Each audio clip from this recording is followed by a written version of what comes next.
Amidst the turbulence, a cacophony of sound arose. "Good day, sir. Please present your boarding pass." He slowly opened his eyes. What greeted him was not the warmth of home or the softness of his bed, but the business class of an airplane, accompanied by the somewhat frigid gazes of the flight attendants. Confused, he rubbed his still sleepy eyes. What on earth is this place? Before Feng Yu could voice his thoughts, a burly man seated on the opposite side of the cabin stirred awake, shaking his head vigorously. In total, there were 7 passengers in the business class, 5 men and 2 women. Aside from Feng Yu and the robust man, there was a middle-aged gentleman in a suit and 4 young men and women clad in pajamas, their faces betraying panic and bewilderment. The cabin was cold, and wearing pajamas, they clasped their arms, rubbing them for warmth. "Good day, sir. Please present your boarding pass." The cold, somewhat mechanical voice echoed again.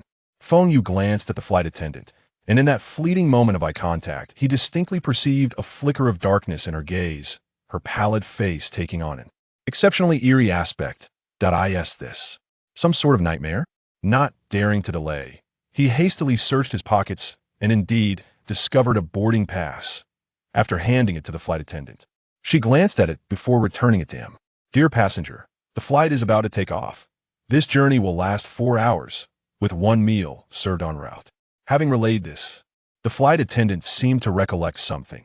Casting her icy gaze upon Feng Yu once more, she enunciated slowly, "For the safety of passengers, please refrain from leaving your seats unless absolutely necessary." With that, she turned and walked stiffly towards the next passenger.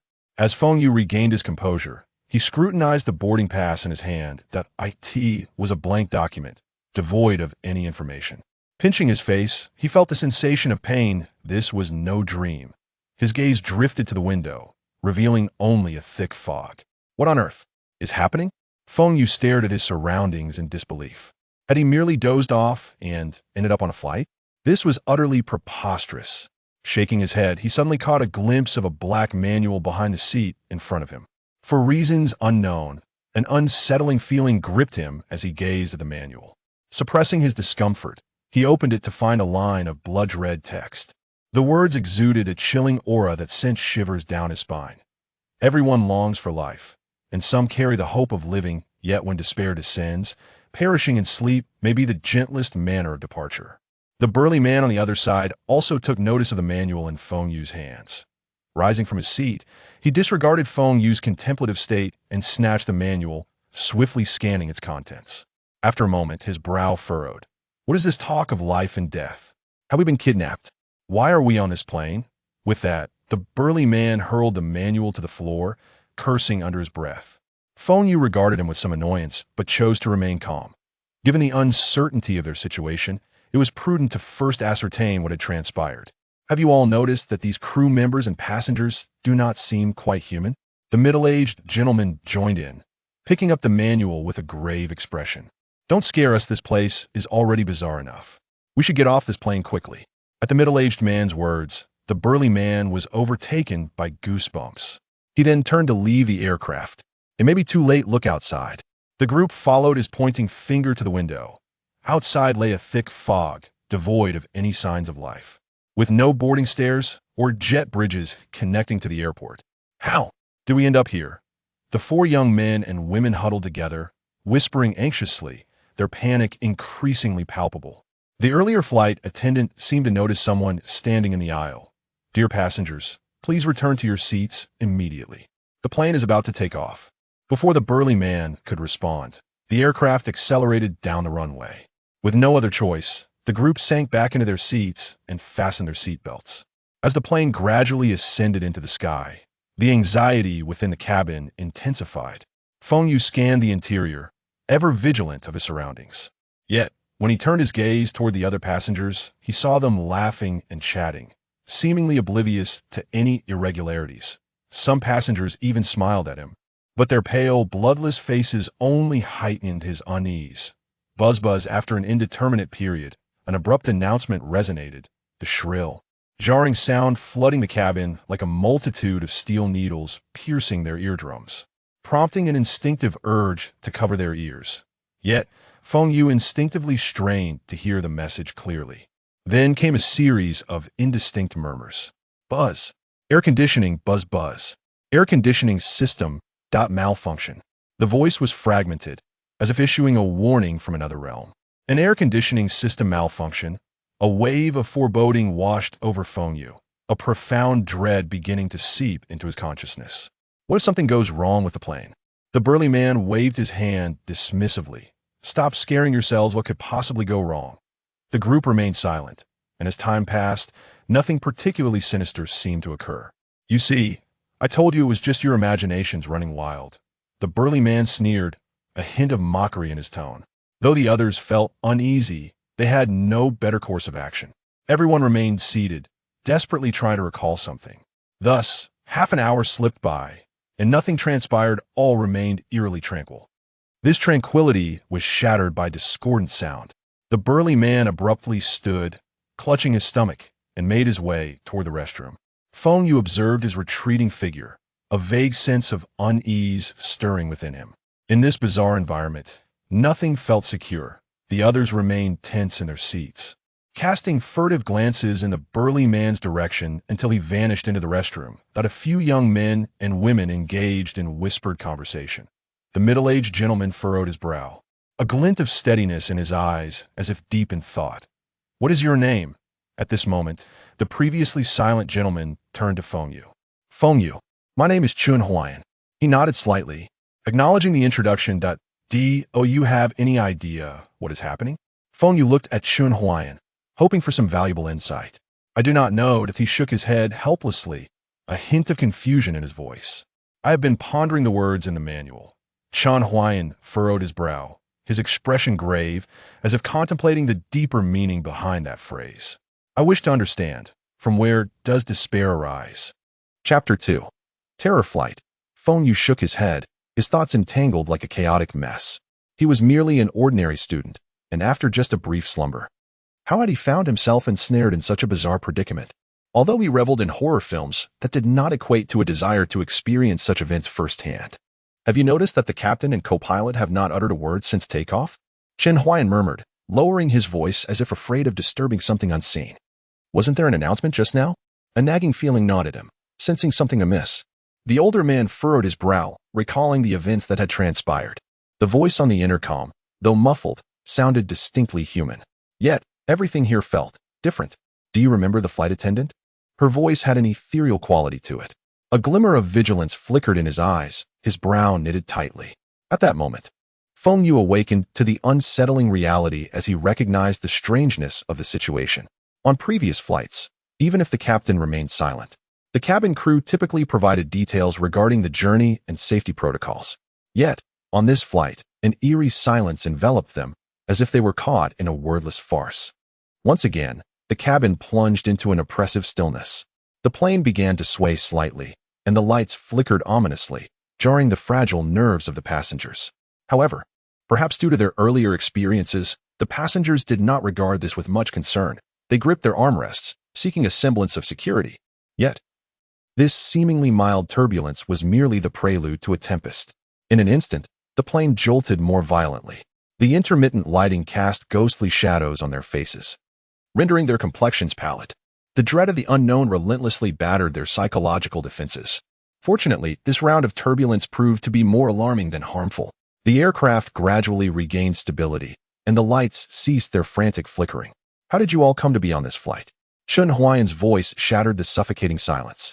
Scanning the faces before him, the frail youth, Sun Hao, spoke first, trembling slightly. I was exhausted after work and fell asleep on the sofa, only to awaken here inexplicably. In front of Feng Yu, Chun Ping, clad in her pajamas, appeared somewhat fearful, clutching the hem of her garment tightly. I was having a beauty sleep, and when I woke up, I found myself here.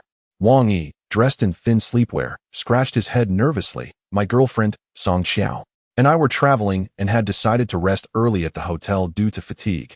When we woke up, we were already on this plane. He instinctively glanced at his terrified girlfriend, gently grasping her hand in an attempt to provide comfort, though his trembling fingers betrayed his inner fear. I'm in the same boat as you. I was sleeping at home and woke up here. Feng Yu's voice was low and measured. From the accounts shared, it appeared that everyone had been transported here while asleep. What force had stealthily whisked them away to this flight? That burly man. Is he still in the restroom? Feng Yu suddenly inquired, his voice starkly contrasting the quietude that enveloped them. Sun Hao pressed his ear against the rear. There was no sound. Had he fallen asleep inside? Should we go check? Chen Ping stammered. Yet, no one moved. No one wished to venture into the eerie unknown for the sake of a stranger. In this terrifying milieu, each individual was intent on safeguarding their own well-being. As the group hesitated, the turbulence struck again. The aircraft seemed to be battered by a fierce gust of wind, shaking violently and emitting creaking sounds as if it might disintegrate at any moment. A thunderous bang echoed, as if a bolt from the blue, resounding in their ears. This tumult persisted for what felt like an eternity, every second stretching endlessly in their minds. Once the turbulence subsided, a deceptive calm returned. Unbeknownst to them, a thin veil of mist had formed on the windows, as if someone had exhaled a breath. This mist gradually spread, tracing vague shapes on the glass, vaguely resembling human figures or some eerie symbols. In that moment, both Feng Yu and the older man, Chen Huayan, sensed something was amiss. They exchanged glances, recognizing the shared unease reflected in each other's eyes. In silent accord, they turned to the cabin. The previously raucous passengers now sat in unnerving silence, as if they had all simultaneously drifted into slumber, motionless in their seats, heads bowed slightly. We cannot linger any longer, Chen Huayan thought resolutely. He understood that if this continued, the situation would only deteriorate. The burly man remained unaccounted for. He needed to gather more information, otherwise, they would be left to wait in fear for an inexplicable fate to befall them. Every moment squandered could very well become a harbinger of doom. Unfastening his seatbelt, Chen Huayan rose and made his way toward the restroom. The facility was not far, situated between the business class and the economy class sections. Yet, at that moment, the distance felt interminable. As he approached the restroom door, a faint metallic scent wafted towards him. The door was not locked, yet he distinctly recalled hearing the sound of the lock click when the burly man had entered. The echo of that definitive sound still lingered in his mind. Why was there no sound of the lock being disengaged? Why had he not emerged? His senses heightened. Chen Huayan reached for the doorknob, a chill coursing through his arm as he made contact. Taking a deep breath, he slowly pushed the door open. The sight that greeted him left him utterly speechless. Inside the restroom, the burly man's eyes were wide with despair, his body contorted into a grotesque position. Limbs and neck bent at unnatural angles as if wrenched by an invisible force. Blood streamed from his mouth and nose, pooling on the floor and exuding a nauseating odor. The man's face was a mask of terror, as if he had glimpsed something profoundly horrifying in his final moments. Chen Huayan opened his mouth, intending to utter something, but found his throat constricted as if gripped by an unseen hand, rendering him voiceless. His body trembled uncontrollably. Feng Yu, witnessing this scene, understood that his worst fears had materialized. The burly man had met with a grim fate. Chapter 3, Terror Flight. The ghostly mother in search of her daughter Chen Huayan gradually emerged from a state of terror, his hands trembling uncontrollably as he slowly closed the restroom door. Like a soul lost, he stumbled back to his seat, beads of sweat cascading down his forehead, his rapid breaths betraying an overwhelming fear. The fate of the burly man was a grim reflection of what they too might face. Uncle Chen, what happened to that strong man? Chen Ping's voice quivered as she noticed his disheveled state. He is dead. Chen Huayan's words seemed to escape through clenched teeth, laden with dread. What? The collective gasp of horror reverberated among them. We must call the police, Sun Hao urged, his voice tinged with panic. Call the police? With what? Wang Yi retorted, despair evident in his tone. We're not going to die here, are we? Song Qiao whimpered, clinging to Wang Yi, her body shaking violently. Feng Yu instinctively patted his pocket, his fingers brushing against a familiar outline, a flicker of hope igniting within him. He quickly retrieved his phone, the screen illuminating with less than half its battery remaining. How do you have a phone? Chen Ping turned, her expression a mixture of surprise and curiosity. At that moment, the phone represented not merely a communication device, but a lifeline amid the encroaching darkness. I have a habit of keeping my phone in my pajamas, Feng Yu replied, swiftly unlocking the device, his fingers dancing across the screen in search of a miraculous connection. Once the airplane ascended beyond 5,000 meters, signal was lost. Yet, some flights offered a paid service for connecting to the onboard network in flight mode, allowing the use of communication applications. At that moment, Uncle Chen also slowly retrieved his phone, his movements slightly sluggish, as if still ensnared by the recent terror. I need it for work. My phone is never out of reach, he murmured. a mix of explanation and self-assurance. He activated his phone, the screen's glow casting light upon his pallid face, revealing his exhaustion. The two men anxiously manipulated their devices, striving to connect to any potential wireless network aboard the aircraft, only to be met with a disheartening blank screen.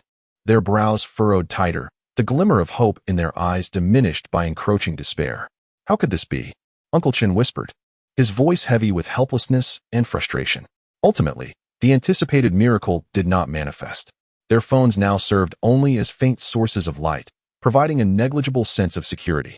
The manner of his death was horrendously silent. In such a confined space, not a sound could be heard. As if something had muted their senses, Chen Huayan murmured, leaning wearily against his seat, striving to calm his tumultuous thoughts.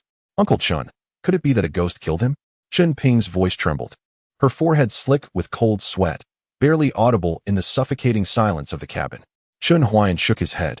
All he desired was to find tranquility and gather his scattered thoughts. The burly man had passed away without a whisper, as if an unseen force had enveloped their perceptions. The flight attendants seemed to have vanished. Feng Yu's words fell like a stone into the still waters of their confusion. The flight attendants must be in the rear rest area, he speculated. Is there only one on a plane? Feng Yu gazed out the window, the view obscured by a thick haze. He instinctively wiped the fog from the glass, yet it seemed to possess a life of its own, refusing to clear, contorting under his palm as if concealing something sinister. An eerie flight, drowsy passengers, and a deceased man, all shrouded in impenetrable mist. Feng Yu's gaze remained fixed on the window, where the weather outside appeared to grow increasingly dark. Ding ding ding. Ding ding ding. At that moment, Chen Huayan's watch emitted a piercing sound. The sudden noise startled everyone, their bodies instinctively flinching as they turned in fear toward him. My apologies. I set my alarm for every hour as soon as I regained consciousness, Chen Huayan quickly explained, his voice hoarse. Feng Yu admired Chen Huayan's meticulousness. Even in such dire circumstances, he still thought to set an alarm to keep track of time. Uncle Chen, do you believe our 4-hour journey may present peril at every hour? Not necessarily, but the burly man likely met his end approximately 10 to 30 minutes ago. Chen Huayan strained to recall, his brow furrowing deeply. In the first half hour of our flight, there was no danger, Chen Ping interjected. That suggests danger could arise every hour. She continued, what if we abstain from using the restroom and endure these 4 hours until we land? Would we then be safe? It may not be so simple. Chen Huayan's words hung in the air, seemingly confirming his own apprehensions as the plane jolted violently once more. Feng Yu glanced outside. The once dense fog had transformed into ominous, ink-black clouds. Boom. Simultaneously, thunder rumbled, akin to a beast roaring in fury. The airplane shook violently within the clouds, lights flickering madly as if they might extinguish at any moment. Crack. A sharp yet haunting sound erupted from an unknown source. The lights in the rear cabin extinguished, plunging it into darkness. Feng Yu turned to see the back of the cabin engulfed in shadow. Only the occasional flash of lightning illuminated the scene, revealing glimpses of motionless passengers, swaying in the dark. In the midst of this chaos, their cabin remained awash in light, its feeble glow dwarfed by the encroaching darkness. Feng Yu surveyed the others. The young couple had clung tightly to one another, quietly sobbing, their bodies trembling. He and Chen Huayan exchanged glances, nodding in silent agreement. They promptly retrieved their phones, activating the flashlight function. The dim beams of light danced in the darkness, offering a flicker of courage as they cautiously illuminated the cabin. The beams wavering as if they might be swallowed by the void. They scrutinized every corner of the cabin, yet no significant discoveries emerged. Just as they prepared to conserve battery life and continue their search for clues, a haunting voice echoed, "Have you seen my daughter?" Chapter 4. Terror Flight. A chilling and foreboding voice suddenly pierced the air, steeped in an otherworldly resonance that sent a shiver down the spine. Drip, drip. The sharp sound of water droplets echoed clearly in the hushed atmosphere, prompting everyone to instinctively turn their gaze behind them, only to be confronted by an infinite abyss of darkness. Aside from the rapid breaths of the terrified passengers, no other sounds could be discerned. Suddenly, a flash of lightning cleaved through the darkness, illuminating the cabin in an instant. In that fleeting moment, a pale, wrinkled visage emerged from the shadows, positioned precisely at the restroom door. The ghastly face, devoid of color, appeared particularly horrifying under the flickering light. A deafening clap of thunder followed closely behind. Beyond the view of the passengers, the flight continued its perilous journey through the storm clouds. where ominous shadows coalesced into colossal hands that grasped the aircraft with a vice-like grip. The sudden roar of thunder and that terrifying visage seemed to cast a spell of paralysis over the onlookers, freezing them in place, their breaths caught in their throats. As if their hearts had ceased to beat, all eyes widened, fixated on the darkness behind them. The figure was a woman, her skin wrinkled like desiccated bark, utterly lifeless. With hollow sockets where her eyes should have been, from which tendrils of black mist seeped forth. Her body appeared soaked, water dripping continuously and pooling on the floor. The dark puddle spreading ominously towards them, imbued with an inexplicable aura of dread. "Have you seen my daughter?" The hoarse, emotionless voice resonated once more, each word seemingly extracted from between clenched teeth. The passengers clutched the armrests tightly, their last bastion of hope, none daring to utter a sound, lest they attract the attention of this eerie woman. The figure slowly advanced towards them. Within mere moments, she had entered their line of sight. Just as she was about to step into the business class, she extended her hand, pausing at the fringe of the dim light, as if sensing some intangible force. She lingered there, her movement stiff, a flicker of fear crossing her horrifying face, her vacant gaze shifting towards the passengers, revealing an unsettling smile. Then she gradually retreated, vanishing into the shadows as if she had never existed. Feng Yu fixed his gaze on the direction of the cabin, lost in contemplation of the recent events. Chun Ping trembled, her body shaking uncontrollably. "It's a ghost, it truly is a ghost. Yet, why did it not enter? Perhaps it was bound by some constraint. Or perhaps, it simply could not enter for the time being." Chen Huayan analyzed the situation, his fingers clenched, breaths audible. What was transpiring had surpassed their capacity to comprehend. If they had not witnessed it with their own eyes, who would have believed that a genuine specter could manifest beside them? This was merely the first hour. What awaited them in the next? Upon hearing this, Feng Yu gritted his teeth, unfastened his seatbelt, and resolutely stood up. The others looked on in confusion. He approached the cockpit door, cautiously leaning against it, ears pressed against the surface, straining to catch any sound from within. Chen Ping, witnessing Feng Yu's audacity, spoke in a voice tinged with anxiety. "Are you mad? Don't provoke any other monsters. We cannot remain passive. We must seek more clues." Feng Yu replied, his back still turned, his tone resolute. In such circumstances, they could not afford to squander precious time out of fear and uncertainty. He scrutinized the surroundings, attempting to discern a means to open the door. After a lengthy examination, he conceded defeat. There was no alternative but for those inside to open it voluntarily or for someone with a code to unlock it from the outside. Feng Yu furrowed his brow, recalling the flight attendant. Would she possess the code? The passengers exchanged glances, beginning to search their surroundings for any clues. Chun Huayan unbuckled his seatbelt, rising to scour the area. He rummaged through the seatbacks and overhead compartments, hoping to uncover something useful, even the faintest glimmer of hope. Time slipped away, and the atmosphere grew increasingly tense. Thunder and lightning roared like the wrath of demons, incessantly reminding them that danger could strike at any moment. Suddenly, a piercing scream shattered the oppressive silence, causing Feng Yu to jump. He turned to see Wang Yi and Song Qiao had abandoned their seats, tightly embracing each other in the aisle, their eyes fixed on the window, as if something horrifically terrifying lurked beyond. Feng Yu hurried to the front row, following their gaze. To his horror, he beheld a ghostly face formed from condensation on the window. The visage twisted in agony, contorting as if a tormented soul was ensnared in unending torment. As Feng Yu stared at the apparition, a sense of disquiet washed over him. This face evoked a suffocating sensation. "I feel it too, as if I cannot breathe." Desperately struggling, Chun Huayan remarked, his expression grave as he analyzed the situation. Could it be linked to the events unfolding on this flight? He shook his head, glancing at Chun Huayan with an air of anxiety. The pressing question remained, what could they do? Should they investigate the aircraft's malfunction, or focus on surviving until the flight's conclusion? Feng Yu endeavored to steady his nerves. For now, it appears that the previous specter cannot breach our sanctuary. But as time progresses, will this barrier endure? If the lights were to extinguish like in the cabin, could we survive until landing? The group inhaled sharply at his words. Indeed, if what Feng Yu suggested were true, would they endure until the flight's arrival if the lights dimmed? Suddenly, an eerie sound reverberated through the cabin, reminiscent of something being torn apart. The noise echoed in the silent aircraft, sending chills down their spines. Feng Yu and Chen Huayan hastily produced their phones, illuminating the dim space with feeble beams of light. As the cabin filled with an ever-thickening mist, it seemed almost alive, gradually enveloping the area. Fortunately, This fog appeared to be halted by an invisible barrier, unable to infiltrate the business class. With a thunderous crash, accompanied by flashes of lightning, the cabin was momentarily illuminated. In the terrified eyes of the passengers, a figure appeared in the center aisle, obscured by the mist, its movements disturbingly abstract. Slowly, the figure raised its head, and the passengers realized with horror that it possessed no facial features. What could that possibly be? Chapter 5. The Terrifying Flight. Under the gaze of many. Sun Hao trembled uncontrollably, his teeth chattering and his legs weak, as he felt on the brink of collapse. What on earth is this monstrous entity? Everyone's eyes were fixed intently on the direction of the cabin. It had only been a short while, yet terrifying incidents unfolded one after another. The figure resembled a human skin.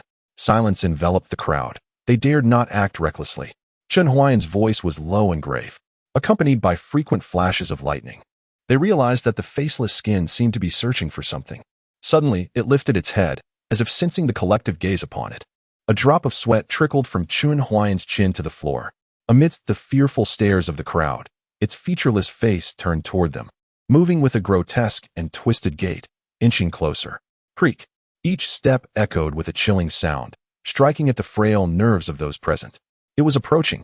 Surely, it cannot enter here. After all, the previous female specter did not come in. Sun Hao, already trembling with fear, realized he was closest to the cabin. If this creature were to unleash a massacre, he would be doomed. We have a light source here. It should not be able to enter for now. Uncle Chun, how long has it been since we boarded the plane? Struggling to suppress his terror, Feng Yu fixated on the movements of the faceless skin. Gulp. Chen Huayan swallowed hard and glanced at his watch. An hour and a half. We have been on the plane for an hour and a half. So that means every half hour? Feng Yu pondered. If the strange occurrences were not hourly but rather every half hour, they would still have to endure at least 5 more bizarre events. Judging by the intensity of each incident, it could grow increasingly perilous as time passed. Damn it. However, based on the previous female specter, it appeared they were bound by certain rules. Since they had left a way for the living to escape, there must be a solution to this madness. Could hope be concealed within the inaccessible cockpit? Just as Feng Yu was organizing his thoughts, a mighty bolt of lightning struck the plane like a colossal sword. Zap! Accompanied by a blinding flash, a spherical lightning bolt drifted through the aisle. This orb of lightning emitted an eerie green glow, reminiscent of flames from the depths of hell, illuminating everything around it. The lightning passed through the faceless entity without resistance, which seemed unaffected, continuing its slow approach toward the business class. Boom! A deafening roar of thunder followed, causing the entire aircraft to tremble slightly. Shortly after, a second bolt of lightning struck the plane again. The second spherical lightning reappeared, flickering with an otherworldly light in the darkness. However, this time, the onlookers were horrified to see that the previously still figures in the cabin seemed awakened by some malevolent force, slowly raising their heads. Their movements were stiff and mechanical, as if controlled by invisible strings, resembling marionettes, exuding an indescribable strangeness. Boom! With the rumbling thunder, Feng Yu, Chen Huayan, and the young couple instinctively positioned themselves at the sides, their eyes wide with fear, fixated on the rear, not daring to breathe. Crack! The third bolt of lightning struck the aircraft with tremendous force, instantly forming a third orb of lightning, accompanied by this faint and eerie glow. The expressions of the crowd transformed dramatically. All the passengers in the cabin opened their eyes wide, their gazes bulging as if they might pop out of their sockets. Veins protruded on their faces like twisted worms, their features grotesquely distorted. Their stares were sharp as daggers, fixated on the living, as if harboring a deep-seated vendetta, intent on devouring them whole. An overwhelming sense of suffocation descended upon Feng Yu and the others, as if an invisible mountain pressed down upon them, making it hard to breathe. They could only watch helplessly as the scene unfolded, devoid of any means to intervene. Meanwhile, the lights in the cabin began to flicker ominously, as if they might extinguish at any moment, adding a layer of eerie ambience to the terrifying tableau. Please, no. Please, no. Song Qiao murmured with a quivering voice, gripping her boyfriend's hand so tightly that her nails dug into his flesh. If the lights went out, their last vestige of safety would be utterly shattered. As if mocking fate, the lights in the business class abruptly went out. In that instant, the crowd was thrown into confusion, the only sound discernible being a faint scraping noise, drawing nearer to the business class. The sound resembled not the scraping of heavy objects on the floor, but rather the sinister dragging of flesh across the ground, inching closer with malevolence and death. What do we do now? I don't want to die. I want to go home. Calm down. Do not speak now. When that thing approaches, we must hold our breath. Ignoring the crowd's fear, Uncle Chen spoke in a hushed tone, articulating each word carefully. If something goes awry now, they would all perish. The group held their breath, their hearts pounding violently within their chests, each person acutely aware of the rhythm. Beads of sweat streamed uncontrollably down their foreheads, tracing down their cheeks. With each flash of lightning, they glimpsed the faceless skin drawing ever closer. Boom! The thunder roared like the heartbeat of a demon, striking at their very souls. Crackle! Another bolt of lightning illuminated the flight once more, and in that blinding light, the faceless skin had silently arrived before them. Its featureless visage loomed directly in front of them. It slowly approached Sun Hao, who was nearest, pressing its face against his. Sun Hao trembled violently, fighting against his inner dread, holding his breath with tightly shut eyes. In the faint light brought by the lightning, the skin pressed against his face, as if seeking to ascertain whether these features belonged to itself. After a moment, seemingly finding no answers, it withdrew from Sun Hao's face. Then it turned its head toward Feng Yu, its eyeless gaze piercing through Feng Yu's very soul, rendering him utterly trapped with no escape. Chapter 6. Terrifying Flight. The ghastly visage of human skin inched closer to Feng Yu's face, nearly brushing against his nose, scrutinizing him inch by inch, inhaling his very essence. Feng Yu held his breath, eyes tightly shut, leaning against the chair's back, his muscles taut, afraid even to exhale. A bead of sweat silently trickled down his forehead, cascading down his cheek, itchy yet making him dare not move a muscle. The skin did not seem to detect anything amiss about Feng Yu, its insubstantial form, which appeared to possess some semblance of consciousness, subtly turned and began to approach the next individual.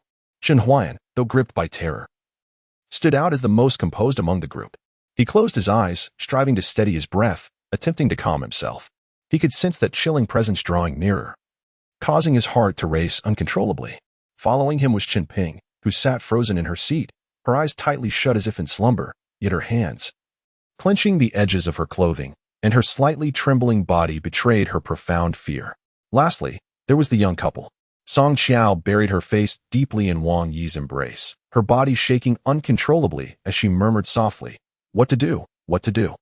Wang Yi held her tightly, eyes closed, lips pale from overwhelming anxiety. The skin demon edged closer, a putrid stench assaulting them, inducing a wave of nausea. The odor resembled decaying flesh mingled with damp mildew, invading their nostrils and igniting their fragile nerves. Yet, it seemed disinterested in the group, pausing only briefly before shifting its attention to the first row of windows. With a grotesque gait, it approached, gently pressing its featureless visage against the glass. Instantly, a chill spread from the window, rapidly enveloping the entire space. The temperature plummeted several degrees, and involuntary shivers coursed through the group, their breath crystallizing into white mist. A horrifying scene unfolded. The eerie face formed by the fog on the glass appeared to be drawn into the skin demon by an unseen force. As the visage merged, the skin demon sprouted features, yet they were grotesquely abstract, distorted, and misaligned. Its eyes were not eyes, its mouth not a mouth, resembling a haphazard assembly that defied description. One eye slanted unnaturally on the cheek, emitting a chilling glow. The mouth twisted grotesquely where a nose should have been, revealing a jagged row of needle-like teeth. The nose sprouted from the forehead like a fleshy tumor, writhing incessantly. With its new features, the skin demon slowly turned its head to face the group, opening its mouth to emit a low, rumbling growl, imbued with endless resentment and fury, reverberating painfully in their ears. Its eyes fixated on them at a disconcerting angle, instilling an overwhelming discomfort. Surprisingly, it did not attack anyone but followed its original path, slowly departing the business class. With each step, it felt as though it were treading heavily upon their hearts. Once it vanished into the darkness, the power system flickered back to life. However, the formerly bright white light had transformed into a dim yellow glow. The brightness drastically diminished, casting the entire business class into an eerie, yellow haze. The group felt utterly drained, sinking back into their seats, striving to calm their racing hearts. They were soaked in cold sweat, their clothes clinging to their bodies, uncomfortable and clammy. Feng Yu closed his eyes. The intense stimuli of the past 2 hours had overwhelmed him. The sensation of teetering on the brink of life and death left him haunted, and he dreaded experiencing such a near-death ordeal again. At this moment, his mind felt as if it were on standby, blank except for profound fatigue. Leaning against the chair, he gasped for air, cold sweat continuously trickling from his forehead, desiring rest. Yet reason reminded him that the crisis was far from over. "Feng Yu, are you all right?" Chun Huayan observed Feng Yu's pallid complexion and tightly shut eyes, suspecting something was amiss. "I'm fine, just a bit of a headache," Feng Yu replied weakly, his voice tinged with tremors. Chen Ping, seated ahead, regained her composure and turned to Feng Yu, concern etched across her face. "Feng Yu, are you okay?" His tone was somewhat rushed, still reeling from the shock. "I'm fine, but listen to me. This is merely my conjecture. Our only chance of survival may lie within the cockpit." The group fell silent, their gazes fixating on him. "The cockpit? But isn't it locked?" Feng Yu continued. "The entire plane can only guarantee temporary safety in the business class. But what about the cockpit? As time passes, it has become evident that ghosts can infiltrate this place. Given the peculiar occurrences every half hour, it is only a matter of time before we are consumed. Therefore, we must devise a way to enter the cockpit and uncover the problem. That is our sole hope." Thunder rumbled, and Feng Yu's voice resonated throughout the aircraft. "Do you recall what was said in the initial announcement?" Feng Yu cast a determined glance at the group. Suddenly, Chun Huayan had a revelation: the air conditioning system malfunction. "Feng Yu, are you suggesting that if we restore the air conditioning system, perhaps the strange occurrences will cease?" Someone asked, puzzled. "But how does the air conditioning system relate to all this?" Feng Yu offered a faint smile, cold sweat dripping from his forehead. "From the very beginning, clues have been presented to us. The passengers' reactions, the ghostly faces, all hinting at something. They share a common characteristic, a sensation of suffocation. The most direct indication is that announcement.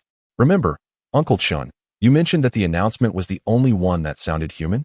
In that moment, understanding dawned upon the group. Feng Yu continued, "From the initial normal behavior of passengers, their pallor, to their eventual consumption by the eerie force. From the captain's normality to the flight attendants, followed by the onset of the strange events. All of this leads me to a hypothesis. Perhaps all of this truly transpired, merely in different dimensions, distorted by some unknown force, as if we are trapped in a horrific temporal rift. However, if we can alter this reality and save those on the plane, might it not be possible that their counterparts in this overlapping timeline will not become ghosts? If this is feasible, then we may also secure our own salvation." The group, upon hearing this, were expressions of disbelief, struggling to fathom the concept of temporal distortion. "Feng Yu, your imagination is truly boundless." Wang Yi frowned, deeply concerned about the plan's viability. "But how can we access the cockpit? The door is locked and cannot be opened. Even if we manage to get in, we may not be able to address that air conditioning system. What if we trigger something even more terrifying?" Song Qiao's voice quivered with fear. "We have no other choice." Feng Yu gazed resolutely at the group. "Rather than sitting here and awaiting our fate, we should take a leap of faith." Chapter 7, Terror Flight. Boxed meal. Feeling the resolute determination of Feng Yu, Chun Huayan on the other side repeatedly chewed over the words in the manual, striving to unearth the hidden truth within. Every individual yearns for life, while some bear the hope of existence. Murmuring softly, a hint of perplexity lingering. Are we here to save this aircraft? Are we the embodiment of hope? Or is there something else? Wait, I have a question. The silence was shattered as Chen Ping raised a doubt. Even if we manage to enter the cockpit, who among us can decipher the instrument panel and discern the nature of the malfunction? As her words hung in the air, the group once again fell into a tangle of thoughts, the atmosphere growing increasingly tense. I could attempt to troubleshoot the aircraft's faults. I was a pilot once. Chun Huayan slowly lifted his gaze, looking at the puzzled crowd. Although it has been a long time since I last operated a plane, I still remember some basics. However, if it is indeed a malfunction leading to the absence of oxygen in the cabin, we should be experiencing the same plight as the passengers. But why has nothing happened to us yet? Generally speaking, the air within an aircraft does not become increasingly thin, nor does the oxygen supply dwindle. When an airplane flies at 10,000 meters, the oxygen within the cabin is supplied by the engine and air conditioning systems. External air is drawn in by the engine's fan blades and undergoes multiple compressions within the engine's compressor, transforming it from the thin air of high altitudes to air with concentrations nearing that at ground level. After imparting this knowledge to the group, Chen Huayan fell into silence. If oxygen were indeed lacking, an alarm should have sounded. What were the captain and co-pilot doing at that moment? Why did they not immediately descend to a safer altitude? Shaking his head, he concluded that the only useful information thus far was the initial broadcast. The passengers fell silent half an hour after takeoff. If not due to insufficient oxygen, What else could it be? And what of the words in the manual? There are those who bear hope. Hope? Where could it possibly reside? His gaze turned towards the tightly shut cockpit, lost in contemplation. Feng Yu exhaled deeply, raising his eyes to the group. Slowly articulating his conjecture, first and foremost, we cannot explain how we arrived here. Compared to being mysteriously transported onto this ghostly flight, it is hardly surprising that we can still breathe in this place. The enigmatic manual, along with the bizarre circumstances that obstruct our entry, suggests that fate has granted us a slender avenue of survival. If these strange occurrences resulted from an ordinary aircraft encountering some unforeseen mishap, then identifying the root of the problem is crucial to our survival. Feng Yu furrowed his brow even tighter, as if contemplating a critical issue. His gaze swept across the group. Take, for instance, the fact that we can bizarrely enter this place, if my suspicions are correct. The oxygen levels will similarly diminish during these 4 hours until they vanish completely. What has transpired on the aircraft may very well unfold here. Should we fail to find a remedy, even if the Spectre does not claim our lives, we will succumb to asphyxiation. The 4 hours aboard this aircraft represent the final countdown of our lives. Feng Yu's words struck the group like a hammer, resonating deeply within their hearts. In an instant, everyone fell into deep contemplation. The cabin was horrifyingly silent. Under the dim lights, only the slightly hurried breaths of the group could be heard. Ding ding ding. Ding ding ding. The familiar sound echoed, reverberating through the enclosed and eerie cabin like a sharp hook, tightening the already frayed nerves of the group. They exchanged glances, each seeking solace in one another's eyes. 2 hours had passed. Chen Huayan's voice was somewhat hoarse as he extended a trembling hand to stop the timer. The group sat frozen in their seats, uncertain of what would transpire next. Before long, the lights in the business class flickered again without warning. The group seemed to have grown accustomed to this, collectively exhaling a sigh and slowly closing their eyes in anticipation. As the flickering ceased, a brief, chilling silence enveloped the entire cabin, more unsettling than the flashing lights. Suddenly, a clatter resonated, a sound from the passenger cabin that pierced the stillness, as if something had been pulled open. Clunk, clunk. The noise of wheels grinding against the floor was heavy and rhythmic. It seemed something was approaching them. Yet this time, the group remained inexplicably quiet. None dared to look back. Whether it be fortune or misfortune, one cannot escape calamity. As the chilling sound drew nearer, a food cart slowly came into view. However, the one pushing the cart was not the previous flight attendant, but another crew member. Dressed entirely in black, the suit absorbed all surrounding light, creating an oppressive ambience. His gaze was vacant, devoid of any vitality. His complexion pale as if drained of blood, resembling a soulless shell, methodically distributing boxed meals to the group. Throughout the ordeal, no one spoke, or rather, no one dared to speak. Fear loomed like a thick haze, enveloping each individual, rendering them voiceless. Feng Yu observed this scene, pondering how this crew member, like the previous flight attendant, could seamlessly enter the business class. Since the peculiar events began to unfold, this marked the first instance of someone entering here under the guise of light. Struggling against his inner trepidation, he scrutinized the suited crew member, feeling an inexplicable sense of oddity. It seemed this attendant bore them no significant malice. He hesitated, yet dared not take the risk often. Those who tempt fate find themselves in irrevocable peril. After distributing meals to those in front, the attendant approached Feng Yu step by step, moving like a somnambulist. May I inquire if there is a malfunction with the aircraft? What has become of the passengers? Where has the initial flight attendant gone? As these questions escaped his lips, the group felt a tightening in their chests. They had never anticipated Feng Yu would dare engage in dialogue with this eerily composed crew member. Feng Yu himself was uncertain. Having just undergone an internal struggle, if he let this opportunity slip, it might never return. The suited attendant slowly raised his head, his hollow gaze fixated on Feng Yu, as though appraising him. Then he parted his lips, and from his parched throat emerged a raspy voice. The aircraft, malfunction. The captain and co-pilot are repairing. The passengers, they. Chapter 8, Terror Flight, ghostly hands a hoarse voice. Laced with an endless chill, sent shivers down the spines of all present. Was it a malfunction of the air conditioning system, or was there some other cause? Battling against his fear, he endeavored to extract more vital information from the eerie flight attendant. He understood that retreat was not an option. This might be their sole chance for survival. The attendant's vacant gaze betrayed no emotion. I don't know, she stammered.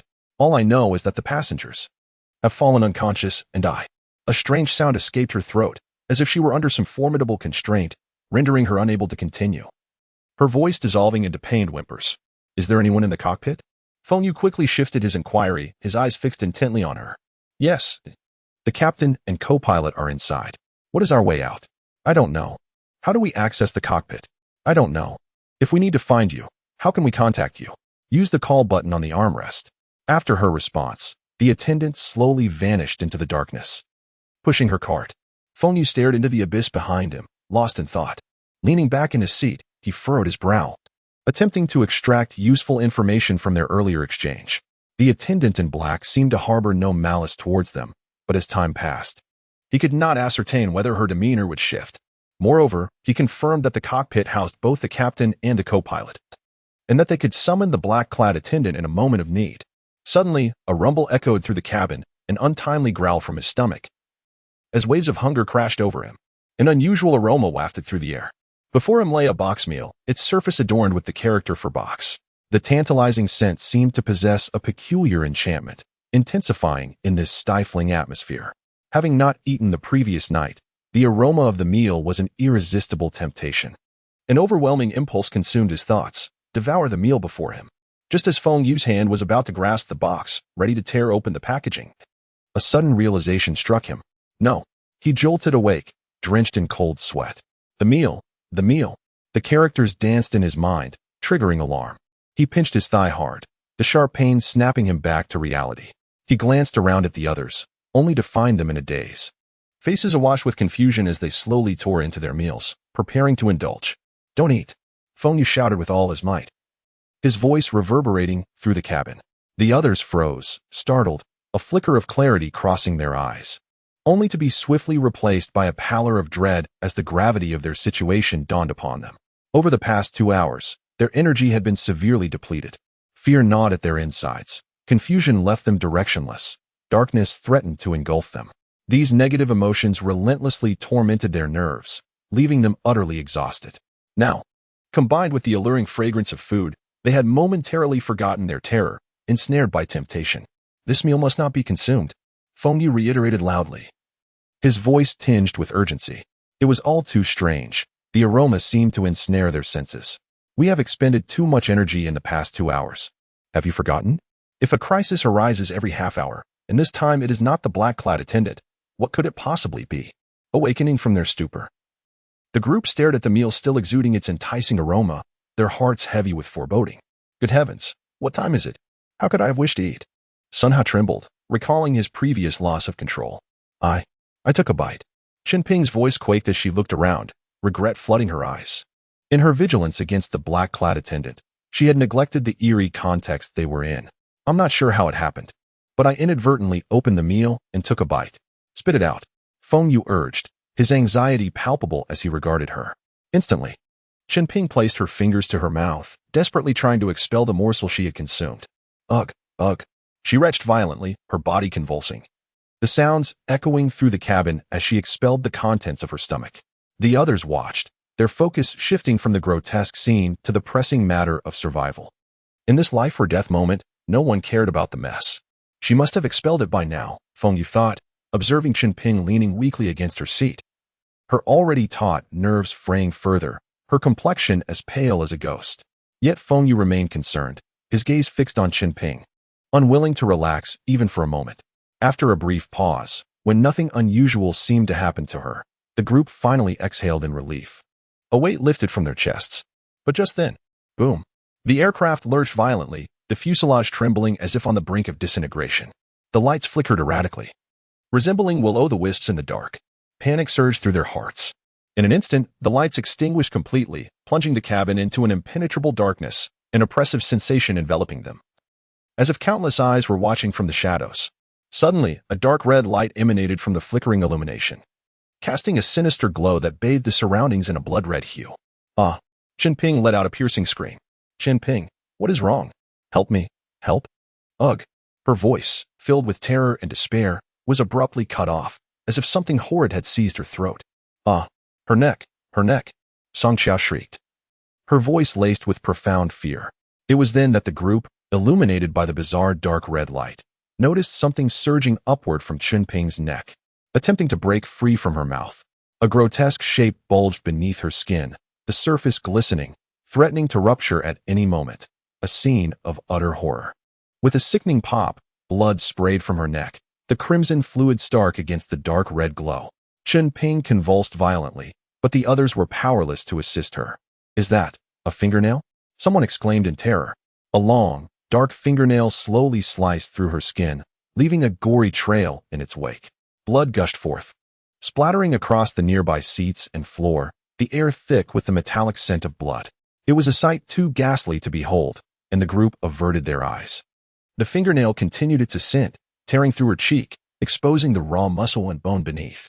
A black arm emerged from her mouth, its skin a disturbing shade of black, oozing a dark red liquid that exuded a nauseating stench. Chapter 9, Terror Flight. The haunting spirits. The crowd stared in terror, their eyes widening as a dark, bloodied arm extended ominously, halting at the joint. Drip, drip. Blood flowed incessantly from the juncture of the arm and neck, while 5 elongated nails remained caked with bits of putrid flesh, presenting a ghastly sight. It was unfathomable to contemplate the inhuman agony that Chen Ping must have endured. Her body continued to convulse uncontrollably, resembling a desperate wail. Yet, everyone was acutely aware of the truth. She was already deceased. The breath of life had ebbed from her form, leaving behind merely a shell manipulated by a terrifying force. At that moment, the lifeless Chen Ping suddenly rose as if a puppet on strings. Crack, crack. Her body contorted grotesquely, joints emitting eerie sounds akin to bones being brutally snapped. Her head tilted at an unnaturally bizarre angle, the ghastly gash on her neck oozing blood that trickled down her shoulders, staining her attire crimson. With slow, rigid steps, she made her way into the aisle. The spectators dared not utter a word, fixated on the spectral figure. The arm, seemingly sentient, rotated ceaselessly as if surveying the onlookers. Her hollow, soulless eyes shimmered with an uncanny glow in the dim red light. Guided by this sinister force, Chen Ping's corpse moved languidly away from the business class, advancing into the dark recesses of the cabin. Her silhouette gradually faded into the shadows, leaving behind an unsettling silence that sent chills down spines. As she departed, the eerie red luminescence began to wane, restoring the cabin to its dim yellow glow. The business class was suffused with the acrid stench of vomit and the pungent odor of blood. The group stifled their fear and nausea, leaning against their seats. "Look at that meal," Feng Yu remarked, lifting his gaze to find what had once been an appetizing dish transformed into rotting flesh and maggots. Gagging ensued among the passengers. Wang Yi was about to discard his and Song Qiao's meals onto the floor when Chun Huayan intervened. He collected everyone's meals and neatly stacked them together.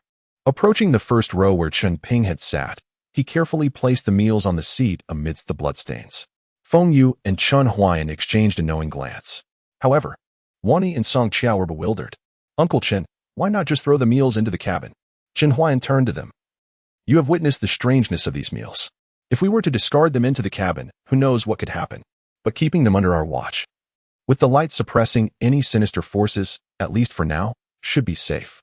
The most perilous place might, in fact, be the safest." "Uncle Chun, during a normal flight, when would the captain and co-pilot typically leave the cockpit?" Feng Yu inquired, his expression grave. Time was of the essence, they needed to act swiftly. Chen Huayan replied, "Generally, the captain must remain in the cockpit during takeoff and landing for at least half an hour.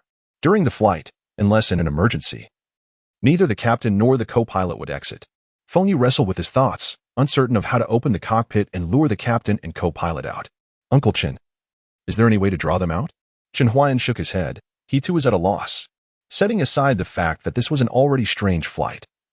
Even if they could summon the captain and co-pilot, how would they confront the situation? "I can't take it anymore," Sun Hao suddenly shouted hoarsely, springing to his feet. His bloodshot eyes were filled with desperation as he charged toward the cockpit. "Bang, bang. Open the door. I don't care if you're human or ghost. Open up." In that moment, Sun Hao appeared to have lost all reason, frantically pounding on the cockpit door. Feng Yu and Chun Huayan exchanged a glance and immediately rushed to his side, attempting to restrain the frenzied Sun Hao. "Calm down, Sun Hao. Your actions will not only fail to save you, but could also have dire consequences." Sun Hao, eyes ablaze, glared at them. "Do you have a solution? After all this talk, no viable plan has emerged. Are we to simply await our doom? That fat man is dead. Chen Ping is dead. Perhaps we are next. And you still tell me to remain calm?" Sun Hao seemed to tire from his shouting, his voice fading as he slumped to the ground, defeated. I just want to go home. What did I do to end up in this cursed place? Feng Yu placed a comforting hand on Sun Hao's shoulder, then turned his gaze to the cockpit door. It remained eerily silent, as still as ever. Chun Huayan addressed Sun Hao. We understand your feelings. We all wish to return home, to escape this nightmare, which is why we must face these events with a clear mind. Only then can we devise a plan and survive. Sun Hao wept for a moment, seeking an outlet for his overwhelming emotions, on the brink of collapse. Wang Li stood and joined Sun Hao, offering a supportive pat on his shoulder. Though we arrived here without choice, perhaps we can still choose our own fates. As long as there is hope, we must persevere, rather than surrender to despair. Song Qiao took Wang Yi's hand, standing resolutely by his side. Gradually, Sun Hao regained composure, nodding to the others before unsteadily returning to his seat. Just as Chun Huayan was about to speak further to soothe the group's anxiety, the aircraft jolted violently without warning. The cabin shook intensely, throwing everyone about. Acting swiftly, Feng Yu and Chun Huayan scrambled back to their seats, gripping the armrests tightly. The lights extinguished once more, and the dim red glow reappeared, albeit more muted this time.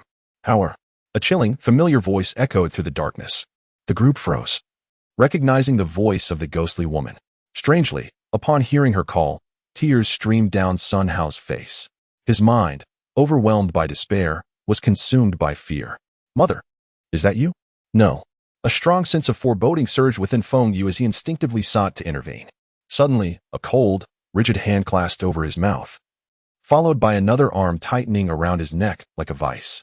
The icy grip exuded a malevolent chill, nearly suffocating him. Feng Yu struggled desperately, thrashing about, his hands clawing at the constricting arm, but its strength was astonishing. He was unable to break free, on the verge of losing consciousness. The others seemed equally immobilized by an invisible, malevolent force, their bodies pinned in place, utterly helpless.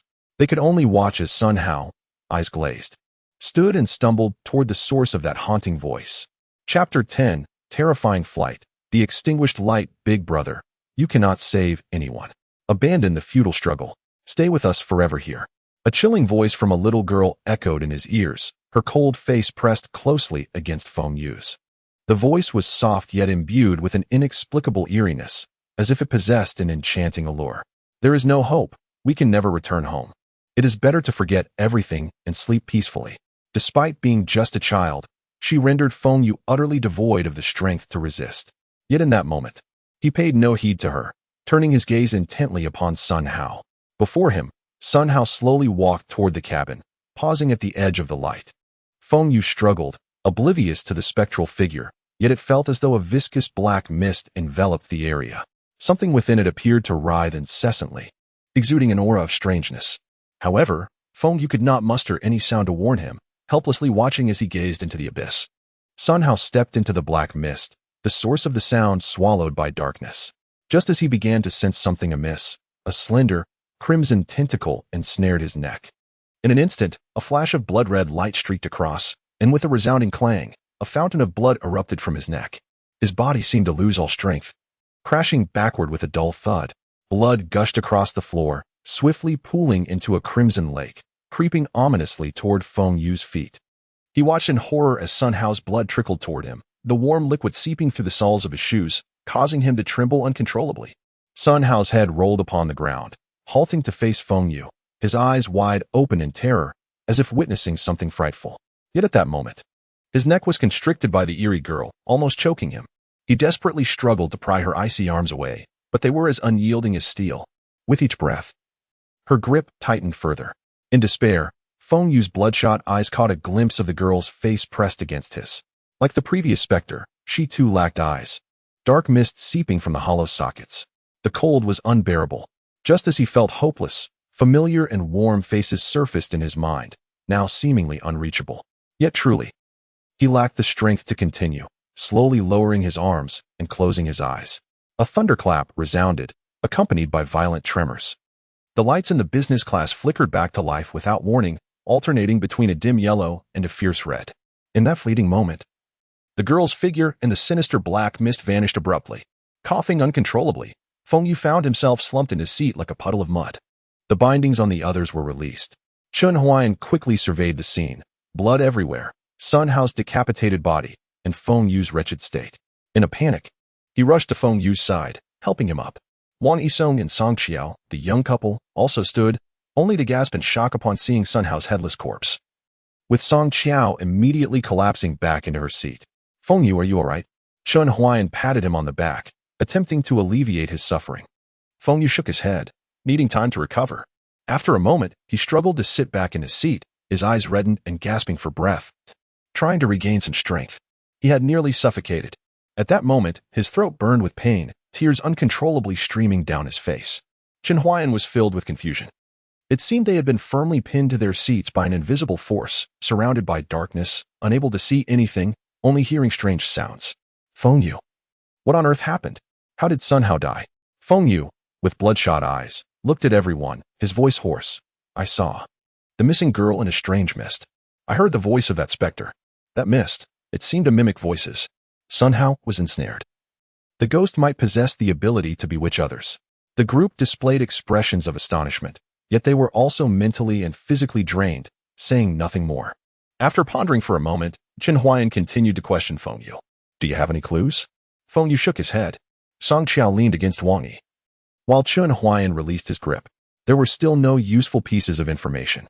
At that moment, despair enveloped everyone, with not a glimmer of hope in sight. The lights flickered incessantly between red and yellow, casting a pallid and desolate hue upon their faces. After a moment of silence, Chen Huayan exhaled, placing Sun Hao's body in the last row, laying his head upon a seat. At that moment, even the usually composed Chen displayed a sense of defeat. 2.5 hours had passed, and once the time reached 3 hours, the lights would likely extinguish completely. In the final half hour before the plane landed, the captain and co-pilot would not emerge. This meant, at most, they had less than an hour remaining. Silence enveloped them, and for a brief moment, relief washed over their faces as they leaned back in their seats. The flickering hope within them had been extinguished. If escape was impossible, they might as well embrace the final moments of tranquility. "Are we truly giving up?" Wang Yi murmured, a hint of reluctance in his voice. "No, there is still a chance." Feng Yu, despite his physical discomfort, spoke with a surprisingly clear and weak voice. Everyone turned to him, eager for his next words. They all understood that this might be their final hope. "Do you remember what was said in the manual? Everyone yearns for life, and some carry the hope of life." This phrase can be interpreted as a message to us, but it can also be understood as a message to them. As he spoke, he slowly pointed toward the cabin. "We need to be saved. These passengers also require salvation." The plane experienced some anomaly, leading to the demise of the passengers aboard. Although his voice was weak, it carried a conviction. The strange force is bound by rules. Is it possible that, from a certain perspective, those who are not bound by rules symbolize hope for them? "What do you mean?" The group appeared puzzled, furrowing their brows in an attempt to grasp Feng Yu's words. Chen Huayan's expression shifted suddenly as he realized something, raising his head. "You mean, the flight attendant in black?" Chapter 11. Redemption of the terrifying flight. A chilling aura swept through the cabin, causing everyone to shudder involuntarily. Feng Yu nodded at the others. "While we may not be able to confront the specter, perhaps we can employ the specter to vanquish another." The previous conversation with the cloaked flight attendant hinted at his desire to rescue this flight, although the reasons for his failure remained unclear. Yet, if we could alter the outcome that was destined to fail, do you think he would choose to assist us? Chen Huayan gazed at Feng Yu, a flicker of concern lingering in his heart. "But how can you be certain he will aid us? Let us not forget, he brought that meal with him. What if the flight attendant?" "He certainly will." Feng Yu's voice rang out with conviction. "Because it is his choice. He bears the weight of hope, which is why he has emerged into the light, retaining a fragment of consciousness. I surmise he will strive to save the passengers aboard this plane. He is also our final hope." Boom. With a thunderous clap, Feng Yu's words reverberated through the space. The group exchanged glances, contemplating the viability of this approach. "Let us give it a try. We have no other options." Wang Yi spoke first. Song Qiao nodded obediently. Chen Huayan sighed, looking at Feng Yu. "Let's gamble and see." Everyone returned to their seats, instructing that no matter what transpired, silence must be maintained. They sat down, yet the tension etched on their faces was unmistakable. Feng Yu took a moment to steady his nerves and pressed the call button on his seat. Tap, tap, tap. The sound of polished shoes striking the floor resonated in their ears like a death knell, striking at their very hearts. Without absolute certainty, each second felt like a dance on the edge of life and death. Song Qiao gripped Wang Yi's hand tightly, trembling. Before long, a familiar figure entered the business class cabin. The figure was shrouded in the flickering red and yellow light, casting an eerie silhouette that radiated an inexplicable dread. Feng Yu inhaled deeply, suppressing his fear as he looked at him. The cloaked flight attendant's icy gaze met Feng Yu's, and he sensed that the darkness in those eyes had intensified since their last encounter. "Passenger, do you have something to say? I have a way to save this plane." Feng Yu strived to keep his voice steady as their eyes locked. A flash of darkness crossed the flight attendant's eyes. "This is bad. Have I misjudged him?" A wave of cold sweat broke out on the gathered crowd, soaking their backs. "You cannot succeed." The flight attendant's tone was laced with an icy chill. Feng Yu sighed again, his gaze resolute. "No, we possess the means to save this aircraft, but it necessitates our entry into the cockpit. I understand your desire to rescue this plane and everyone aboard, yet you cannot accomplish this alone. We can assist you." The flight attendant remained silent, standing like a frigid statue. The business class cabin continued to flicker with ominous red and yellow light, illuminating the attendant's face in a more terrifying manner. Ding, ding, ding. The discordant sound erupted, startling everyone. The atmosphere grew heavier with this bell tolling. 3 hours have elapsed. Boom. The entire aircraft began to shake violently, more so than before, as if it were on the verge of disintegration. Puff. The plane began to exude wisps of mist, which manifested in an eerie grayish hue, carrying a noxious stench that slowly permeated the cabin. Boom. The lights extinguished, plunging everyone into darkness. Only the sporadic lightning illuminated the interior of the aircraft. Feng Yu and Qin Huayan quickly retrieved their phones and activated their flashlights. "Ah!" Song Qiao screamed, leaving everyone bewildered. "Look at the cabin." Feng Yu and Qin Huayan swiftly turned around. The passengers in the cabin were trembling uncontrollably, and those near the aisle had risen to their feet. Their limbs contorted grotesquely, their eyes radiating a sinister black light. Moreover, the figures they had previously encountered. The eyeless, ghostly woman now materialized behind them, accompanied by a swirling mass of black fog hovering above. The flight attendant they had first seen was now at the back, twitching incessantly. Among them stood a figure they recognized all too well, Chen Ping. "This is impossible. There should still be at least half an hour remaining." Feng Yu and Qin Huayan were momentarily stunned, their minds blank. Half an hour was a lifeline for them. Now, hesitation was no longer an option. Feng Yu turned to the cloaked flight attendant. "I know you wish to save everyone. This is your only chance. Assist us in drawing the captain and co-pilot out. We will rescue this aircraft." A flicker of struggle appeared in the flight attendant's eyes. "Andre, this is your sole opportunity." Feng Yu illuminated him with his phone's flashlight, reading the name on his badge. "Surely, there is someone of great importance to you aboard this flight. Do you not wish to save her?" "Ah." The attendant Andre clasped his head with both hands, shaking it violently, wailing in torment. Feng Yu's gaze shifted back to the cabin. Boom. With each bolt of lightning, the passengers morphed further, their bodies twisting grotesquely, steadily rising and advancing toward the business class area. If this continues, it will not be long before this place is lost. Feng Yu understood that safety was no longer guaranteed here. He quickly turned to Andre. "Andre, this is your final chance." Andre ceased his struggle, lifting his gaze to Feng Yu. His dark eyes seemingly cleared with determination, his voice cold and hoarse. "I will lead them out for you. The rest is up to you." Then, Andre looked toward the corpse of Sun Hao in the last row, picked up the head, and slowly approached the cockpit. Andre pressed the button to the cockpit. Moments later, the door swung open. 2 wrinkled, abstract faces appeared before them, illuminated by the lightning. Though their features were indistinguishable, their attire indicated they were the captain and co-pilot. Andre slowly produced the head, and under the flash of lightning, Sun Hao's lifeless eyes bulged, vacant, as if recounting a tale of injustice. The 2 figures from the cockpit stepped out, their bodies moving rigidly. Andre positioned them beside Sun Hao's corpse. Creak, creak. A grotesque entity squatted there, beginning to devour Sun Hao's body, while another gnawed at his head. Andre cast a glance at Feng Yu. Feng Yu understood immediately. This was their final opportunity. "Uncle Chen, Wani, Song Qiao, hurry into the cockpit," Feng Yu shouted, springing to his feet and dashing toward the cockpit at the swiftest pace. Qin Huayan followed closely, while Song Qiao stood up, but in the darkness and anxiety. Her legs weakened, causing her to stumble and fall. Roar. The grotesque entity, noticing this, let out a furious roar. It discarded the head and struck Andre aside. It then lunged towards Song Qiao and Wang Yi. The 2 were in dire peril. In this moment of despair, Wang Yi's eyes suddenly hardened. Chapter 12. Terror Flight. Wang Yi pulled Song Qiao, exerting every ounce of strength to push her towards the cockpit. Suddenly, with a sickening sound, a decayed and sharp bloodied hand pierced through Wang Yi's chest. "Hey!" Song Qiao screamed frantically, her voice echoing in the darkness. "Survive!" Wang Yi painfully uttered his last words, his gaze becoming vacant, his head drooping, blood flowing from his chest and mouth, clearly devoid of life.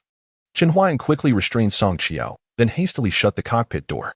With a resounding thud, the door closed, momentarily isolating them from the external horrors, allowing them to finally breathe a sigh of relief. Their eyes met. From an original group of 7, only 3 remained. Song Qiao's legs weakened, and she helplessly sank to the ground, covering her face with her hands as her muffled sobs reverberated within the confined space. "Uncle Chen, check if the cockpit is still operational," she urged. Chen Huayan took a deep breath, nodded slightly, and swiftly approached the control panel. Remarkably, their luck held. The cockpit still had a functioning power supply, the indicator lights on the dashboard flickering faintly. Suddenly, the sound of banging echoed as something pounded against the door, causing them to glance in terror at the cockpit door. The sturdy door began to twist and warp under an unknown force, dark mist seeping through the cracks. "How is this possible? What kind of strength could do this?" Feng Yu exclaimed in horror. "Qiao," a chilling yet eerily familiar voice echoed. It was Wang Yi's voice. Song Qiao halted her weeping, confusion clouding her eyes as she rose to her feet, gazing at the door. "Ae, you're alive. It's me, Qiao. Please open the door." Without hesitation, Feng Yu seized Song Qiao, forcibly pressing her into another pilot's seat. "Song Qiao, listen to me. Wang Yi is dead. Uncle Chen, quickly find out what the problem is." Chen Huayan, seated at the pilot's controls, was drenched in sweat, frantically checking various data and circuits at the control panel. "No, it's not the air conditioning system. The circuits are intact. Everything seems normal with the aircraft. Then what on earth is wrong with this plane?" An invisible pressure bore down on him, nearly overwhelming him. Chen Huayan was genuinely panicking. Everyone was placing their hopes on him, yet he couldn't even identify the problem. The banging at the door continued. Song Qiao, seated at the controls, covered her ears as tears uncontrollably soaked her clothing. Feng Yu looked at her, unsure how to comfort her. Then he recalled the words of the flight attendant in black. "Passengers have fallen into a coma. I think, Uncle Chen, if the passengers are unconscious due to lack of oxygen rather than suffocation, besides the air conditioning system, what else could cause this?" Chen Huayan paused, suddenly enlightened. His gaze shifted to the cabin pressurization system. Excitedly, he patted Feng Yu's shoulder, his voice trembling slightly. "Feng Yu, you are a savior." Chen Huayan quickly adjusted the pressurization system to automatic mode. With a soft hum, the pressurization system began to operate anew. In an instant, a peculiar glow radiated from the center of the cockpit, spreading outward. Wherever the light reached, the dark mist instantly dissipated. Even the business class and passenger cabin regained their illumination. Just when Feng Yu thought they had finally been saved, the terrifying banging continued. Peering through the crack of the door, they beheld the captain's face, twisted in a horrific grimace, his eyes bulging, mouth stretched to the ears, revealing a jagged row of sharp teeth. With a thunderous crash, the cockpit door was blasted open by an overwhelming force.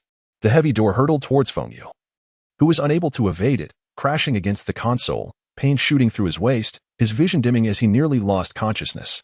Chen Huayan and Song Qiao stared in shock at Feng Yu. Before they could react, a massive, eerie hand discarded the cockpit door and seized Feng Yu's leg, yanking him down.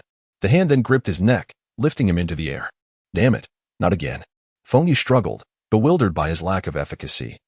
Every kick he delivered passing through the gigantic figure as if it were not present in this realm. Just as Feng Yu felt on the verge of having his neck crushed, a hand suddenly landed on the giant's shoulder. Then, a second, third, fourth. Countless hands emerged from the darkness, collectively pulling the enormous entity out of the cockpit. Feng Yu fell heavily to the ground, kneeling and violently retching, a thick metallic taste flooding his throat. Struggling to lift his head, he saw the familiar silhouette of the flight attendant in black, Andre, standing quietly outside, flanked by the initial flight attendant they encountered, and behind them, the passengers from the cabin, all gazing silently at the scene. They had all returned to normal, their faces flushed with health, their eyes no longer vacant, as if the horrific events had merely been a nightmare. However, their figures appeared ethereal, as if they did not exist in this world, mere wisps of light and shadow. The black-clad flight attendant gently nodded at Feng Yu, then turned, slowly returning to the cabin with the others.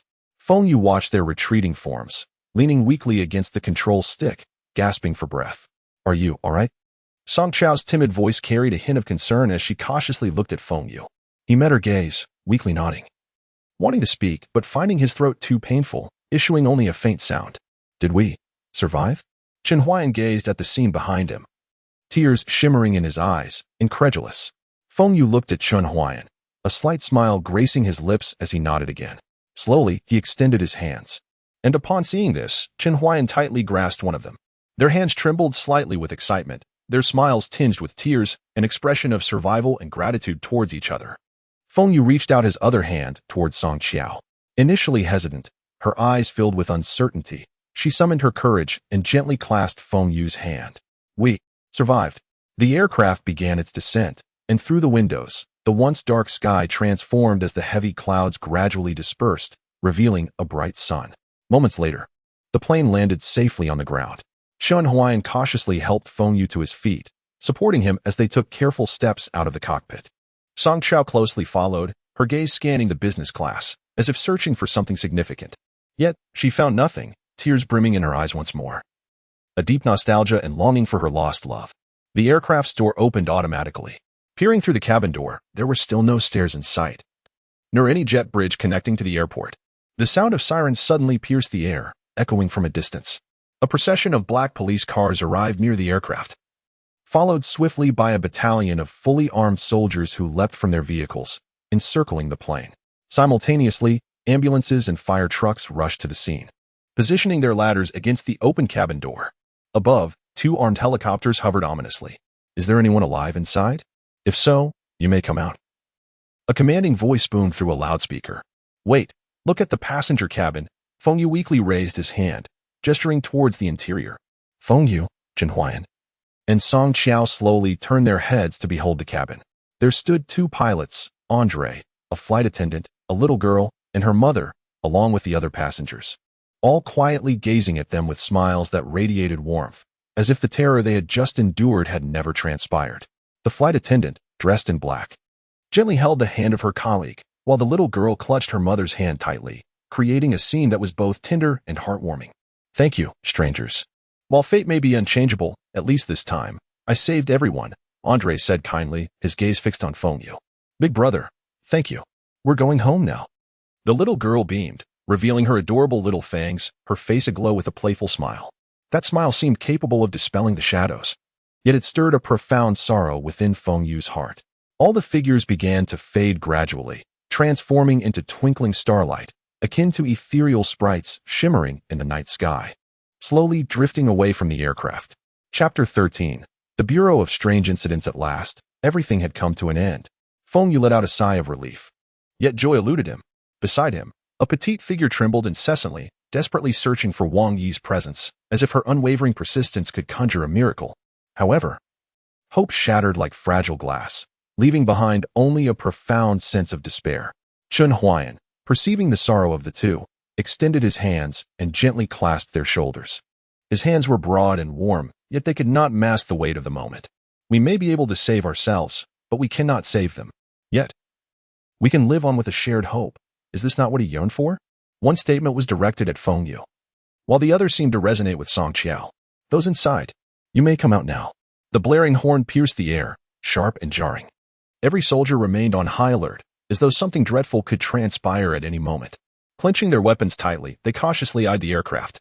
After exchanging glances, Chen Huayan, Feng Yu, and Song Qiao descended the fire escape slowly.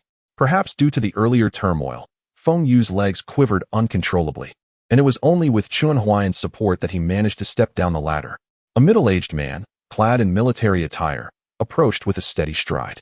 Congratulations, survivors. You have successfully emerged from the haunted flight. His brow furrowed slightly, betraying a hint of disbelief. He had not anticipated that 3 individuals would survive. Allow me to introduce myself. I am Lin Xiaoran, the director of the Bureau of Strange Incidents, he stated, his voice deep and resonant. One could discern from his tone that this director was undoubtedly a man with stories to tell. The trio exchanged bewildered looks, sensing that this situation was likely not a mere coincidence.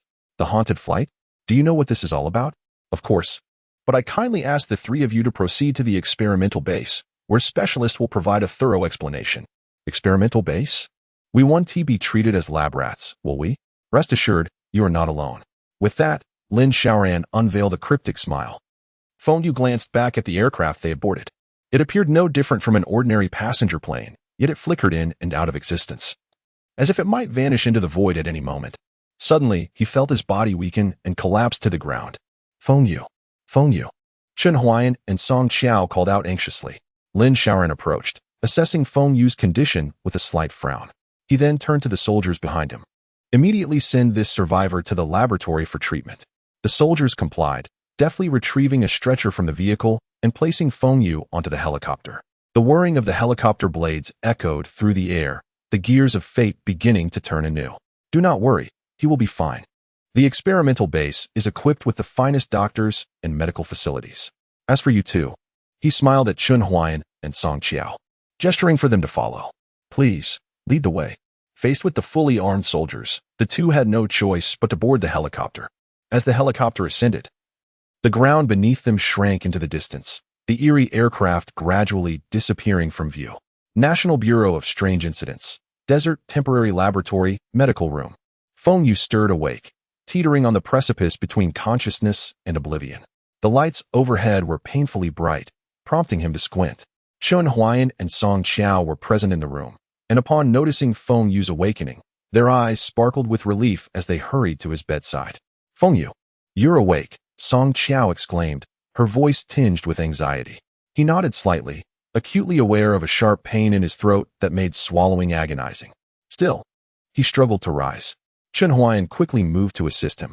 Where is this? They claim this is an experimental base, specifically established to address the strange incidents we encountered, Chen Huayan replied calmly, though concern lingered in his gaze. It has been 3 days. We have been here for 3 days. They said someone would come to reveal the truth once you regained consciousness. A series of distinct, heavy footsteps echoed from outside. Come in. A stern-faced woman, dressed in a suit, entered the room carrying documents. She casually pulled a chair from the side and placed it at Feng Yu's bedside before sitting down. Good day, everyone. I understand your confusion, and I will gradually clarify everything for you. First, allow me to introduce myself. My name is Lin Wan, and I am the director of the Task Assignment Department at the Bureau of Strange Incidents. This facility is one of the temporary laboratories under our Bureau's jurisdiction. Numerous such experimental bases exist across the nation. The incidents you reported have been duly recorded. The flight you referred to is known as the haunted flight, a term we use to describe it. She paused momentarily before continuing. 3 years ago, the National Aviation Administration detected a peculiar energy fluctuation, neither gamma rays nor ordinary electromagnetic waves, nor cosmic radiation, but an incomprehensible radiative energy. This anomaly defies scientific explanation. Some scientists even posit it as a manifestation of divine power, transcending physics and science. As she spoke, she handed over a dossier to the group. What you experienced on the haunted flight bears a striking resemblance to the ghost flight incident from decades ago. Chen Huayan immediately recognized the reference. As a former pilot, he was familiar with these classic cases. Regrettably, he had failed to grasp the gravity of the situation at the time. Feng Yu examined the documents with earnest intent. The dossier detailed an aircraft that had met with disaster decades prior. None had survived. Less than 15 minutes after takeoff, a piercing alarm erupted in the cockpit. The captain swiftly contacted the control tower to report the aircraft's unusual status. Initial assessments suggested that an overheating air conditioning system had triggered the alarm. Air conditioning system malfunction. Feng Yu recalled the indistinct audio from the haunted flight. He continued to scrutinize the dossier. During efforts to troubleshoot the issue, the captain and co-pilot unexpectedly lost contact. The situation deteriorated rapidly, leading some to speculate that the flight had been hijacked. Consequently, military forces dispatched 2 fighter jets to investigate the missing aircraft. Upon arrival, the fighter pilots discovered the plane in autopilot mode, with no one at the controls. The captain's seat was empty. More shockingly, all passengers in the cabin wore oxygen masks, motionless, seemingly in a state of unconsciousness. There were no signs of hijack activity. All evidence pointed to a terrifying conclusion. The entire aircraft's passengers and crew had succumbed to unconsciousness due to asphyxiation. Those passengers, taking a deep breath, he recalled the pallid faces of those aboard the haunted flight and pondered why, half an hour post-takeoff, they remained utterly still. All of it had an explanation. During the ascent, The plane had not reached a significant altitude, and the oxygen levels inside had remained adequate, thus no immediate abnormalities were observed among the passengers. 15 minutes later, the alarm sounded, and the oxygen masks deployed. Yet, the oxygen supplied by the masks could sustain them for no longer than 15 minutes. Half an hour had passed. No wonder. It felt as if he had drifted into slumber. Feng Yu murmured to himself, unable to shake off his astonishment. He never anticipated that this would indeed be a bizarre twist of fate. Setting the documents aside, his gaze turned somewhat forlorn. It was not that he could not accept the reality, but rather that he had encountered a familiar name, Andre. In this crisis, he was the sole individual who remained conscious. Not only was he an experienced diver, but also a pilot of small aircraft, as well as a crew member. That day, he was supposed to be resting. Yet he had rearranged his schedule to accompany his girlfriend, who was on duty. Little did he know, they would board this fateful flight together. The dark-clad flight attendant and that particular stewardess. After the incident occurred, Andre, with his last vestiges of will and rigorous training in high-pressure situations, fortuitously discovered 4 oxygen tanks. He placed the mask over his girlfriend's face, but alas, she showed no signs of awakening. Subsequently, he attempted to enter the cockpit to take control of the aircraft, yet he found himself utterly at a loss amidst the aircraft's intricate instruments. Despite his efforts to rouse the captain and co-pilot, it was all too late. He persistently sent out distress signals, but regrettably, due to incorrect frequency settings, these signals went unreceived by ground control. He looked towards the fighter pilot outside the cabin, desperately gesturing towards his headset, as if he wished to communicate something. Ultimately, after the fuel was exhausted, the flight plummeted into the mountains, claiming the lives of all aboard. The cause of the catastrophe lay with the aircraft maintenance engineer, who had failed to restore the pressure system to automatic mode following routine maintenance. As the airplane ascended to high altitudes, the cabin experienced a hypoxic state due to the drop in pressure, causing everyone to lose consciousness. The ground crew's oversight and the erroneous initial reactions of the captain and co-pilot culminated in this horrific outcome. A minor blunder. "Big brother, we are going home." Suddenly, Feng Yu recalled the little girl who had waved at him for the last time, and the steadfast flight attendant who clung to hope until the very end. As the plane descended, watching helplessly as it collided with the earth, what profound despair that must have been. Everyone yearns for life, and some carry the hope of existence. Yet when despair arrives, perhaps dying in slumber is the gentlest way. In the room, silence enveloped the gathering. Chapter 14, The Instructor Observing the Silent Crowd. Lin Wan understood that they needed time to accept the gravity of the situation. Feng Yu glanced at her, his heart filled with unease. Were the occurrences aboard the strange flight genuine aberrations of reality? Lin Wan shook her head. A portion was indeed real, yet, according to feedback from other survivors and the available data, some occurrences lacked any historical documentation. This implied that the majority of the bizarre events had no basis in reality. Scientists speculated that within the same space, other worlds might exist. A jolt of astonishment coursed through her, invoking a profound saying: a flower, a world, a leaf, a Bodhi. Lin Wan continued her explanation. Since the onset of extraterrestrial fluctuations 3 years ago, supernatural events have erupted across the globe. Countless individuals have vanished from their slumber, leaving no trace, no clue. A few fortunate survivors claim to have been taken by a peculiar flight, where phenomena defied all logic. Slowly, she distributed the materials in her hands to the 3 individuals. As Director Lin Xiaoran had previously stated, they were not alone. Gazing at the contents of the documents, Lin Wan elaborated. In response to this crisis, nations worldwide have formed an alliance to confront the issue. However, it is merely a superficial alliance. She sighed, as if burdened by unspeakable truths. Shaking her head, she continued, the alliance mandates that each nation train the cursed individuals, those selected participants. The government treats this matter with utmost seriousness, promptly convening to establish the Bureau of Bizarre Incident Investigation. Each group of members involved in the strange flights will subsequently be assigned an instructor from the Safety Bureau, who will accompany you into the bizarre flights. She paused, allowing the gravity of her words to settle. According to survivor accounts, every appearance of a strange flight coincided with a terrifying event. Each experience was entirely unique, devoid of any reference value. Then, she looked at the crowd. While all survivors believed they would only endure a singular nightmare, those ensnared in the quagmire could not escape. What does that mean? Feng Yu inquired, sensing an ominous undertone but still seeking clarity. Lin Wan appeared to anticipate his concern. Disregarding Feng Yu's astonishment, your survival from the strange flights attests to your intelligence. I do not wish to create trouble for you. Yet certain truths need not be explicitly stated. Leaning back in her chair, a hint of sympathy grazed her features. Nightmares will accompany you until death. Her words hung heavily, casting a pall of despair over the group. Wearily leaning against the headboard, Feng Yu's gaze became vacant. Chen Huayan slumped in his chair. Song Qiao collapsed beside the bed, her eyes filled with hopelessness. They had just narrowly escaped a calamity. Does this mean we are still forced to participate in such events? Is there truly no alternative? Feng Yu murmured, his voice laced with bitterness. He raised his head, a flicker of hope remaining in his eyes as he looked at Lin Wan. Sighing, Lin Wan recognized the harshness of reality. Orders had already been issued from above. Moreover, time was not on their side. Whether they accepted it or not, they had to comply. The strange flights occurred monthly, and those chosen would sense them. They defied the laws of physics, potentially manifesting within walls or even on roads. Even if you were separated by vast distances, the moment you boarded the strange flight, you would find yourselves beside one another. But this could easily incite public panic. Lin Wan exhaled deeply. Thus, the government mandates that in the final days leading up to the event, participants must return to the experimental base to await the strange flight together. Then, as if a thought struck her, she added, "By the way, there is one more thing I can share with you. Having passed the first trial of the strange flight, you will not encounter supernatural events on your next journey." Listening to Lin Wan's words, the group remained in a daze, unsure if it was due to fear or sheer numbness. "If we choose not to go, can we evade it?" Song Qiao stammered.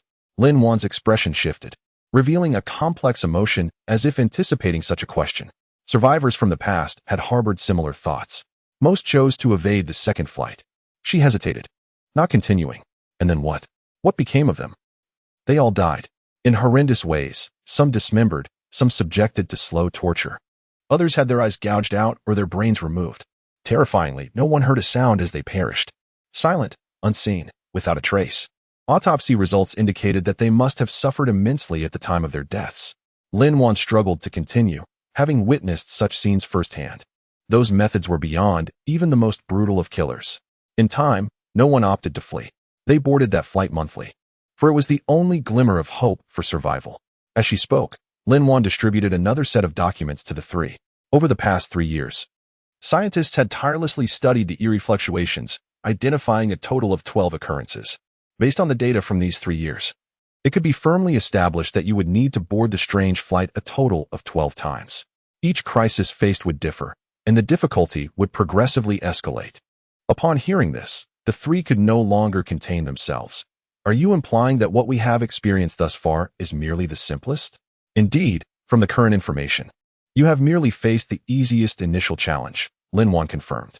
Your predecessors, some of the most skilled detectives, elite special forces, and safety bureau agents, met their end at the 11th challenge. The 11th and 12th challenges remain shrouded in mystery, devoid of any information. But if you can survive all 12 challenges, there may be a glimmer of hope. Moreover, as you progress through each challenge, the government will provide you with more intelligence. Feng Yu shut his eyes, no longer wishing to speak. If the most capable individuals had failed, what hope did they have? The unspoken truth loomed over them, revealing that their time was limited, with less than a year remaining, and every entry into the strange flight could potentially mark the end of their lives. How will you ensure that the instructor can accompany us into the strange flight? Chen Huayan voiced his doubts. If this is a curse, only we should be able to enter. Is the instructor also among the chosen? Lin Wan replied. Initially, I shared your belief that only the chosen could enter. However, the reality is quite the opposite. The rules of the strange flight are peculiar, prior to governmental intervention. Some who passed the first trial brought along others and curious onlookers into the strange flight. The result? They were never seen again. The trio fell into silence. Over the past 3 years, they had occasionally encountered reports of flights appearing out of thin air, with people vanishing upon entering. They had initially dismissed such tales as mere pranks, yet now it became evident that they were all true. However, since the initial batch of videos was released, such updates have been conspicuously absent, likely an effort to prevent widespread panic, prompting the government to take control of the media. Feng Yu lifted her gaze towards Lin Wan. Director Lin, if those not selected, apart from us, can also access the enigmatic flights through media like ours, why not send more individuals along? A larger group might facilitate the discovery of vital clues. It's akin to the individual who successfully navigated the 11th challenge. Her words trailed off, seemingly awaiting Lin Wan's response. The latter exhaled deeply. There aren't enough elite personnel to deploy. Have you considered that if those accompanying you are also ordinary individuals? What assistance could they truly provide? Should they err and breach regulations, what repercussions would you face? The strict limitations on accompanying individuals to these flights stem primarily from this reason. A larger assembly, though diverse, may not yield positive outcomes. Nations still engage in intricate power dynamics. While ostensibly allied, their hearts remain estranged. They do not wish for any single nation to monopolize the secrets within the enigmatic realms. Thus, the guidelines dictate that each group may only be accompanied by one instructor. There have been considerations to group these cursed individuals together for the enigmatic flights. However, the dilemma arises. Besides those initially selected together, others must embark on their own flights after a month. If they engage in missions with others, they risk missing their own flights. Consequently, the outcome could be disastrous. Moreover, there is another crucial matter. With this thought, Lin Wan immediately adopted a serious demeanor. From your second entry into the enigmatic flights, there may be key items you can retrieve. These items could prove pivotal in unraveling the mysteries of the enigmatic domains. You must be particularly vigilant. In the blink of an eye, the group departed the room, following Lin Wan to the dispatch office. Along the way, they encountered many others who, like them, had been selected. The expressions on those faces bore no hint of fear, but rather a profound sense of resignation. They understood their time might be limited. Rather than await death in dread, they chose to savor each day. This atmosphere of despair and resignation hung heavily over the entire experimental base, like a dense fog. Through conversations with Lin Wan, they learned they must remain at the base for training this month, followed by participation in next month's trials. Each individual was permitted one phone call home to assure their families of their safety. If they failed to return from the second trial, the government would provide 50,000 yuan as compensation for the surviving relatives.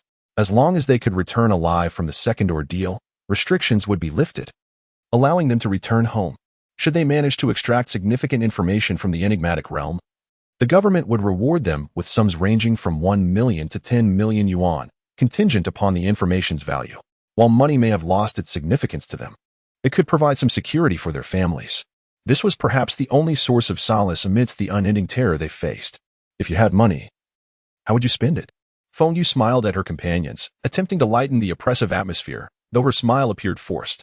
Chen Huayan responded with a bittersweet smile. I'm not lacking in funds. If I return alive, I intend to indulge myself. I want to share some of the money with IES parents and my own. Song Qiao timidly chimed in, her small fists clenched tightly in front of her. Pouting as if to bolster her courage, Feng Yu regarded her with a sense of admiration. Though timid, Song Qiao possessed a pure heart. It was no wonder Wang Yi risked everything to protect her. Wang Yi, you truly have an eye for character, Feng Yu murmured to herself, reflecting on how rare such innocence was in the current world. Yet, one could not help but wonder how long such purity could endure in this brutal environment. Upon reaching the office, they settled onto the sofa, awaiting the arrival of their assigned instructor, hearts brimming with apprehension about the individual they were about to face. I hope they aren't too terrifying. Suddenly, the sound of hurried footsteps echoed through the quiet corridor, followed by a creaking door. A charming young girl entered, balancing a stack of books. She appeared no older than 17 or 18, with a round face and large, expressive eyes exuding innocence. However, her arrival caused the group's hearts to leap into their throats. Upon entering, she awkwardly maneuvered her right foot to close the door. Just 2 steps in, she stumbled over her own feet, toppling forward. Ah, she squealed, sending the books flying, which toppled a water cup from Lin Wan's desk. The cup shattered on the floor, producing a sharp, ominous sound, as if heralding ill tidings. The girl herself fell to the ground. The group's expressions turned tense, a sense of foreboding creeping over them. Please don't let this be. Feng Yu silently prayed, unable to fathom that such a clumsy girl could possibly be their instructor. The girl on the floor lifted her head and beamed at them. Then she stood up and brushed off the dust from her clothes. Hello everyone. My name is Su Qianqian, and I will be your instructor from now on. Chapter 15. A brief respite. The sound was crisp and melodious, laced with a hint of excitement and pride. However, to the ears of the gathering, it was nothing short of a grand jest. Ahem. Chen Huayan could not suppress his urge to clear his throat, his brow furrowed and his expression one of disbelief. Director Lin, you cannot be serious. All eyes turned towards Lin Wan, who appeared equally embarrassed. She took out a tissue to wipe the water from the table, striving to maintain her composure. In truth, this experimental base was brimming with talent. Yet, Lin Wan felt a twinge of guilt as she inhaled deeply, her voice carrying a weight of weariness. However, over the past 3 years, the number of mysterious flights had surged, and almost every participant had met with misfortune. The manner of their demise was often too abstract. And now, if you were willing to join this department, Director Lin, are you jesting with our lives? Qin Huayan could no longer contain his anger, his voice rising in indignation. That girl can barely be considered an adult. You would send her into such perilous circumstances? What are you thinking? He chastised vehemently, aware that they were risking their lives for intelligence. Among them, he was the most composed and rational, yet at this moment, he felt pushed to the brink. If those accompanying them lacked strength, they would provide no assistance and could even become a liability. Hey, Su Qianqian's innocent voice chimed in as she placed her hands on her hips. Though I may appear youthful, I am already 20 years old. Moreover, I have been a key talent groomed by the state since childhood, specializing in investigation and reconnaissance. I am not merely a pretty face. I possess real skills. Gazing at the girl, whose innocence was still evident, the trio exchanged skeptical glances. Qianqian had indeed undergone rigorous training since her youth. While her demeanor was somewhat eccentric, it did not detract from her talent. At merely 20, she had already successfully assisted in solving several murder cases. With a sigh, Lin Wan reflected on the dire circumstances. Had there been other options, she would never have considered placing Su Qianqian in such a dangerous position. This girl was an orphan, raised by the state, enduring comprehensive and stringent training. Regardless of the challenges, her cheerful disposition remained unchanged, fearless and unabashed. Yet, deep within, she was aware that her smile often concealed a trace of sorrow. She was profoundly lonely. Lin Wan had watched Su Qianqian grow and had developed a deep affection for her, intending to nurture her as a capable assistant. Little did she know that the day would come when she would have to send her straight into the jaws of death. Objections are futile. The three, along with Su Qianqian, made their way towards their accommodations, retrieving their previously confiscated belongings. According to the arrangements, Su Qianqian would team up with Song Qiao, while Feng Yu and Qin Huayan formed another pair, selecting 2 adjacent rooms. Uncle Qin, if we could bring our phones into the mysterious flight, we might be able to capture some evidence, Feng Yu mused, glancing at Qin Huayan as they walked. If phones could indeed be useful during the flight, it might prove to be an invaluable asset. I attempted to take a few photos during the last flight, Qin Huayan replied, handing his phone to Feng Yu. However, when he looked at the screen, he discovered that all the images were pitch black, devoid of any content. Is it impossible to take pictures? Disappointment clouded Feng Yu's face. Don't waste your efforts. Su Qianqian's voice rang out from ahead, and she turned around, speaking earnestly. From the moment you step onto the flight for the second time, you are prohibited from bringing anything other than your clothing. An invisible force will forcibly separate you from your belongings. It is as though the mysterious flight possesses its own will, disallowing anything that could potentially reveal its secrets, unless you pass its trials. Her vivid description sent shivers down the spines of the group. Feng Yu regarded her, a new question forming in his mind. Have you participated in the mysterious flights? Not at all, Su Qianqian replied, blinking innocently and smiling. But I have researched the accounts of survivors. The base has specially crafted a VR training room where I have undergone countless simulated trainings. Each time I entered that virtual realm, it felt as if I were truly immersed in it. What were the results of those tests? Hiki. Su Qianqian scratched her head, remaining silent. A month passed in a flurry of intense training, the group fully immersing themselves in physical conditioning after assuring their families of their safety. According to Su Qianqian, while they might not stand a chance in a fight, they certainly needed to be able to run. They engaged in running drills 3 times daily, employing rigorous military training protocols. They also prioritized rest, as physical conditioning could not be drastically improved in a short span of time. If they rushed and injured themselves, they might as well consider it a premature death sentence, foregoing the mysterious flight altogether. Look, is that a mysterious flight? Song Qiao's voice trembled slightly, capturing the attention of the others. Qin Huayan and Feng Yu quickly looked up, peering through the window to see an old-fashioned propeller plane quietly stationed on the runway outside the experimental base. The aircraft was enveloped in a gentle mist, rendering it almost ethereal. 2 individuals were exchanging heartfelt farewells with those who had come to see them off, their faces a mix of reluctance and resolute determination. As they hesitated at the entrance of the plane, they ultimately steeled themselves and boarded. The prospect of a grim fate awaited them. Yet remaining behind offered no solace either. Was there a more profound despair than this? In the cafeteria, a pallid young man murmured to himself, "At least going offers a glimmer of hope." For 3 years, no one had emerged unscathed. Listening to the collective lamentations of those in the cafeteria, the four finished their meal in silence before returning to their dormitory. As Feng Yu lay on his bed, he gently closed his eyes, reflecting on Su Qianqian's words, which offered him a new perspective on the girl. To survive, each person wielded a metaphorical dagger, one that could be used against anyone, even those closest to them, be they participants from their own nation or even their most cherished companions. Was this young girl merely pretending? Tomorrow marked the end of their 1-month term, and they would once again step into the mysterious flight. Closing his eyes, he was reluctant to label anyone as wicked. Yet, hope often resembled a poison, compelling individuals to make choices that betrayed their true selves. When fate mercilessly cast them into the abyss, the instinct to survive would rewrite every established principle. Everyone would resort to any means necessary to cling to life. Chapter 16. The Eerie Flight, Room 0. Midnight. Suddenly awakened from his slumber, Feng Yu found himself drenched in cold sweat. Chen Huayan, startled by the scream, hastily turned on the light, illuminating the room. "Feng Yu, what happened? Did you have a nightmare?" "Yes, I don't know why, but I have this ominous premonition." Feng Yu's voice quivered, still gripped by fear. "Don't frighten yourself," Chen Huayan reassured, glancing at the clock on the bedside table.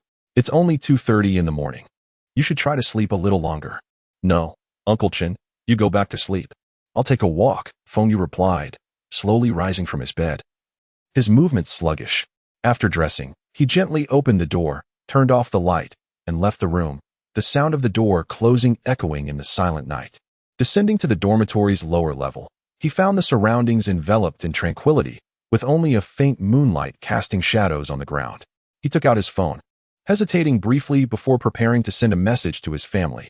"Dad, Mom, I'm going to carry out a task. Don't worry about me." His finger hovered over the send button, yet he could not bring himself to press it. He had so much to express before, but now he was at a loss for words. Unbeknownst to him, a figure silently approached from behind. Suddenly, a small hand reached out and pressed the send button for him. "Su Qianqian, aren't you tired?" The girl, donned in bare pajamas, sat beside him, her small hands clasped behind her back. Pouting, she gazed at the sky. "It's because of you. You woke me up with the door slamming in the middle of the night. I was as quiet as I could be. But why did you come out in your pajamas? Aren't you cold?" "I'm used to it. During training, I was often in cold water and mud. This little chill is nothing to me." The two sat in silence, gazing at the sky, neither feeling the need to speak, simply enjoying each other's company. The cool moonlight bathed them, casting their silhouettes against the night. In that moment, time seemed to stand still. "Su Qianqian, are you afraid of death?" Feng Yu broke the silence, his voice barely above a whisper. "Yes, but also not afraid." "Why?" After a moment's pause, Su Qianqian continued to gaze at the stars. "No one is truly unafraid of death. We only pretend to be strong. Sometimes it's beyond our control. Besides, I have little left to lose." Feng Yu looked at her. Her eyes sparkled like stars, and her petite frame seemed to harbor immense strength. Silently, he removed his jacket and draped it over her shoulders. Su Qianqian's cheeks flushed, her thoughts a mystery. They sat together, watching the stars. The twinkling lights in the night sky seemed fleeting, much like their own lives. Gradually, drowsiness began to creep in. "Su Qianqian, let us head back. You might catch a cold if you stay out longer." She nodded, and the two walked back in silence. Once they returned to the room, Feng Yu lay down and fell into a deep slumber. Ding ding ding, the alarm rang at 8:30, pulling Feng Yu from his dreams. He opened his eyes, his head still heavy with sleep. He rose slowly to wash up. After Chen Huayan finished his morning routine, a knock echoed from outside the door. "Let us go. We need to pick up our bulletproof vests." "Bulletproof vests?" Feng Yu opened the door to find two petite figures before him. "Yes. Although we can't take other items, clothing is permitted. The latest models look like regular clothes, yet they are waterproof, fireproof, bulletproof, and resistant to cold." "Are bulletproof vests useful against the Eerie?" "Who told you that in the Eerie domain, there are only ghosts?" After collecting their vests, the four of them headed to the cafeteria for a meal. The atmosphere was somewhat somber, with only a few patrons present. Suddenly, a chill swept through, penetrating everyone as being, "It's here." Except for Su Qianqian, the other three felt a profound coldness gripping their hearts, as if an icy hand had clutched them. Meanwhile, on the runway outside the base, the silhouette of an aircraft gradually materialized. Uniquely, this time a boarding ladder appeared beside the plane, partially obscured by mist. The onlookers had grown accustomed to such sights. The three sighed, their appetites vanishing into thin air. They could hardly eat. After forcing down their meals, the four tidied up and steeled their nerves for departure. The Erie flight was set to remain for 4 hours. Whether or not they boarded, it would take off after that duration. Lin Wan stood outside the Erie flight, awaiting their arrival. Upon seeing Su Qianqian, she hurriedly embraced her. The two reluctant to part, as if this farewell might be their last. After a long moment, they finally released each other, Lin Wan gently ruffling Su Qianqian's hair.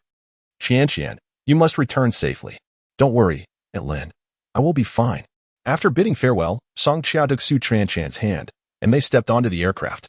Inside, the layout was identical to their previous journey. The cockpit door remained closed, leaving them uncertain of who might be inside. However, this time, they opted for the passenger cabin rather than the more comfortable business class.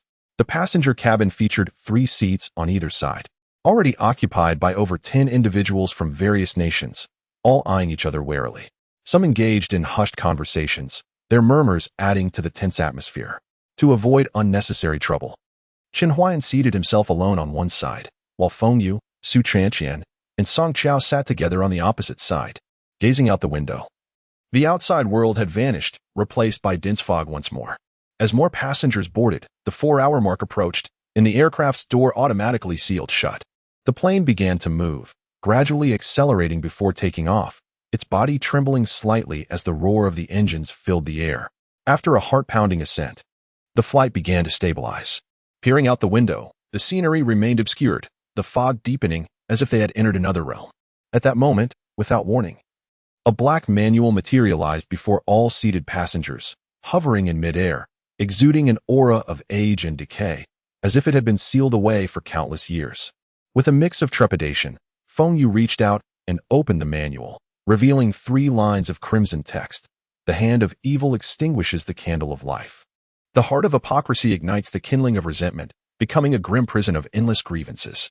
Sow the seeds of malice and reap the fruits of evil.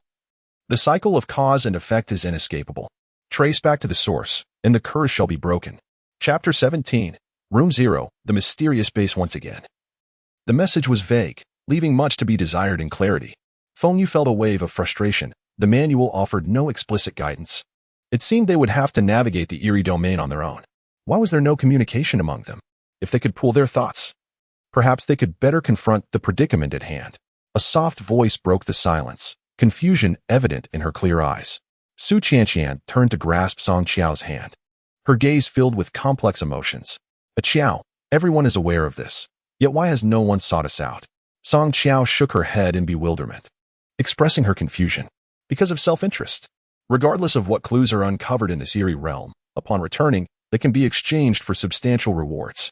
Even if they know their time may be short-lived, they can still leave something for their families.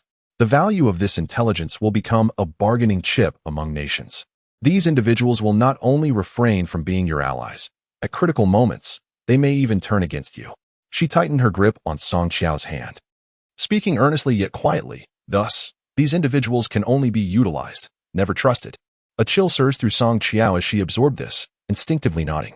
In recent days, she had increasingly felt that the world was rife with malice, her previously innocent worldview continuously shaken and shattered, causing her inner turmoil. Humph. Then I shall refrain from speaking to any of them, and stay close to you instead. The group exchanged gentle smiles, and Feng Yu looked at her, unable to resist teasing.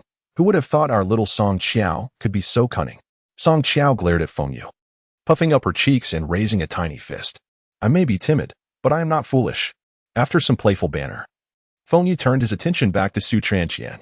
Was the astute girl before them truly the same as the carefree one they had encountered earlier? Moments later, Su Qianqian addressed the group with a serious tone. We are a team. To prevent internal discord, the state has preemptively devised a strategy. The intelligence gathered by members of the same group within the Erie domain will be shared.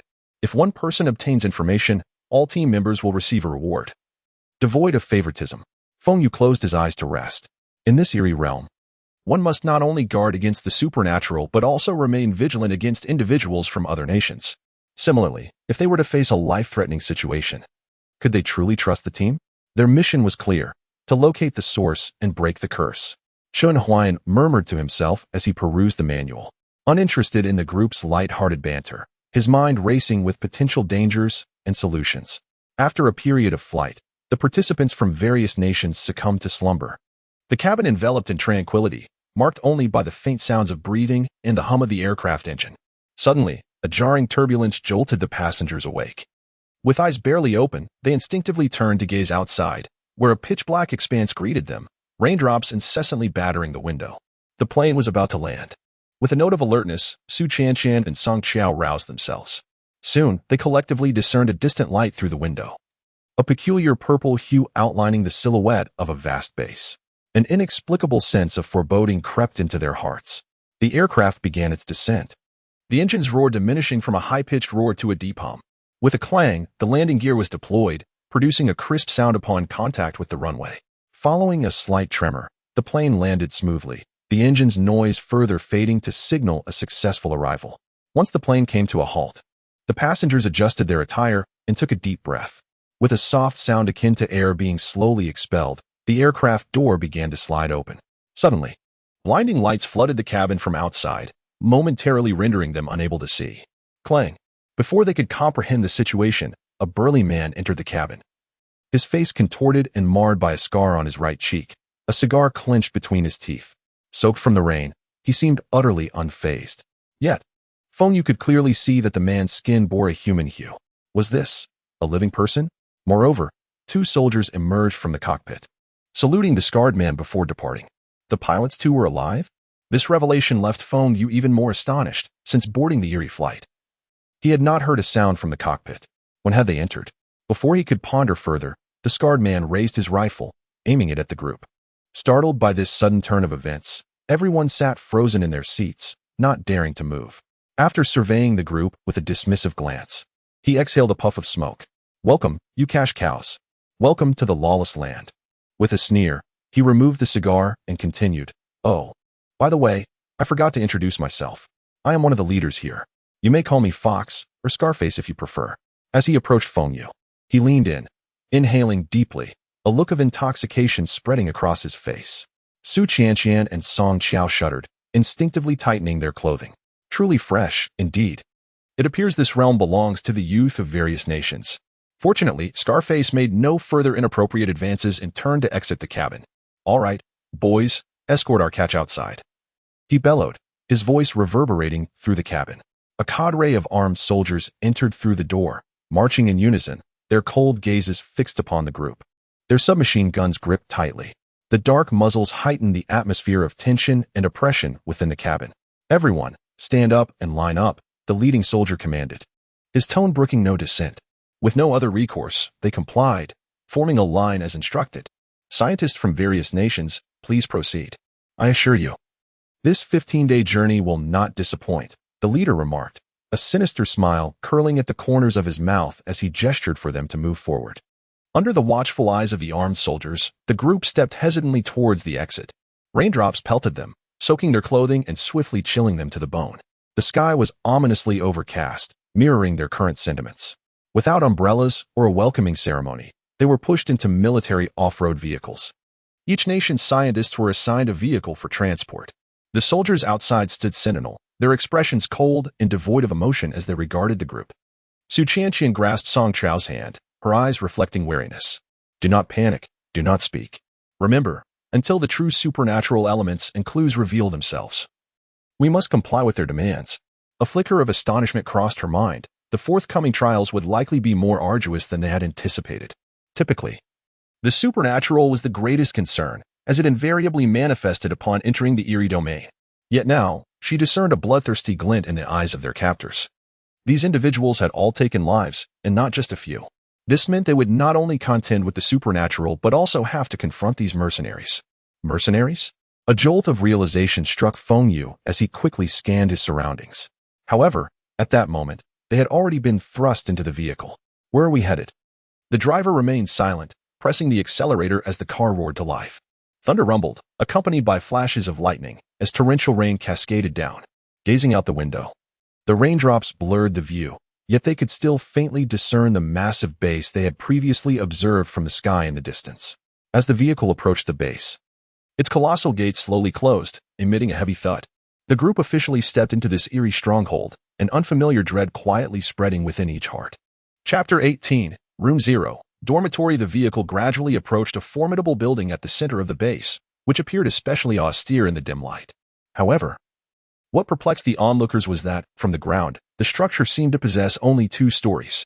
Disembark, came the driver's cold, authoritative tone as the vehicle came to a halt. The 4 individuals stepped out, beginning to survey their surroundings. The entrance was unexpectedly vast, where 24 selected participants from various nations stood scattered about. Scarface leisurely descended from the armored vehicle, casting a glance at the assembly. Since you are representatives from different countries, you should understand the rules here. Observe more, speak less. Otherwise, as he spoke, a glint of ruthless intent flickered in his eyes. He then turned to the soldiers behind him, giving a slight nod. Take these scientists to their quarters. As soon as the words left his lips, the soldier acknowledged with a nod and addressed the group with an icy tone. Please, follow me. An air of unease enveloped the participants as they silently trailed behind the soldier into the elevator. While operating the elevator, the soldier began to explain the base. It was then they learned that this facility was also an experimental building, with 2 floors above ground and 5 below. The 3rd underground level was originally a residential area, now abandoned for reasons unknown, exuding an aura of age and eeriness. The 4th basement housed test subjects and various dangerous weaponry, while the 5th level was a strictly forbidden zone, rumored to be the site of some frenzied scientific experiments. The thought alone sent chills down their spines. The delegation had ostensibly come to inspect weaponry and experimental conditions, thus they were only permitted access to the 4th floor. What manner of weaponry? What kinds of experiments? The 5th level seemed to hold the key to their mission.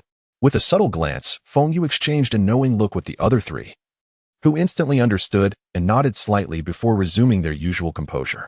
Notably, he observed that some individuals displayed behaviors and a calm demeanor that were far from characteristic of newcomers, prompting him to remain vigilant. Ding!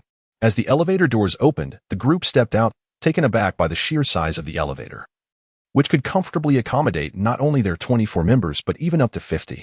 The enormity of the elevator hinted at the vast scale of the entire base. What was it designed to transport? Feng Yu pondered silently. The 3rd underground level was imbued with an icy atmosphere, a penetrating chill that seeped into their bones. Su Qianqian keenly observed the details around them. This place seems hastily cleared, as if in urgent preparation. Look, there is still dust on the floor, and the corners bear signs of hurried cleaning. She frowned slightly and continued, moreover, this base is so expansive that it could easily accommodate thousands. When we arrived, I noticed several dormitory-like structures, yet they specifically prepared this underground level for us. This doesn't feel like hospitality, it feels more like. Su Qianqian did not finish her thought, but her apprehension was palpable.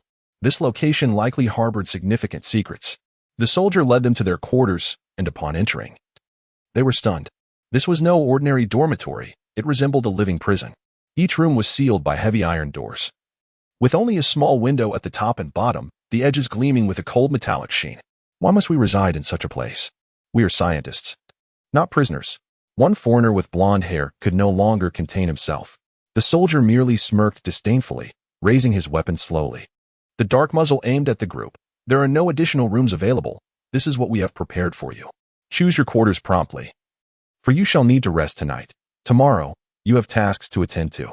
Under the threat of the firearm, they dared not question the nature of the tasks and proceeded to select their rooms according to their affiliations. Feng Yu, Chen Huayan, Su Qianqian, and Song Chao exchanged glances and, in tacit understanding, chose a single room. Together, they could better analyze their circumstances and support one another.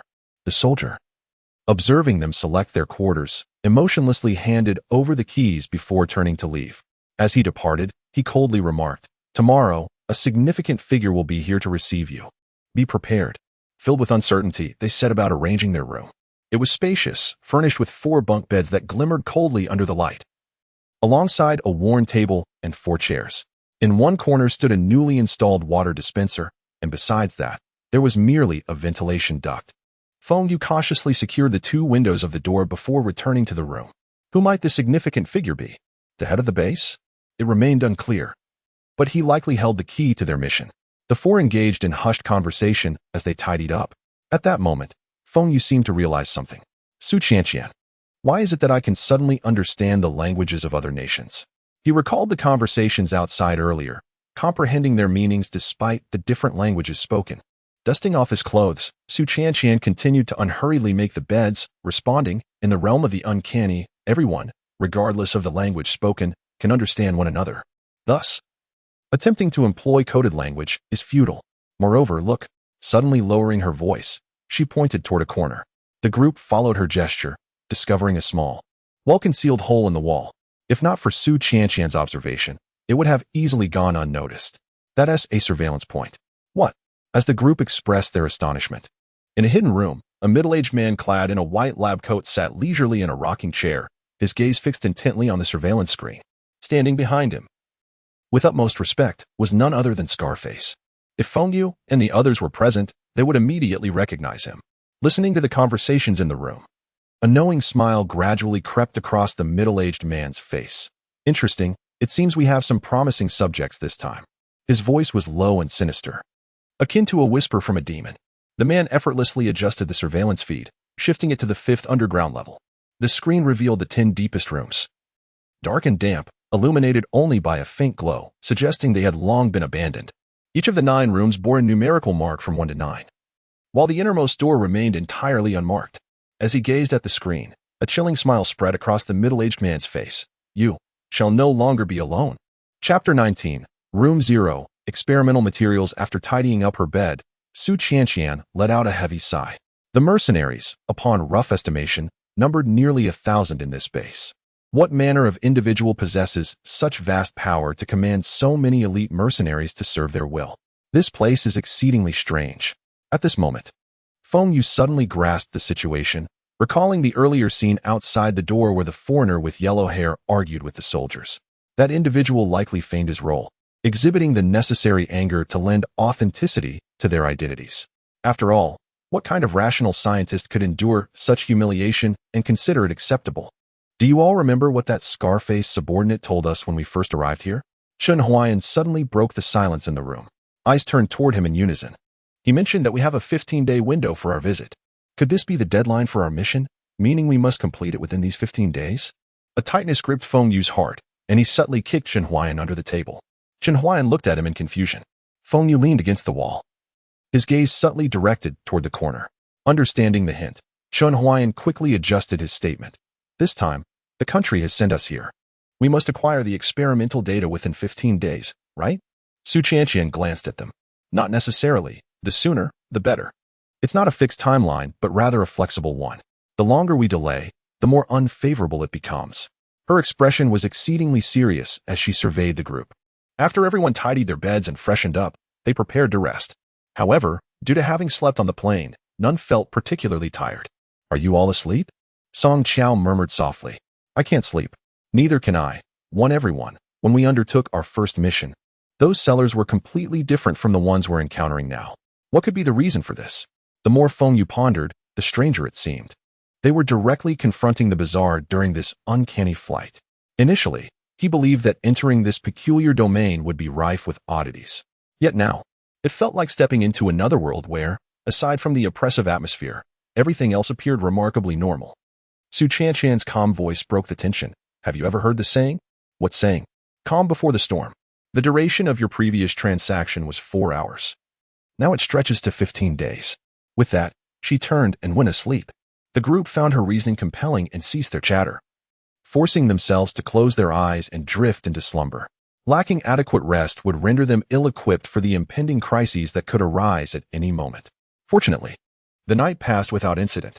The next morning, the group rose and washed up. This wretched bed is driving me to my wit's end, Chen Huayan exclaimed, kicking the bed frame vehemently, producing a dull thud. Feng Yu and Song Xiao were somewhat accustomed to such conditions, as their school beds were similarly constructed of iron and wood. As for Su Qianqian, years of rigorous training had long accustomed her to such harsh environments. After freshening up, their stomachs began to grumble, prompting them to venture out for breakfast. They took the small elevator to the base cafeteria on the underground level, where the aroma of food wafted toward them. The cafeteria's offerings looked quite appealing, with steaming dishes laid out across the serving table. However, Feng Yu, Chen Huayan, and Song Qiao did not immediately approach. They vividly recalled Chun Ping's death, The bloody, horrifying scene lingered in their minds, with Chen Ping's distorted face, the flowing blood, and the despair in his eyes haunting them, making them wary of the food here. Su Qianqian observed their hesitation and sighed, ignoring their reluctance. She confidently filled her tray with a generous portion of food and settled at an empty table. Her demeanor suggested she had no concerns about the food's safety. The others felt somewhat awkward, watching her nonchalance, and eventually served themselves, cautiously sitting together. Sister Qianqian, can we really eat this? Song Qiao whispered, her voice trembling slightly. Her gaze fluctuating between the food and Su Qianqian, internally conflicted. With a 15-day mission ahead, if they were deprived of food, they would starve before even beginning their search for clues. Su Qianqian chewed her food, mumbling, "Besides, we cannot remain hungry.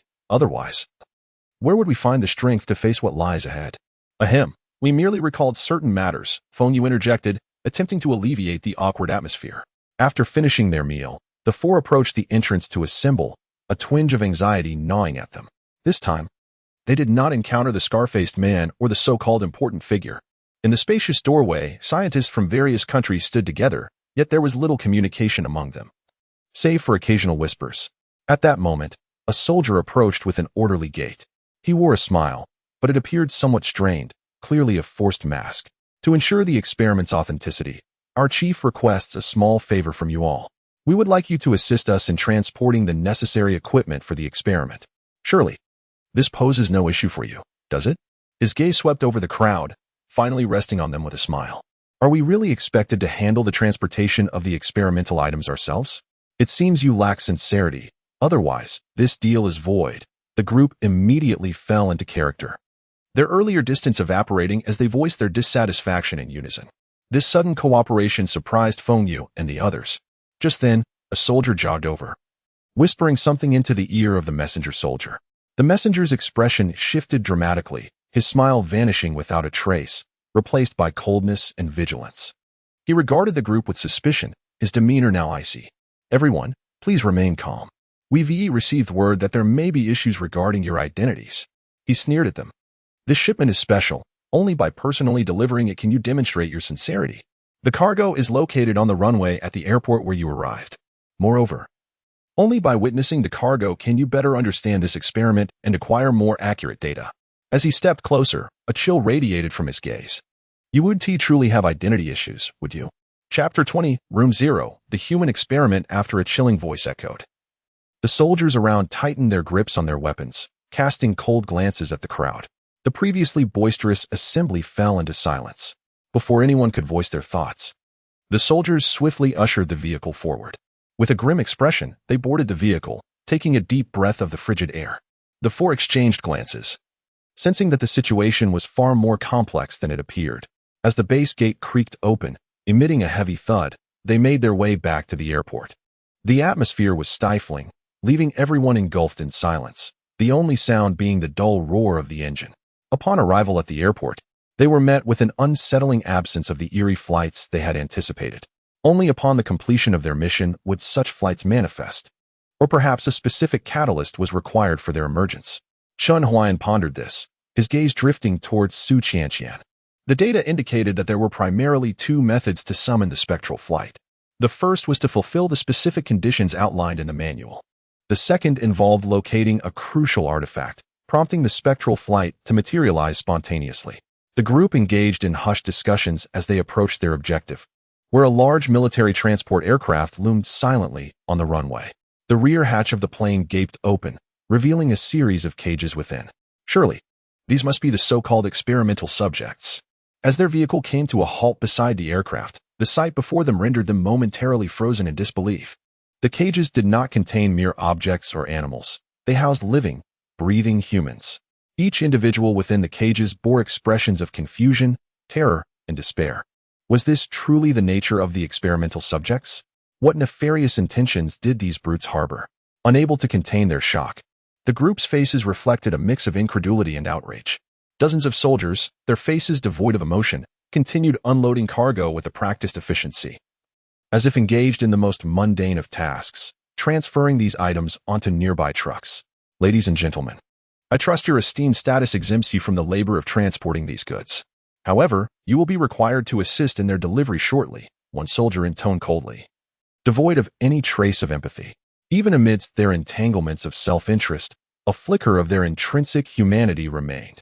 Just as someone attempted to step forward, a companion swiftly pulled them back, the understanding clear among them. In this eerie realm, survival took precedence. Feng Yu observed the scene, swallowing his fury, while Chun Huayan, despite his usual composure, displayed a tremor. Su Qianqian clutched Song Qiao's hand tightly, attempting to offer solace. To subject the living to experimentation, what a grotesque obliteration of humanity. Please, spare us. Let my child go. If you must kill, then take me instead. The anguished cries echoed, each piercing scream like an arrow to their hearts. As they watched the soldiers relentlessly transferring cargo to the trucks, one soldier approached the group. Esteemed individuals, I acknowledge your noble status. Thus, you need not concern yourselves with the triviality of cargo handling. However, your cooperation will be required shortly. The group trembled with rage, acutely aware that if they complied, each of them would become complicit in these heinous acts. Yet, refusing to comply could result in their immediate demise. Having narrowly escaped the first spectral flight, they understood that this was a deliberate humiliation inflicted upon them. And yet, they found themselves powerless beneath the weight of the soldiers' guns. As the loading concluded, the soldier commanded, "Esteemed individuals, please proceed." Trembling, they moved toward the truck, each step heavy with dread. Su Qianqian turned to the others, determination in her gaze. "I will drive." "No, let me," Chen Huayan interjected, feeling the weight of his age and responsibility. "Why the modesty? You will take 2 vehicles," the soldier retorted impatiently, disdain dripping from his words. Chen Huayan clenched his teeth in anger, but restrained himself. "I will handle it," Feng Yu asserted, his voice low yet resolute. He sought neither to be a hero nor a villain. The nature of this experiment was surely malevolent. Should he choose to drive, his hands would be stained with the blood of the innocent. Ultimately, Chun Huayan and Song Qiao occupied one vehicle, while Feng Yu and Su Qianqian took another. With heavy hearts, they followed the designated route back to the base. "Please, let us go. I have family. I do not wish to die." The desperate pleas surged like a tide, each cry a dagger to their hearts. A mother, summoning every ounce of strength, thrust her children toward the window, tears streaming down her face. "I beg you, I can die, but my 2 children are only 6. Her voice cracked with despair. "Please, save my children." Feng Yu, striving to maintain his composure, scanned the surroundings. Armored vehicles loomed nearby, their machine guns poised menacingly, leaving him with no options. Even if he were to free these captives, the cold-blooded soldiers would likely open fire, condemning everyone to death. Once he regained his composure, Feng Yu inquired, "How did you end up here?" "I am the mother of 2 children. Their father suffered an accident at work, and the compensation has yet to arrive." She gazed at Feng Yu, her eyes filled with despair. "I was unemployed, and someone promised me a job, but I had to bring my children, otherwise they would starve. We were coerced aboard by armed thugs. After that, I lost consciousness and awoke on this plane. I can die, but I implore you to save my children." Feng Yu's anger erupted as he slammed his fist against the steering wheel. The pleas continued to rise like a relentless tide, causing his hands to tremble on the wheel. What kind of wretched second trial was this? He would rather confront the bizarre than witness humanity's degradation in such a manner. Beside him, Su Qianqian gently placed her hand over his cold one. "Sometimes, we have no choice. Do not forget, we are in an eerie realm, and the true horrors lie ahead." Simultaneously, as they transported the cargo, invisible black mist seeped into their bodies, vanishing without a trace. As the vehicle entered the base, their hearts sank, sealed away with the closing of the gate. Chapter 21, Room 0. The chief truck came to a gradual halt outside the gate, its body trembling slightly, emitting a silent lament. The individuals within the cage were now utterly exhausted, with only faint, intermittent groans escaping, piercing the eardrums of those present. At the entrance, several figures emerged slowly. In addition to the familiar scarred face, there was a middle-aged man clad in a white lab coat. He was followed by 7 or 8 soldiers, each robust and fierce in demeanor. Is this the prominent figure? Contemplating, Feng Yu observed the reactions of those around him. A few clenched their fists, while the majority wore inscrutable expressions. Beside him, Su Qianqian pinched his arm, signaling him to avert his gaze forward and not to look around. If this middle-aged man truly held significant power, attracting his attention prematurely would certainly not bode well. The middle-aged man, flanked by his entourage, approached the crowd, slightly bowing in deference. I have been preoccupied with organizing documents these past few days and have regrettably neglected you all. I sincerely apologize. He even bowed to the crowd, feigning respect. Allow me to introduce myself. I am the chief scientist here, and indeed, the foremost authority of this entire base. Subsequently, he waved his hand, and the soldiers immediately understood, proceeding to unload the cage filled with people, dragging it roughly from the truck. I shall have them sent to the laboratory, and shortly you will be able to witness the experiment. One individual could no longer contain himself and inquired, "What exactly are you planning to do with them?" The chief glanced at him askance, a faint smile gracing his lips. "Why, of course, they are for experimentation. Have you not realized why you are here?" His eyes glinted with malice, sending an inexplicable chill through the middle-aged man. Feng Yu frowned. It appeared that their identities within this enigmatic domain were far from pristine. The individual maintained his feigned composure. "Must you use live subjects for your experiments? Surely other materials or animals would suffice." "Animals?" The chief scoffed. "The efficacy of such experiments would be vastly inferior. Only the human anatomical structure can meet our precise experimental requirements. Their sacrifice for science is indeed a noble endeavor." Upon hearing this, the hands of the gathered trembled.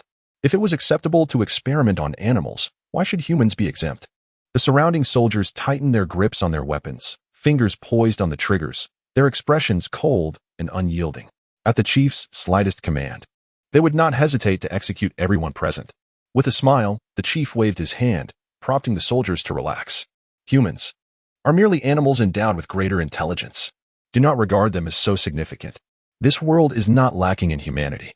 Ignoring the crowd's indignation, he turned and gestured to the soldiers. "Take our esteemed guests to the underground level 4 laboratory, so they may truly appreciate the spectacle." The soldiers swiftly complied, herding the group into the elevator, subsequently descending to the 4th level beneath the ground. Upon entering, a steel door creaked open, revealing numerous laboratory personnel bustling about. All donned in white attire, their expressions devoid of warmth, indifferent to the newcomers. As they ventured deeper, transparent containers filled with water came into view, each housing various biological specimens, some entire bodies, others mere parts and organs, glistening with a sanguine sheen under the lights. Amidst such a stark visual assault, the group struggled to advance. The chief ambled ahead at a leisurely pace, introducing the surroundings. Originally, this base was dedicated to biological experimentation. Since our arrival, it has transitioned to particle acceleration research. Gradually, it evolved into the study of ghost particles. At this juncture, he suddenly paused, an eerie expression crossing his face. Turning to the group, his eyes sparkled with fervor. "Colleagues, do you recall the cosmic radiation explosion from years past? A radiation wave, unlike any ever witnessed, descended upon us. Most astonishingly, it enabled the perfect fusion of ghost particles with the human body." As he spoke, he approached a massive experimental screen, swiftly maneuvering his hand across a smaller display below. Suddenly, an image materialized on the large screen. It depicted researchers conducting an experiment with a large particle collider. Various instruments radiating an uncanny glow. An unusual wave emerged, instantly halting all particle movement. Particles that were invisible to the naked eye began to fuse together, emanating a dark blue luminescence, imbued with a sense of foreboding. This was utterly astonishing. Particles could be directly observed? How was that possible? The video proceeded to show a researcher cautiously extracting the glowing substance and placing it into a test tube, under the horrified gazes of onlookers. It was injected directly into a living subject. Had it rendered him invisible? The subject writhed in agony, his skin becoming translucent, veins becoming visible, only to gradually vanish. No. Something was amiss. The man in the video suddenly exhibited bulging veins, revealing himself once more, yet his veins began to rupture, blood gushing forth in torrents. Before the eyes of the crowd, the man exploded into a cloud of blood, the scene grotesquely horrific. The onlookers instinctively covered their mouths, nausea surging within them. However, even more extraordinary and terrifying was yet to unfold. The man who should have perished appeared in a spectral form, radiating blue light, as though he were a spirit from another realm. The scattered blood gradually turned transparent, ultimately disappearing. Before anyone could regain their composure, the spectral form dimmed, dissipating into the air like smoke. "What do you think, esteemed colleagues?" The chief's voice brimmed with pride. Was it a failure of the experiment? One woman among the crowd, gazing at the vanishing subject, inquired. Even if it was deemed a failure, the shock it produced was ineffable. Under certain conditions, particles could indeed be controlled. For instance, the mechanisms governing the controlled growth of nanoparticles could skew their development in an ideal direction by balancing thermodynamic and kinetic forces. Yet, the experiment before them had not only halted the particles' movement, but had also allowed for their effortless extraction. The union of ghost particles with the human body. The mere existence of that final spectral form transcended their understanding by leaps and bounds. Failure? The chief turned to her, shaking his head with a smile. Few had comprehended him over the years. To abandon the physical form, to merge consciousness with particles, to disregard the laws of nature, to exist eternally. If successful, this would be tantamount to a form of immortality. The allure of this experiment had drawn numerous factions to his side, and wealth was beyond measure. Yet, those who sought to impede him were far too many. Regrettably, they had all become his prisoners, awaiting their fates as subjects of experimentation. Turning his gaze back to the crowd, his eyes darkened ominously. No, this is not failure. This is merely a small step on the path to success. It seems you have yet to grasp the true value of this experiment. Have you not considered what might occur if this bizarre energy were to be compressed into a weapon? He clenched his fists, mimicking an explosive gesture. Boom. It was as if the scene of devastation lay vividly before them. In the throes of war, edifices and all resources may be preserved, while humans and other living beings are destined to evaporate in an instant, leaving no trace behind. No one knows who is responsible. The slightest loss can yield the greatest gain. Any nation that wields such power effectively holds the might of a deity, poised to become the new sovereign of this world.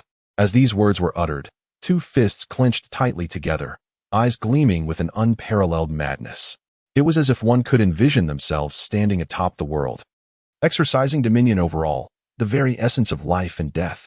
Chapter 22, Room 0, the ninth door's disturbance. If such power were to fall into the hands of any nation, it would undoubtedly spell catastrophe for the entire world. Should even the slightest greed linger in the hearts of those in power? Fortunately, all of this transpires within the mysterious domain, as if fate were warning everyone in an extreme manner. However, should these experimental records ever find their way into reality with this thought, Feng Yu cast his gaze upon the other participants. Indeed, every individual's expression fluctuated between anxiety and trepidation. Aside from a few who were overly panicked, many harbored a multitude of thoughts. Everyone, I trust you find this sufficiently engaging? The chief wore a sinister smile, akin to that of a predator observing its prey. I wish for you all to see more clearly. With that, he clapped his hands in self-satisfaction, turned, and gently pressed a button. The enormous door that had been firmly shut began to creak open, emitting a dull, oppressive sound. Through the thick glass, they could see the very individuals they had previously transported from the plane, now staring back at them with wide, terrified eyes. Stop. A middle-aged man with brown hair and glasses could no longer endure the cruel spectacle. His voice quivered with rage. What kind of experiment requires you to showcase such a group of people? His gaze burned with fury as he fixed his stare on the chief scientist. Yet he trembled at the sight of the soldiers nearby. Even if a test is necessary, must it involve all of them? Couldn't you use just one person? The chief regarded him with an increasingly twisted smile. Why not? You can switch one person for another. His tone dripped with mockery and malice.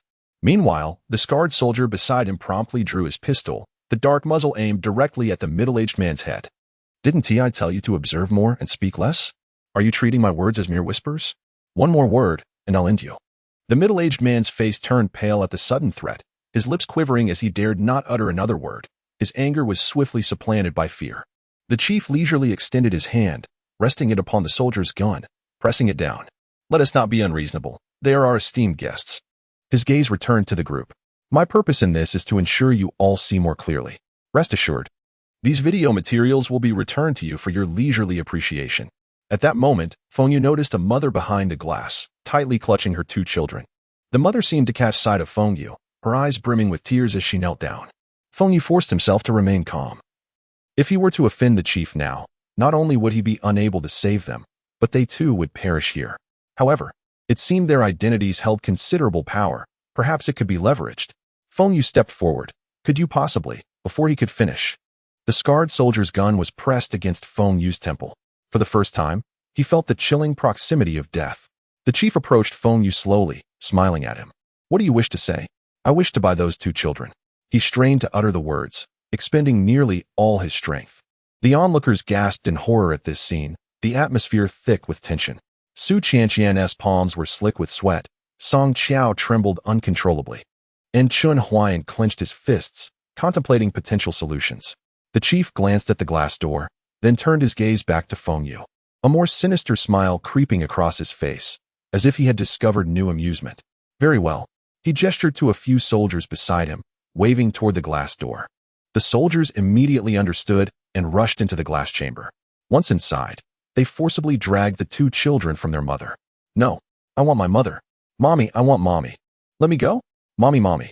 The two children struggled desperately, one of them biting down on a soldier's wrist. Ah! The soldier yelped in pain, furiously throwing the child away. The small body hit the ground with a heavy thud.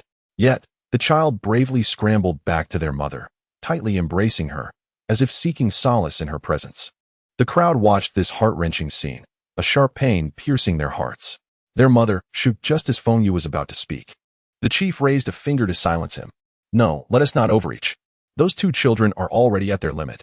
Under the soldier's coercion. The children were ultimately brought forth, standing before Feng Yu. A little boy and a little girl, both weeping, their eyes filled with tears and fear. He tenderly pulled them into his embrace, shielding them with his body to spare them from the impending horror. Ah, how heartwarming. The chief observed the scene, then pressed a button. Suddenly, dark blue beams of light flashed within the glass chamber. Waves emanated from the walls, relentlessly crashing against them. The speed escalated, and the people inside the glass chamber let out piercing screams. Allah! The cries echoed, and Feng Yu desperately pressed the children's heads down, preventing them from looking back. The occupants of the glass chamber were instantly reduced to a grotesque state, as if engulfed in searing flames, skin peeling away, blood splattering. The children's mother, in her final moments, cast a resolute gaze at Feng Yu, her lips forming two words before her body exploded. Feng Yu deciphered those two words, thank you. Those simple words struck Feng Yu's heart with a profound impact. The two children wailed in his embrace, seemingly grasping the tragic fate of their mother. The glass chamber became a scene of carnage, devoid of any intact bodies, a sight of utter bloodshed and horror. Moments later, numerous ghostly blue figures emerged, their souls struggling in despair. Yet, these figures could not solidify, merely dissipating amidst their anguished wails, as if they had never existed in this world. Ladies and gentlemen, are you satisfied with this experiment? The chief smiled at the crowd, as if unveiling his prized masterpiece. Now that you have finished your viewing, please return. In a couple of days, we shall discuss the next phase of our dealings. His tone was casual, as if the preceding events were nothing more than a mundane performance. Feng Yu had had enough of this place. He turned to leave with the two children. Bang bang. Two gunshots shattered the brief silence. Blood mist erupted from the children's chests, their small bodies collapsing as they lost their support. Song Qiao covered her mouth, her eyes wide with disbelief. Monster! As the two small figures fell, Feng Yu had just turned when Su Qianqian swiftly struck him at the nape of his neck. The searing pain caused him to collapse to the ground. Chun Huayan lifted Feng Yu onto his back, casting a cold glare at the scarred soldier and the chief. My apologies. While I mentioned releasing them, I never specified alive. The scarred soldier looked on with an expression devoid of remorse. The chief merely scratched his chin, appearing nonchalant. Boom. At that moment, the entire base began to tremble. What is happening? An earthquake? Even the usually composed chief exhibited a hint of confusion, a flicker of panic crossing his face. The decision to establish a base here was predicated on a thorough consideration of natural disasters such as earthquakes and tsunamis. For this location is generally impervious to such occurrences. Moreover, it seemed as if the tremors originated from below, as though some dreadful entity were awakening. Could it be? The chief appeared to grasp an unsettling realization, his complexion turning ashen, and he dared not ponder further, hastily leading Scar away. Clean this place up. Scar instructed his subordinates, before following the chief as they vanished from sight. The onlookers exchanged bewildered glances, uncertain of the unfolding events. Chun Huayan lifted the unconscious Feng Yu, casting a glance back at the chief's retreating figure, before rejoining Song Qiao and Su Qianqian to their quarters. Unknown to all, in the deepest recesses of the 5th underground level, a door inscribed with the character 9 was slowly creaking open. A dense, black mist surged forth from within. At that very moment, the gates of hell were officially flung open to the world. Chapter 23, Room 0, the first victim. The sound of hurried footsteps resonated. In the surveillance room, the chief incessantly flipped through the footage from the 5th underground level, seemingly gripped by a sense of dread. The screen displayed the fifth floor, still desolate and silent. Devoid of any signs of abnormality, everything maintained its usual tranquility. He exhaled deeply, a slight relaxation of his taut nerves. However, when he adjusted the monitor to the deepest part, the screen abruptly went pitch black, rendering everything invisible. Boss, could it be that those entities have emerged? Scarface glanced at the chief, his typically fierce countenance now betraying a hint of trepidation, his voice trembling slightly, revealing his inner turmoil. The chief whirled around to face him, but quickly forced himself to regain composure. It's highly probable, but that cannot be. It was believed that they were already. He swallowed hard, as if speaking to himself, or perhaps attempting to reassure Scarface. In normal circumstances, revival is impossible. What could be the cause? He shook his head, regaining his calm. He had witnessed countless tempests over the years. Do not panic. We have not yet fully confirmed anything. It is merely that we cannot see the surveillance. Moreover, their grievances predominantly lie between the 3rd and 5th underground levels. With those scapegoats in place, we need not worry for the time being. What a pity. I had intended to use them for experiments. Upon finishing his thought, he looked sternly at Scarface, commanding him, hurry back to prepare, gather your trusted aides. I will retrieve all research materials, remain ready for evacuation. Suddenly recalling something, a glimmer of wariness crossed his eyes. Remember, do not raise an alarm. Should panic ensue, the situation would spiral completely out of control. Meanwhile, in the public restroom on the 4th underground level, a woman with golden curls entered. The events of the day had overwhelmed her, too much for her to bear. According to the intelligence provided by her country, this second phase should not have been so complicated and troublesome. Yet, inexplicably, the enigmatic presence of the second phase had not even made its formal appearance. Yet it plunged everyone into endless torment. Whether it was the mercenaries or those forced to personally transport the experimental subjects, or even those who witnessed the nauseating live experiments. All of these experiences had mercilessly trampled on the humanity of the individuals involved. Staggering to the mirror, her body trembled uncontrollably. Seemingly still unable to recover from the bloody scene she had just witnessed. Today was the second day. The bizarre should manifest. Her lips quivered as she murmured to herself, "Once I return, I must be well prepared." With that thought, she lowered her head, splashing cold water on her face, attempting to awaken her senses. When she raised her gaze to the mirror, suddenly, her eyes widened in horror, her eye sockets nearly bursting from strain. In the reflection, a figure, shrouded in darkness, stood behind her, having appeared unbeknownst to her. The figure exuded a dense black mist, swirling ominously, as if intent on devouring everything around it. "No, it cannot be. Why have you found me? I merely stepped into the restroom. I have not violated any rules. Why have you come for me?" She whispered in terror, her voice laced with despair. Slowly turning around, she swallowed hard. Yet, behind her lay nothing but emptiness, devoid of any abnormality. An illusion? As this thought flickered across her mind, she turned back toward the mirror. With a crack, a bloody hand enveloped in black mist shattered the mirror, seizing the woman by her chin. The tearing sound echoed as a spray of blood erupted, her chin violently ripped apart, along with her tongue. She collapsed heavily to the ground, her hands desperately clawing at the floor, her nails ground down to the quick, blood streaming profusely. The excruciating pain left her no time to ponder. She crawled frantically toward the exit, each movement leaving a harrowing trail of blood behind her. Yet, the distance that had once seemed so near now felt like an insurmountable chasm. The black mist surged like a roaring tide, swiftly engulfing the entire restroom, extinguishing her last flicker of hope. The figure cloaked in black mist drifted out of the mirror, ethereal as a specter, and gracefully descended to the ground. It approached the golden-haired woman, extending its hand to grasp her hair and forcefully driving her head down. With a thunderous crash, the tiles shattered beneath the weight of its might, creating a deep pit. Red and white liquids flowed from the woman's severed head, spreading across the shattered tiles. The headless corpse lay on the ground, convulsing as if engaged in a final struggle. As time passed, the convulsions grew less frequent, ultimately ceasing, leaving behind an eerie stillness. Amidst the black mist, a ghostly visage emerged, revealing a terrifying grin, yet within that smile lingered an endless chill. "Is Hibble not out yet?" A middle-aged man with golden hair gazed anxiously at his two companions. They had been waiting at the stairwell for quite some time, hearing nothing at all. How could it take so long for a simple visit to the restroom? "I don't know. Let us wait a bit longer. Once she comes out, we can return to our room and deliberate on our next course of action." The participants from their country comprised 3 men and 1 woman, which was why Hibble had ventured to the restroom alone. They had initially urged her to return to the room before attending to her needs. But nature's call could not be ignored. However, the time elapsed felt excessively long, invoking a sense of unease within them.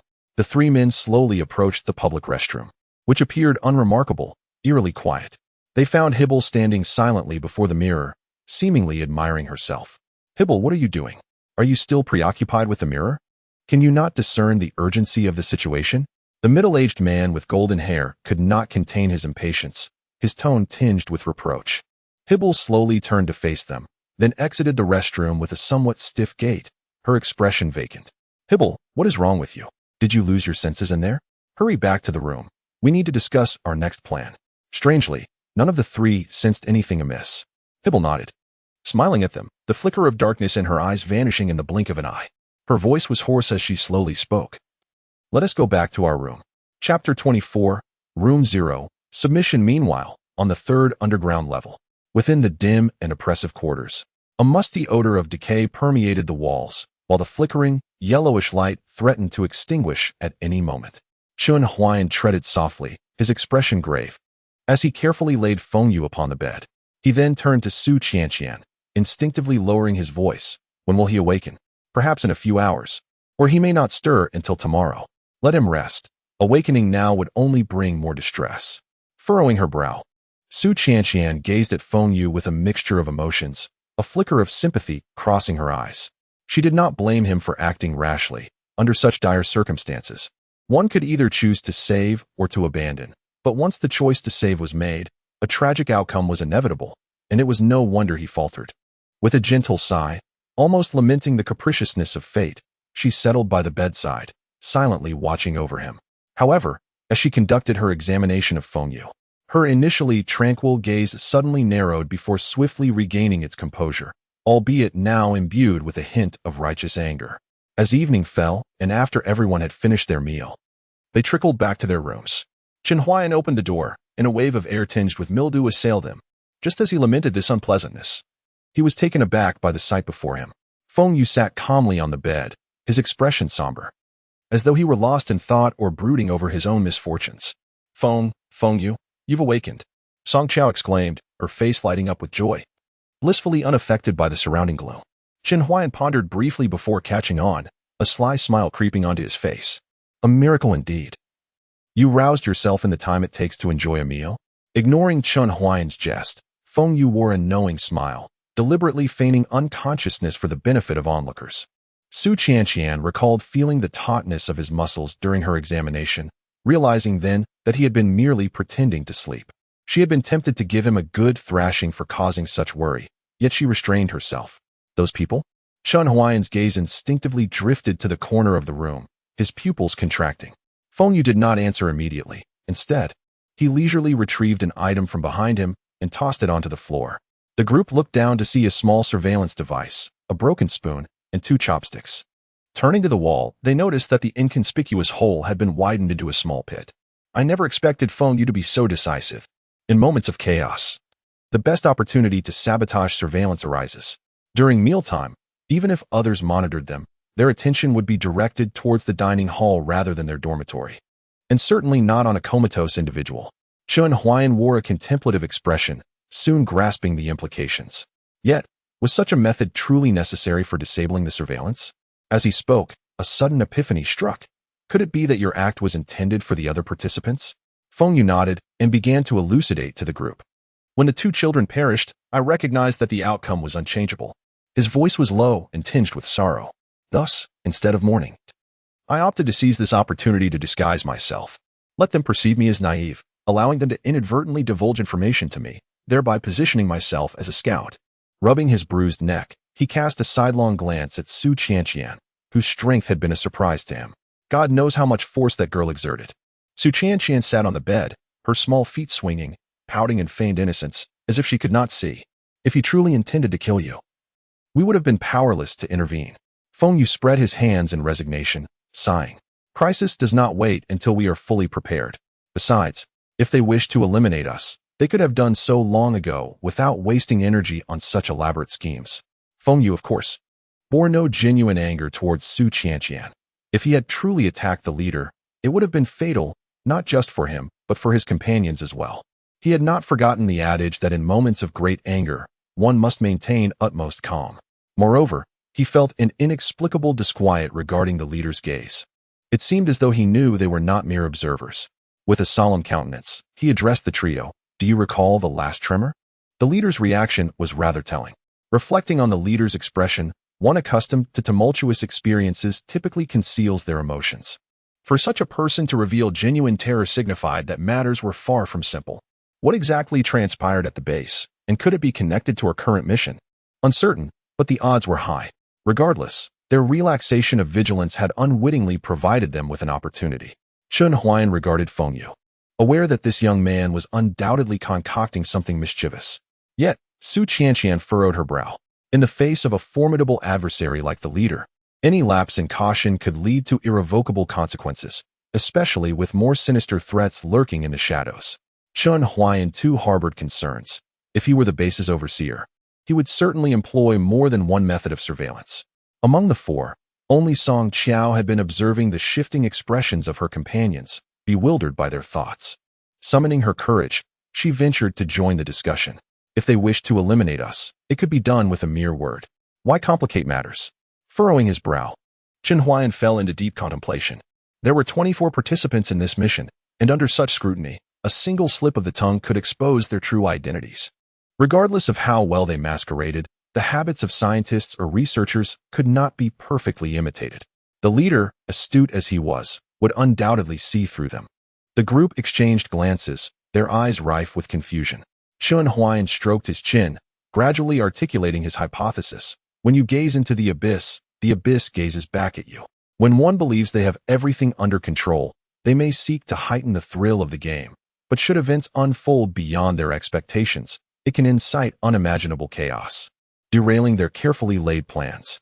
Moreover, they may still be unaware of our true identities. Taking a deep breath, he concluded that even if no one spoke out of turn, they must have multiple layers of contingency plans.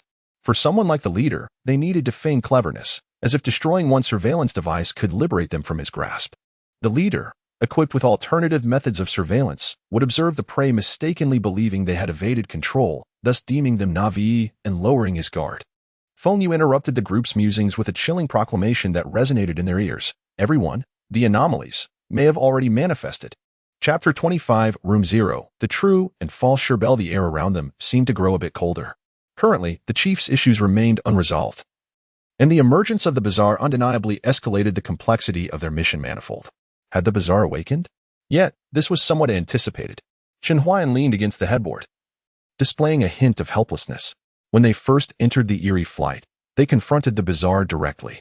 But now, they found themselves utterly incapable of dealing with the people around them, let alone the ghosts. What is destined to come will eventually arrive. Sister Qianqian. I'm scared. Song Qiao's face drained of color, her hands gripping her clothes tightly, pressed closely against Su Qianqian. The latter embraced her, attempting to provide solace. They could never forget the events that transpired aboard the eerie flight. Feng Yu, please refrain from sharing ghost stories tonight. People may enjoy them, but so do the spirits. Chun Huayan attempted to shatter the oppressive atmosphere with a cold jest. However, his voice sounded stiff and ill-timed, failing to alleviate the tension, instead amplifying the eeriness. Ahem. We have been here for a day already. If the bazaar does not appear soon, I would be more concerned. He waved his hand, eager to dispel the awkwardness. But how did you discover this? He then directed his gaze toward Feng Yu. When you all went to the cafeteria, I got up and tampered with the surveillance after waiting for a while in the corridor, Feng Yu recounted, his voice laced with calmness as he slowly narrated the occurrences of this period. I also slightly opened the bottom window of the main door to listen for any sounds outside, to prevent anyone from approaching unexpectedly. After exhaling deeply, Feng Yu's tone turned grave. In the room not far from us, it seems they were also waiting for everyone to dine. As they convened in the corridor to discuss a crucial matter, the previously mentioned blonde man and two others were plotting to kill one of their companions, a person named Sherbel. Upon hearing this, astonishment flickered across the faces of the group, soon followed by unsettling conjectures. Generally, companions would not resort to murder, especially not among participants from the same nation. Unless, why? It is already cruel enough here. Why would they not spare their own? Song Qiao struggled to grasp the implication, finding it utterly excessive. The chief was terrifying, The bazaar was terrifying, and now even they, the participants, were turning against each other. Was this not even more despicable? Gently ruffling the little girl's hair, Su Chanqian grasped Song Qiao's hand. A Qiao. Something may have happened to Sherbel. It's possible she is no longer human. After a moment's pause, Feng Yu continued to share what he had overheard. Since Sherbel returned to her room, her behavior has been strange, her movements mechanical and rigid. As if she were a machine clad in human skin, she constantly wore a sinister smile. When those individuals conversed with her, all they heard were her chilling chuckles. Eventually, she locked herself in the bathroom, and thereafter, silence ensued. The group inhaled deeply. From Feng Yu's account, it indicated that the bazaar might possess the ability to transform into any one of them. Fortunately, it could not entirely replicate each individual's personality, granting them an opportunity to discern the situation. Could it be related to the bathroom? Yet, it seemed unlikely. In any case, they must not act alone. Song Qiao, trembling in fear, nestled closer to Su Chanqian, sensing danger lurking everywhere. Wouldn't it be safer if we acted together? Chen Huayan shook his head. The spirit may not only target individuals, but at least being in pairs might provide a glimmer of hope for survival. In the worst-case scenario, if only one survives, they may still convey some information. Chen Huayan gazed at Song Qiao, his eyes filled with regret. If it weren't for being pushed to such dire straits, this innocent child would surely be cherishing her happiness. Contemplating, his gaze returned to Feng Yu. This lad's thoughts were profoundly inscrutable. Fortunate he was not an enemy, or they would be facing immense trouble. It is a pity he is not in politics. He couldn't help but muse before averting his eyes. Su Chanqian regarded Feng Yu with some puzzlement. If the Sherbel in that room is a ghost in disguise, then where is the real Sherbel? If Sherbel perished in the public restroom, the subsequent experimenters should have discovered her body. Yet presently, there are no alarms or notifications. Chen Huayan furrowed his brow. Could it be that the bazaar directly took the body? Or is it possible that Sherbel has merely been possessed? From the available clues, it seemed the bazaar was not part of the chief's lineup. Could it be that those experimenters took her for research? Feng Yu did not dwell on these questions. He was solely focused on understanding how the bazaar had revived. If he could ascertain the reason for its emergence, perhaps, in conjunction with the manual, a solution could be inferred. He recalled that after the experiment concluded, an earthquake ensued, followed by a series of unforeseen events. Was the revival of the bazaar connected to such inhumane experiments? If his suspicions held true, the chief's demeanor suggested a profound connection with this bizarre incident. Shaking his head, he realized the clues remained too ambiguous. I am more concerned about what taboo Sherbel violated that led to her demise, Chen Huayan analyzed calmly. Could it be as trivial as using the restroom that cost her life? Is it possible that the bazaar has no limitations in this instance? The four inhaled sharply. If the bazaar operated without constraints, it would indeed be lethal. No. The melodious voice of Su Chanqian brought relief to the group. I have reviewed the materials. The bazaar must adhere to certain regulations to take lives. As time progresses, the constraints upon them diminish. While there are indeed limitless bazaar entities, they would not manifest in this second trial. Feng Yu nodded, addressing the group. If there were truly no restrictions, then the three of us should be corpses by now. Rather than still conversing, I suspect that the bazaar can only act once in a while or kill one person at a time. His gaze hardened. Tonight, we may uncover the truth. All eyes turned toward Feng Yu, awaiting his next words. The bazaar would undoubtedly target the three who returned to the dormitory with it. If they dare to return to the dormitory tonight and survive, it would indicate safety there. If they perish while others remain unharmed, it would suggest that allowing the bazaar to enter a room violates the rules. Conversely, if they choose to avoid the dormitory and seek refuge elsewhere, surviving would reveal a means of escape. Dying, however, would implicate others, confirming that once targeted, survival is impossible. Chapter 26. The terrifying night in Room 0. After listening to Feng Yu's analysis, I couldn't help but mourn for that group of individuals. But what if they do not return? Song Qiao, her face grave, cautiously extended her small head, suggesting, can't we search for clues or request a room change? There's no time left. Feng Yu sighed, recalling the eerie flight. Once enveloped in darkness, the bazaar becomes even more terrifying. They dared not seek clues at night. To change dormitories, one would have to locate the chief and acquire his consent, not to mention the purpose of their stay here. Ever since that earthquake, the chief had seemingly vanished, making the prospect of finding him an exercise in futility. Su Chanqian wore a solemn expression. But what if our dormitory is not safe? What should we do tonight? Feng Yu paused, brow furrowed. as though piecing together various clues in his mind to form a coherent picture.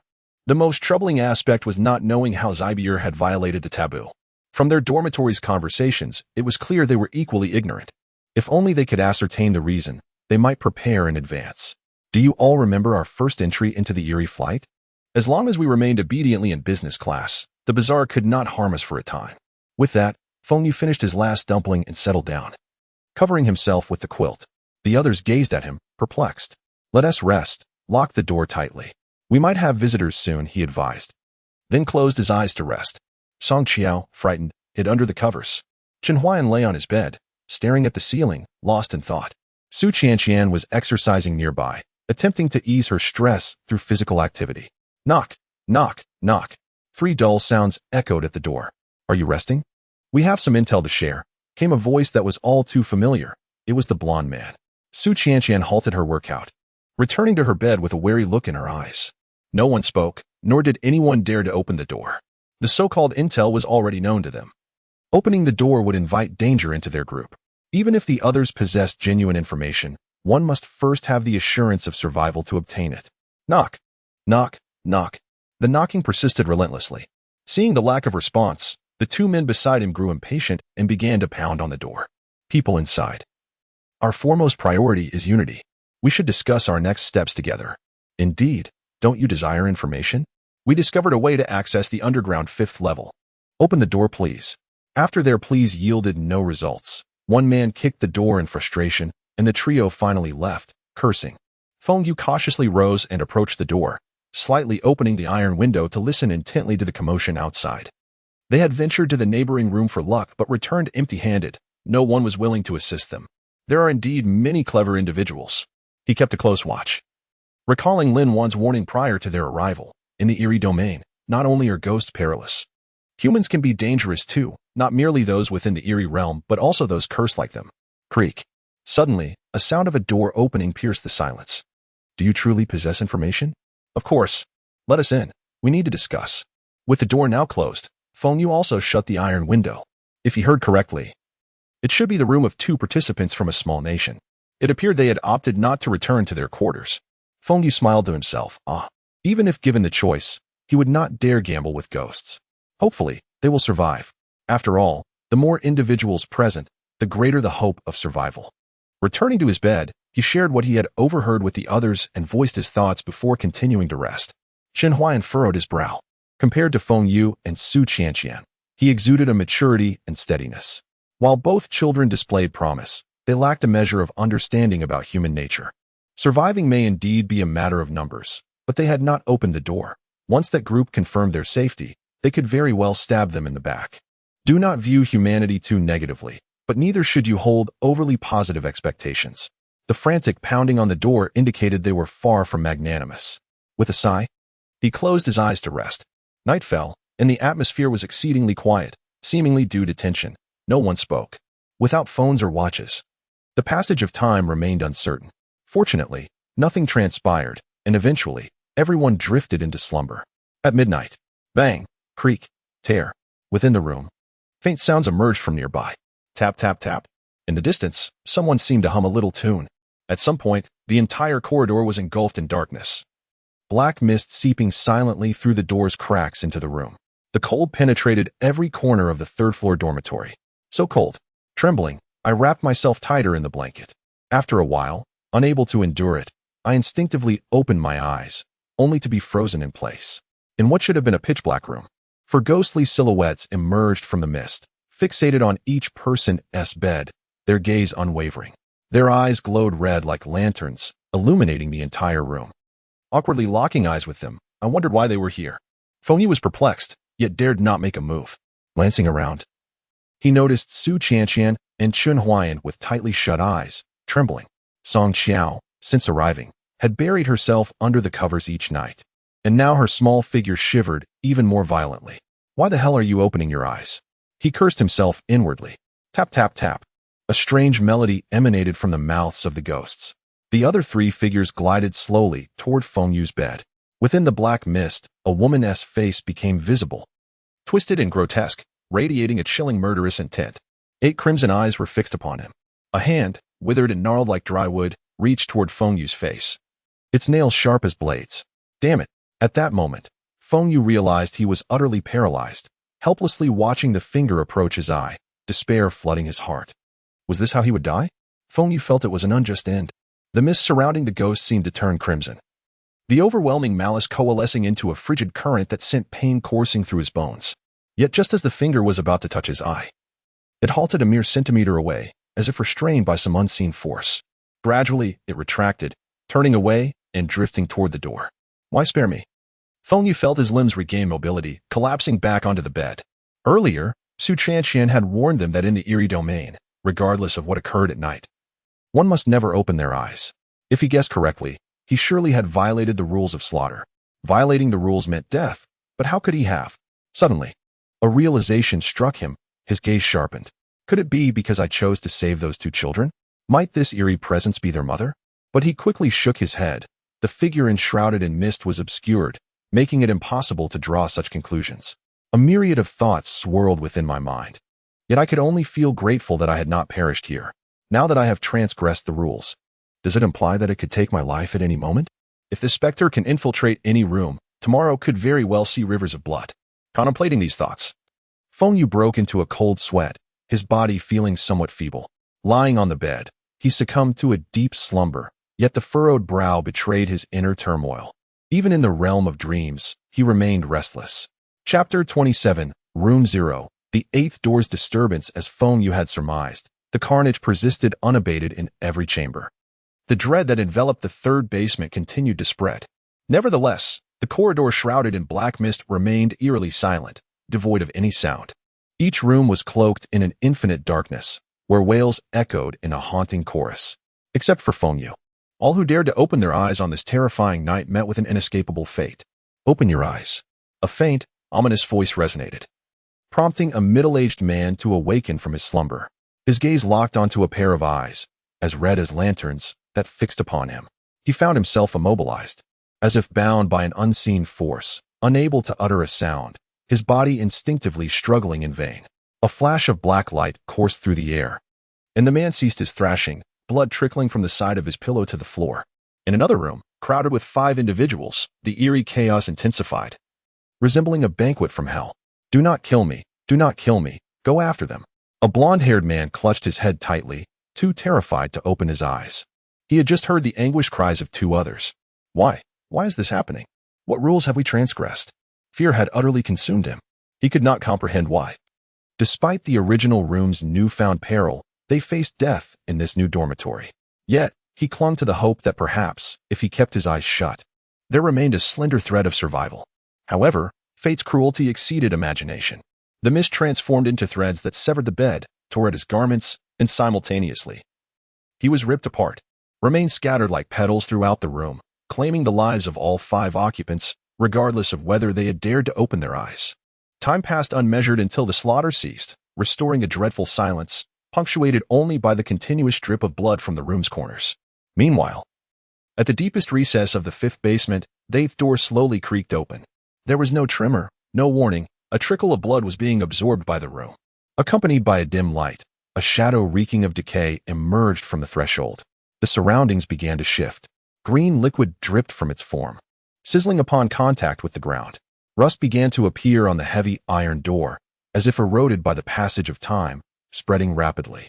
With its movement, even the already faint light flickered ominously. Suddenly, a loud crack echoed as a light bulb exploded, sending shards of glass flying, plunging the space into deeper darkness. A small mouse scurried from an unseen corner, sensing danger and fleeing desperately. Alas, it had barely escaped when its body began to swell with pus-filled blisters, expanding until they burst, oozing pools of greenish fluid. The mouse emitted a faint, pitiful cry, struggling in agony as it gradually dissolved into a puddle of sludge, leaving no trace behind. The shadow emitted a guttural groan, dissipating into the void. The following day, the group awoke from their terror. Most had spent the night restless, some too fearful to sleep at all.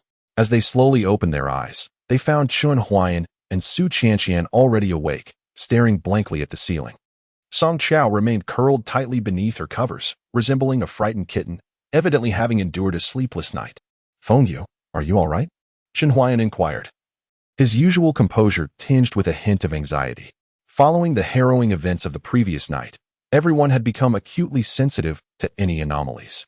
He sensed that Feng Yu was grappling internally with whether to disclose his potential breach of rules to the group. After all, the fact that the ghost had spared him might suggest that there was still hope. Yet, he feared that revealing this could incite panic, especially in Song Qiao, whose timid nature might plunge her into perpetual terror. Before he could speak, the observant Su Chanqian sensed something amiss. Feng Yu, although I kept my eyes closed last night, I could feel the red light penetrating my eyelids. It seemed directed at you. Her voice wavered slightly, her gaze fixed intently on Feng Yu, as if awaiting an explanation. Chen Huayan, upon hearing Su Chanqian's words, also turned his attention to Feng Yu. He had felt the same, but had refrained from voicing it. Ah, Feng Yu sighed in resignation. Indeed, they were all aimed at me. You opened your eyes? Su Chanqian's voice rose with concern, an unmistakable tremor lacing her words. Yes, I did. I may have violated the rules. The moment his words fell, an icy chill swept through the room, the temperature plummeting. But wasn't it said that the room was safe? How could this be? Song Qiao cautiously peeked out from her cocoon, dark circles under her pale eyes. Feng Yu remained silent, observing their reactions with trepidation, uncertain of how they would respond.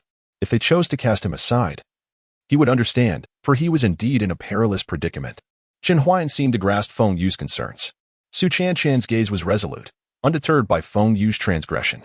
Feng Yu, do not fret. Regardless of whether you have broken the rules, we are united as one. We shall not abandon anyone. After a moment of contemplation, Chen Huayan added, there may yet be a glimmer of hope. Your breach of the rules, yet survival at the hands of the malevolent force, indicates there may be a reason it could not harm you. If we can uncover that reason, it might assist us in our endeavor. Feng Yu pondered deeply, wrestling with the question of why he had survived. He recalled the murderous intent radiating from the ghost. It had truly sought his demise. While he had speculated that perhaps his kindness had elicited mercy, he questioned whether a ghost could truly be so benevolent. Song Qiao, cocooned in her blanket, sat cross-legged atop her bed, her head the only part visible, her voice trembling yet resolute as she addressed Feng Yu. We entered together, and we shall leave together. Although her words broke the group's train of thought, no one felt anger. They gazed at her with warmth. Yes, together. We shall go together. Their united voices intertwined, forming an invisible force that represented their unwavering solidarity. Feng Yu felt a surge of emotion, his eyes misting. In truth, he feared abandonment more than anything else. This trust was invaluable to him. Raising his gaze to the group, he spoke with conviction. We came together, and we shall leave together. Chapter 28, Room 0, Collaboration. The group steadied their spirits, contemplating their next course of action. Suddenly, a cacophony erupted from outside, startling everyone, who instinctively glanced toward the doorway. The sound of a lock being turned resounded, followed by the door being forcefully flung open, revealing a contingent of fully armed soldiers standing at the threshold.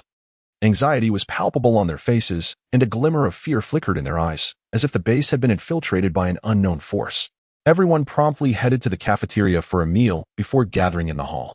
The leading soldier shouted, his voice echoing in the oppressive space. Captain, we have a situation. A soldier rushed to the captain, pointing frantically toward a room, his face ashen, as though he had witnessed something profoundly horrific. The captain furrowed his brow and hastily approached, peering into the room as indicated by the soldier. Inside lay a scene of utter devastation, blood splattered across the walls and floor, resembling a grotesque web of crimson. Bodies lay strewn about, some dismembered, others unrecognizable, their gruesome fates evoking a visceral sense of revulsion in the captain, churning his stomach. What on earth has happened here? He cursed, his voice trembling with disbelief. Captain, there's more in this room, another soldier reported. Captain, here too, it's all corpses. At that moment, even these seasoned mercenaries, accustomed to the battlefield's perils, felt a chill creeping up their spines. They had faced gunfire without flinching, yet now, confronted by this enigmatic terror, they were seized by an icy dread. The manner of death was unfathomable, sending shivers down their spines.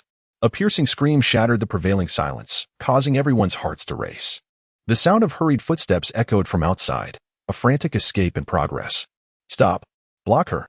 The captain commanded, his voice laced with fury. Two mercenaries swiftly moved to restrain a woman, her hair disheveled, eyes wide with terror and desperation. Let me go. I want to go home. I can't stay in this hellhole. I refuse to die like that. She wailed, thrashing in a frenzy. Yet, her pleas were met with the merciless blows of the mercenaries. Last night, Her comrades had perished. Had she not hidden beneath her covers, she too would have met a similar fate. The haunting cries from the night before echoed in her mind, pushing her to the brink of madness. What the hell are you doing? A fist struck her. But she felt no pain, only the overwhelming urge to scream. After donning their clothes, the others emerged into the corridor, which, though spacious, now felt cramped. The survivors were scattered. Besides Feng Yu and his 3 companions, there was another group from the adjacent room, a man with brown-dyed hair, along with another male and female. All 3 from the same nation had survived, yet others appeared panic-stricken, some even stained with blood. Their legs trembled as they leaned against the corridor walls. Stop. The brown-haired man helped the beaten woman to her feet, pulling her to his side. Judging by her mental state, he feared the worst for the others in her room. Observing this, the individuals from other nations began to converse. With their numbers drastically reduced, it was clear that even in this perilous situation, cooperation was essential. Lone survival would lead to inevitable demise. The brown-haired man turned to Feng Yu, offering what seemed to be a benevolent smile. Feng Yu returned a faint smile, but did not engage further. The mercenaries, meanwhile, were filled with restlessness, eager to vacate this place and send in a team for cleanup later. Everyone, form a line and head to the cafeteria, Chun Huan instructed, leading the way. Yet, after witnessing such horrifying scenes, their appetites had vanished. They entered the elevator, dazed, descending to the basement level. The elevator was eerily silent, filled only with the sound of heavy breathing. Feng Yu and his companions chose a long table, sitting in silence as they ate.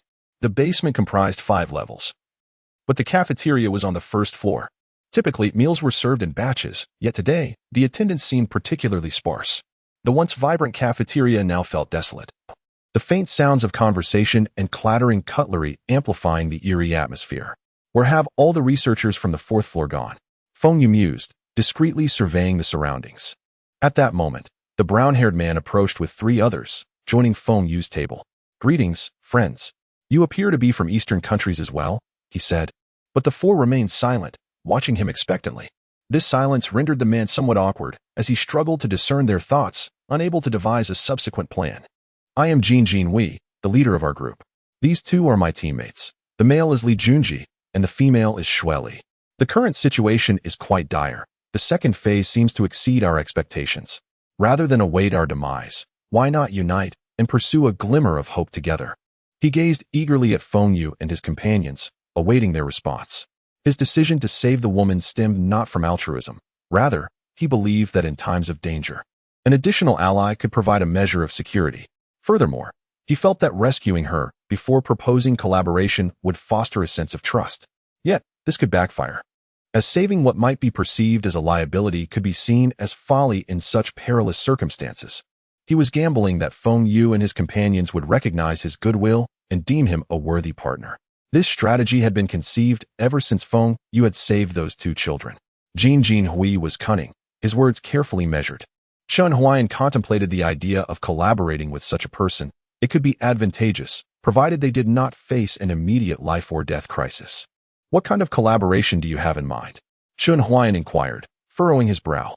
Being the eldest present, he naturally assumed the role of spokesperson. Jin Hui smiled genuinely, then turned his gaze back to Chun Huan. Since we all express a willingness to collaborate, I propose. Chapter 29, Room 0, Transporting Corpses After Finishing Their Meal. Everyone gathered in the hall on the 1st floor. At that moment, an oppressive atmosphere enveloped the entire base. What had transpired? Why did they seem more anxious than us? In the distance, the chief arrived, surrounded by a throng of mercenaries. Scars, standing beside him with arms crossed, wore an expression of indifference. The chief's countenance was ominously dark, his cold gaze sweeping over the crowd, betraying a hint of impatience as if his mood was exceedingly foul. Your task today is singular, too. Transport the corpses. Feng Yu scanned the remaining participants and was alarmed to realize that of the original 24, only 12 remained. In just a day, half of them had perished. Was this truly merely the second stage? A chill surged from the depths of his heart. Was the intent to eradicate them all? Among the remaining 12, Jin Hui's group consisted of 4, as did Feng Yu's. The last 4 were paired into 2 groups. The chief paid no heed to the murmurs of the crowd, his heart ablaze with anger. The surveillance on the 5th underground level had inexplicably malfunctioned, leaving him blind to the events occurring there. However, the current situation aligned with his suspicions, He just wasn't certain which creature had been released. Those beasts, even in death, were not at rest. Cursing silently, his clenched fist trembled slightly. One participant, still ensnared by fear, spoke with a noticeable quaver. Transport corpses? We are observers. Why must we do this? He was reluctant to step outside, having noticed the sky had turned a sickly yellow, accompanied by a sandstorm, which to him was undoubtedly an ominous sign. The more he thought about it, the more his fear intensified. In Jean Jinhui's group, the previously rescued girl trembled uncontrollably, her voice tinged with tears. I don't want to go out. Jean, we quickly reassured her. Don't worry. We will protect you. There is nothing to fear. The chief observed them quietly, his expression unchanged. Some horrific events have befallen the base, as you must know. Preliminary assessments indicate a virus leak. Currently, the soldiers are tasked with ensuring the base's safety and cleanup, hence your involvement. He offered no opportunity for rebuttal. Upon finishing his statement, he turned and departed. Soldiers began loading body bags onto trucks. Was this an insult to their intelligence? To claim that such deaths were caused by a virus? Do we have to go? What do you think? In times of peril, one must bow their head. Not long after, the trucks were filled to capacity with corpses, 6 trucks, each brimming with the deceased. How many had perished yesterday? As they lamented, a puzzling detail emerged. All the corpses were encased in radiation-proof bags of superior quality, typically used to prevent infectious diseases. Yet, the deceased from yesterday showed no signs of illness. Could there truly have been a virus leak? If it were something sinister, surely it would lack contagiousness, and thus not warrant such protective measures. The crowd engaged in hushed discussions. Jean, we turned to Chen Huayan. A look of confusion etched on his face. What do you think? Aside from the eerie nature of it, could it be that a virus has leaked? I don't know, but I cannot shake this unsettling feeling. Above all, we must avoid contact with those bodies. This time, after personnel assignments were made, Chen Huayan partnered with Su Qianqian, while Feng Yu teamed up with Song Qiao. The weather outside was dreary, thick with a fierce sandstorm, exacerbating the already palpable fear among the group. It felt as if a gaping maw of an abyss awaited their arrival. With a low rumble, the trucks finally started, and with no other option, the group trailed behind the armored patrol vehicles, slowly heading toward the incineration pit. This dreadful weather seemed to shift at a whim. Unable to contain his frustration, Feng Yu attempted to break the suffocating tension. Beside him, Song Qiao sat vacantly, staring ahead with hollow eyes, burdened by her thoughts.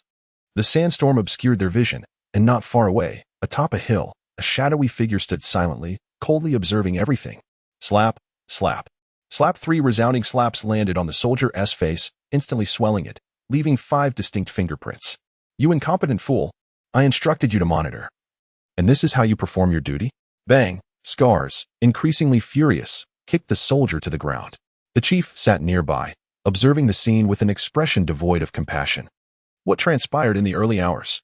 Why had half of our researchers met their demise? Suppressing his boiling rage, the chief's voice was low and icy. In the early morning, all personnel on the 4th underground level perished in the laboratory, save for those fortunate enough to be in their quarters. I don't know, sir. The surveillance in the entire laboratory suddenly failed. The soldier groaned from the ground, enduring the pain. Once we realized something was amiss, we dispatched personnel, but none returned. We only heard screams. Under those circumstances, who would dare go?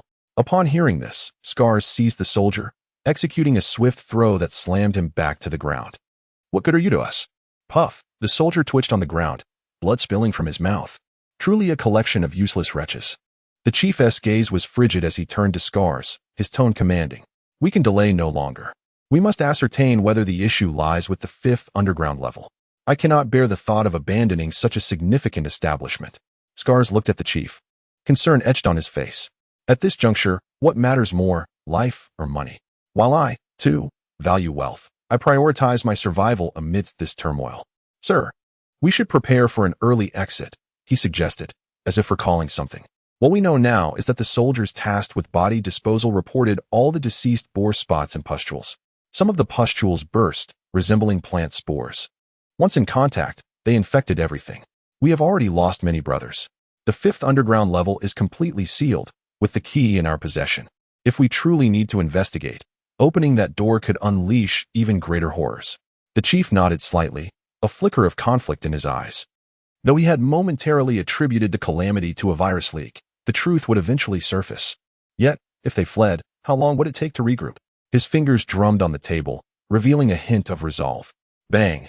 A gunshot silenced the groaning soldier. Expressionless, he turned and departed. Once those individuals return, we shall find an opportunity to send them to the 5th level. Chapter 30, Room 0. The solitary shadow in the Desert 6 truck struggled through the merciless assault of the sandstorm, making their way toward the distant incineration pit. The incessant crackling of the yellow sand battered against the vehicles, severely restricting visibility for the occupants. The more dire the situation grew, the more perilous it became. Yet, the armored vehicle ahead sped forth as if pursued by malevolent spirits, its pace unwavering. The others, with no choice but to follow closely, felt their unease intensify. Uncertain how long they had been driving, they finally glimpsed what appeared to be a base in the distance. Straining to see through the storm, Feng Yu faintly discerned a vague outline, reminiscent of a fenced-off area. As the gate swung open, the trucks entered one by one, halting at designated spots as instructed. For trucks? Where are the other two? A soldier, after counting the vehicles, furrowed his brow and looked at them. Everyone shook their heads in confusion. We discreetly glanced at Chen Huayan and the others, silently nodding. In such chaotic and dangerous circumstances, their successful arrival confirmed that collaborating with these individuals was indeed a prudent choice. Meanwhile, amidst the ravaging sandstorm, 2 wayward trucks sat stranded in the desert. The 4 occupants huddled together, anxiety etched across their faces as they discussed potential solutions. What do we do? We've lost them. Are we going to be trapped in this desert? Don't panic. Look at the tire tracks on the ground, despite the storm. The weight of the trucks leaves some marks. What is that? Suddenly, one person pointed in terror at the rear. Emerging from the swirling sands was a dark silhouette. Gradually approaching, its form shrouded in an unsettling aura. Are you here to rescue us? A man clad in a jacket bravely stepped toward the shadow. It offered no reply, merely continued its advance, its speed seemingly unhurried yet swiftly closing the distance. Wait, how is it moving so quickly? It doesn't appear to be walking. It seems to be teleporting. Retreat, quickly. But before the warning could fully escape his lips, the shadow had already materialized less than 10 meters away. It was enveloped in a green mist that flickered in and out of sight amidst the sand, sending chills down their spines. Get in the truck. A voice cried out in desperation, fear tightening around each heart as 3 rushed toward the vehicle, frantically attempting to start it. However, the man in the jacket had no time to retreat, particularly in the chaos of the storm, unable to fully comprehend the shouts behind him. The shadow lunged forward, its decayed form flickering in and out of focus, exuding a nauseating stench as it slowly extended 2 rotting hands. Oh no! The man's pupils dilated in terror, and he turned to flee toward the truck. But alas, it was too late. 2 enormous hands clamped down on his head like iron pincers, effortlessly lifting him off the ground. He flailed helplessly, struggling in vain. Help me. His teammates, witnessing the horror unfold, were paralyzed with fear, unable to assist him. Gritting their teeth, they hastily drove away in the truck. With a sickening crunch, the man fought desperately. But the grip was overpowering. The point of contact began to corrode rapidly, producing ghastly sounds. A crack echoed as his bones shattered. The shadow's hands crumpled the resistance with ease, exerting immense strength. The man's body went limp, his half-destroyed head collapsing onto the ground, quickly succumbing to corrosion as he merged with the desert, as if he had never existed. The shadow slowly raised its head, its hollow eyes glowing green, fixating on the 2 fleeing trucks. In their panic, they had lost all sense of direction in the storm, unaware of where they were heading. One truck inadvertently collided with a stone pillar of the fence, causing a violent jolt and a cloud of dust. As they disembarked, mercenaries surrounded them. What happened? Where's the other truck? They're dead. All dead. There's a ghost. A ghost is coming. Run. Have you lost your minds? What ghost? The mercenary captain scoffed, dismissing their claims, unconvinced that any supernatural entities existed. After all, they were merely observers and could not afford to be too excessive. He ordered his men to begin transporting the bodies. The captain took their claims lightly. Getting lost in such treacherous weather was not uncommon. We'll send someone to look for that truck later. Gather your team. The 2, dazed and disoriented, approached the others, fear still etched on their faces. What happened to you? Where are the others? They're all dead, one replied, his voice trembling. Did you see it with your own eyes? One was killed by that entity. And the other, he vanished. How did he disappear?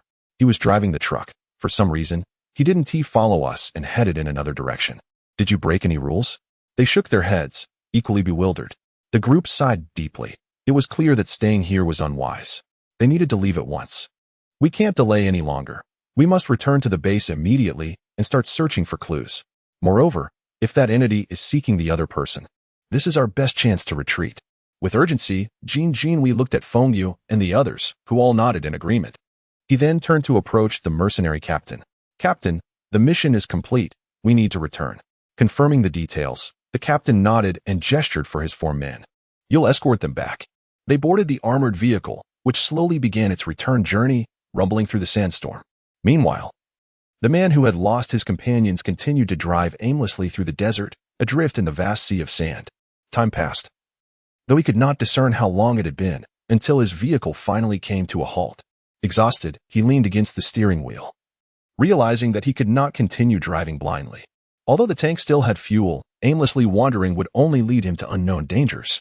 Surrounded by an endless expanse of sand swirling in the storm, it felt as though the world was being buried, showing no signs of abating.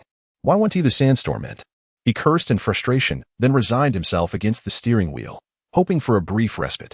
When he opened his eyes again, leaning back in his seat, he sighed and inadvertently glanced at the rearview mirror. Instantly, his pupils constricted, cold sweat soaking his back. In the mirror, green mist was creeping toward him, the eerie vapor seemingly alive, slowly encasing him. Dumbfounded, he turned to look beside him. Chapter 31, Room 0. Air conditioning duct on the other side. Within the armored personnel carrier, a sense of foreboding enveloped the atmosphere. These bastards possess quite the wealth. Chun Huayan gritted his teeth, expressing his indignation. 10 individuals were crammed into the cramped rear compartment, the closeness amplifying the weight of their breaths and the oppressive emotions that hung in the air. What did the specter you encountered look like? Feng Yu inquired, directing his gaze towards the 2 who had narrowly escaped the clutches of the eerie entity. The question sent a pallor over their faces, their bodies trembling uncontrollably, instinctively reluctant to revisit the traumatic memory. Yet, they understood the gravity of the situation. After a moment's hesitation, they began to speak. It was decayed, dripping with fluid, shrouded in black mist. It was difficult to see clearly, but it appeared to resemble a man. One of them answered, his voice quaking. Upon hearing this, Song Qiao's complexion turned ashen, her body shaking incessantly. Feng Yu furrowed his brow deeply. A man? Decayed? He distinctly recalled that the apparition he encountered in the dormitory was undeniably female in form. Despite the obscuring black mist, he could still vaguely discern that the skin, though wrinkled, was not in a state of complete decay. Could it be that there is more than one specter? A cold sweat broke out on Feng Yu as this alarming thought struck him. His mind then flashed back to the scene aboard the ghostly flight. Indeed, there had been more than one entity involved in that harrowing experience. However, what set this encounter apart was the apparent strength of the specter they faced now. This could prove troublesome. With a resigned sigh, Feng Yu glanced at Chun Huayan, who nodded slightly, evidently grasping the seriousness of the situation. After returning to the base, the journey remained uneventful. The chief and the scarred-faced man had seemingly vanished into thin air. Once they exchanged farewells, the group boarded the elevator to head for a meal. Initially intending to go together, the 2 survivors, lacking appetite and visibly exhausted, opted to retreat to their dormitory for a shower. Do you find those 2 somewhat peculiar? Jinhui's group settled near the 4. What do you mean? Chun Huayan replied calmly, as he too had noticed some anomalies but chose to hear them out first. It began in the vehicle, albeit infrequently, but it has grown increasingly frequent. They keep scratching their backs, appearing utterly itchy. Did none of you notice? Are you suggesting they may have been infected as well? Just like those corpses? Indeed, Jinhui nodded, a flicker of sympathy crossing his features. Surviving a brush with death only to succumb slowly is perhaps a far greater agony. We are now faced with 2 specters. Feng Yu addressed the group. Chun Huayan nodded, deep in thought. The corpses we transported were not a result of a virus leak. It's likely the second specter was responsible. It appears to have claimed the lives of the researchers on the 4th floor, and now it has turned its attention towards us. Chun Huayan's assertion left the group momentarily stunned. Though somewhat unexpected, upon reflection, it made sense. Usually, these eerie entities adhere to certain rules. Killing only one individual at a time, or targeting those who violate the rules by residing in the same room. For instance, making eye contact with a specter triggers the killing rule. However, the mass fatalities from last night clearly violated some form of collective rule, accompanied by the murder rule. Yet, until this day, They had been meticulously following protocol, failing to grasp what line they had crossed. Tonight, we may still encounter trouble, Jin Hui voiced his concerns, estimating that the two individuals might not survive until dawn.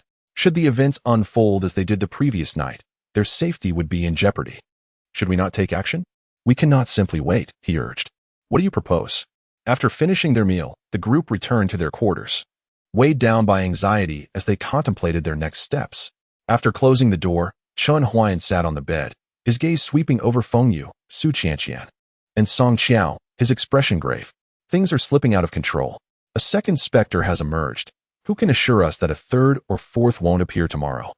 Time is of the essence. We must act swiftly. Su Qianqian articulated her fears, her voice laced with concern. Given their current predicament, the challenges they faced would only intensify with the passage of time. While the specter may still adhere to certain rules, there is no guarantee that these rules would not vanish overnight, leaving them with no escape. Song Qiao lowered her head in silence, feeling a sense of helplessness. At this critical juncture, she felt powerless to assist, merely a spectator as her companions plunged into danger. Everyone, I must bring something to your attention. Su Qianqian addressed the group, her expression solemn. The ghostly flight does not appear at fixed intervals. It may never appear again. What do you mean? Confusion spread among them as they directed their gazes towards her. To locate the ghostly flight, it is imperative that we return to the starting point, but more crucially, we must find the key to unlock it. Each entry into the eerie realm has its own requirements, which are documented in the manual. It could entail rescuing passengers aboard the flight or locating a critical item, or even dispelling their grievances. Only by fulfilling these conditions will the ghostly flight manifest.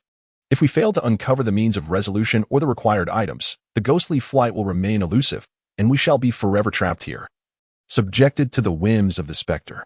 The revelation left the three gasping in shock. From the outset, the manual provided only sparse hints. The remaining clues must be unearthed within this deadly scenario. The magnitude of this challenge was unfathomable. As they regained their composure, silence enveloped the room. Feng Yu sank into contemplation, struggling to devise a viable plan. If he were to seek clues, his first thought would be the repository of experimental data or the research base on the 4th underground level. However, if significant secrets lay concealed within the 5th underground level, they would undoubtedly be in the chief's possession, who would never allow others to uncover them. Thus, the primary objective was undoubtedly the chief's office. Yet, a dawning dilemma loomed. Should they first investigate the 5th underground level or attempt to access the office? The 5th level was shrouded in mystery, likely the birthplace of the specters. The corrupted ghost was in the desert, and last night's female ghost would likely remain dormant for a while. If they could first penetrate the 5th level to gather some clues before heading to the office, they could save time and more accurately pinpoint what they sought. Going straight to the office was fraught with peril, and they had but one chance, should they fail to find what they needed. The chief would surely not grant them another opportunity. Regardless of the path chosen, danger lurked at every turn. With a heavy sigh, Feng Yu discussed his thoughts with the others, and they all agreed that seeking clues on the 5th level before proceeding to the office was the more prudent course of action. Feng Yu's gaze lifted slightly, his pupils suddenly alighting as an idea sparked within him. Perhaps we can access the 5th level's sealed rooms through the ventilation ducts. Chapter 32, Room 0, The Cunning of Man Surpasses All. The group did not immediately agree, but rather weighed the feasibility of the plan. The ventilation ducts within the room were too narrow for anyone to enter. However, the ducts servicing the entire floor might not pose such a challenge. Seemingly lost in thought, Su Qianqian spoke with conviction. If we can find the duct entrance, my physique may allow me to slip through. Chen Huan calmly inquired. What about the fans inside the ducts? How do we disable them? With the plan established, the next step was to eliminate potential obstacles. Su Qianqian's gaze fell upon a chair, and she moved to its side. With a crack, the aged chair, its joints already loosened, yielded easily as she snapped off one of its legs. This will suffice. The next issue is the power source. The chair leg was solid iron, and if there were no protective barriers, it would serve perfectly to pry open the fan. Typically, fans within air ducts do not operate at extraordinarily high speeds. However, should a fan be spinning rapidly, forcing it open could result in shards flying about, posing a threat to anyone inside. Therefore, it would be prudent to cut off the fan's power for a brief period. Given the size of this facility, it surely has a backup power source, making a complete disconnection impractical. Yet, if we can locate a dedicated switch, a brief power outage would suffice. With the power disabled, darkness would envelop the space, rendering visibility non-existent. My memory has always been sharp. I will not forget the way I came. Moreover, such a large facility would certainly feature emergency lights in the rooms. Prepared for unforeseen circumstances, Su Chanqian scanned the group, articulating her deductions methodically. I have observed that every floor is equipped with such lights. These lights possess independent power sources and are waterproof, fireproof, and corrosion-resistant, making them ideal for subterranean environments. Therefore, I deduce that the fifth underground level must also have them, alleviating concerns regarding visibility within the room. The others nodded in agreement, recognizing the merit of her observations and feeling a sense of admiration for Su Chanqian's keen insight. After some contemplation, Chen Huayan systematically laid out the plan. Given the significant upheaval, the chief will undoubtedly dispatch personnel to inspect the fifth underground level. Thus the main door should be open. However, there will likely be soldiers stationed there. I will take responsibility for diverting them. Feng Yu, you will assist Su Chanqian. Song Xiao, you will remain in the room to observe, should Jin Jinhui or the other two experience any anomalies. Make note of them and inform us at the appropriate moment. Feng Yu glanced at the ventilation duct, a shiver running down his spine at the thought of it being filled with dust and cobwebs, feeling it was rather unfair to have a girl crawl through such a space. Chanqian, if it becomes too much, allow me to take your place. The latter looked at him with some confusion before shaking her head. The duct's dimensions outside, I have observed before. Only I can fit through. So do not insist otherwise. I will enter the room to gather information before swiftly retreating. Though the group was concerned for Su Chanqian's safety, they realized there were no better alternatives and could only hope that the plan would unfold successfully. Chen Huayan took a deep breath as he observed everyone preparing. Then let us proceed to the fifth level for reconnaissance. Once confirmed, we shall act immediately. With the action plan agreed upon, the group exited the room with caution. Not long after their departure, within the dormitory, a peculiar object flickered incessantly within the crevice of the ventilation shaft. Simultaneously, in an empty room, a middle-aged man lay back in a rocking chair, exhaling smoke leisurely, exuding an air of comfort. The figure in the rocking chair held a cigar between his lips. His voice languid yet authoritative. Withdraw the soldiers. After releasing a plume of smoke, he gazed at the screen before him. The little creatures have begun their movements. We shall see if they can uncover what we desire. The burly man beside him appeared somewhat anxious. Brother, what if they cannot access the ventilation ducts? Even if that large door remains closed, it is unnecessary for these outsiders to witness the secrets within. It would be better for us to send someone to investigate. The figure in the rocking chair cast a sidelong glance at the standing man, causing him to immediately lower his head, silenced by the glare. With a cold chuckle, a chilling tone escaped his lips. If they lack even this capability, they are not worth keeping around. I care not for their lives. However, that enigmatic flight piques my interest. He turned his gaze towards the soldiers behind him. Yes, though no words were spoken, the soldiers understood clearly. After respectfully acknowledging, they quietly retreated. The figure in the rocking chair seemed somewhat reluctant to let go, smiling at the man beside him. The little mice will forever be confined to their childish tricks, forever oblivious to their true position. They remain unaware that the clues they possess are merely what I wish them to know. Upon hearing this, the burly man's face broke into a cold smile as he regarded the figures on the monitor with disdain. The man's icy gaze locked onto the screen. Do not disappoint me. Meanwhile, a discordant sound echoed from the depths of the fifth underground level. A door marked with the number 7 creaked open. Emitting a chilling sound, the room lay empty, void of any presence. Yet an inexplicable chill began to permeate the air. Suddenly, a peculiar sound resonated within the chamber, akin to heavy chains scraping against one another or a colossal blade dragging across the floor, the noise reverberating through the hushed space. Elsewhere, Song Xiao remained alone in the room, though she felt some trepidation. Following the others could prove even more perilous. After the group departed, she chose to navigate to the fifth underground level via a side staircase. Along the way, faint footsteps could be heard, prompting the three to become instantly alert and swiftly seek concealment. Let us head back for a meeting.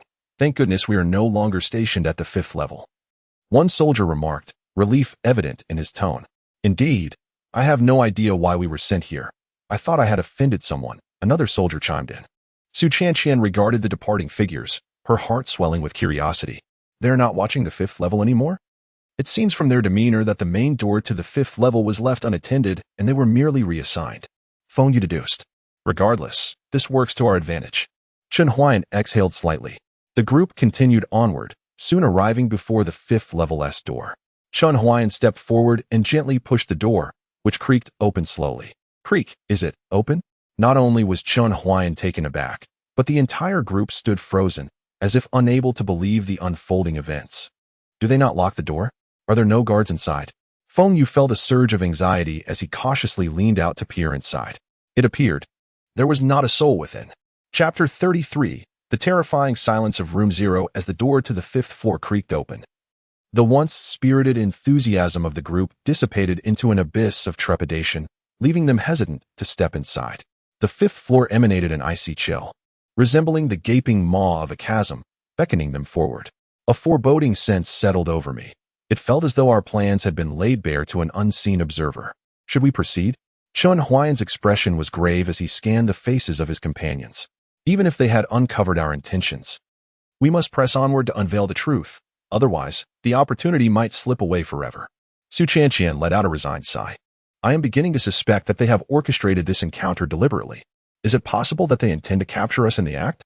Feng Yu furrowed his brow, voicing his concerns. There is no need for that. If they truly wished to act, they could have done so long ago. After a silent struggle of thoughts, the group cautiously ventured into the 5th floor. The expansive space of the 5th floor was starkly contrasted by the oppressive cold that seemed to seep into their very bones. Chun Huayan inhaled deeply, his gaze sweeping across the vast emptiness. What could instill such fear in them, compelling them to avoid direct confrontation and instead send us to investigate? Perhaps it is the malevolence of their past deeds, now manifested as monstrous entities. Feng Yu shook his head in frustration. The sensation of being manipulated was unsettling. The trio traversed the corridor of the 5th floor, meticulously inspecting each room, leaving no clue unexamined. Yet, after an exhaustive search, they found nothing amiss. Everything appeared deceptively normal, devoid of any abnormalities. Reuniting, their eyes instinctively gravitated toward a formidable door at the far end of the corridor. This door was securely locked, requiring both a keycard and a key to access, which was beyond their current means. Clearly, this was the very sight they wished for us to behold. Su Chanqian inhaled deeply, raising her gaze to the vent above the door. It appeared to have been tampered with by an unknown hand. How considerate.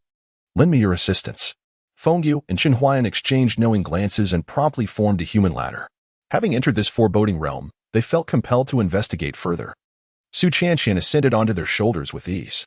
Wait, there's a crowbar, Chun Huayan exclaimed as he spotted a crowbar nearby, his expression contorting with urgency.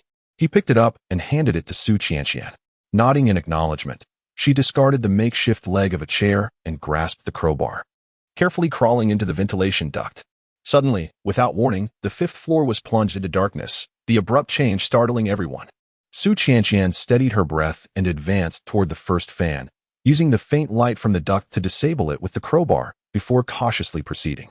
At last, she emerged into a hidden space. However, rather than recklessly leaping inside, she peered into the area through the fan opening. The space was neither excessively large nor small, comprising 10 rooms in total. As she had conjectured, each room was equipped with self-sustaining emergency lights that flickered weakly. She crawled forward slowly, scrutinizing the rooms below. 9 of the 10 rooms bore numerical designations, ranging from 1 to 9, while the innermost room remained entirely sealed, devoid of any identification, piquing her curiosity. Turning her attention to the open rooms, she lamented the dim lighting, which rendered it impossible to discern anything beyond partial views, with crucial areas shrouded in darkness. Igniting her frustration. What a pity. Is this truly all the clues available? As Su Chanqian pondered, a sudden noise, a clanking of chains, echoed through the eerie silence, sending chills down her spine.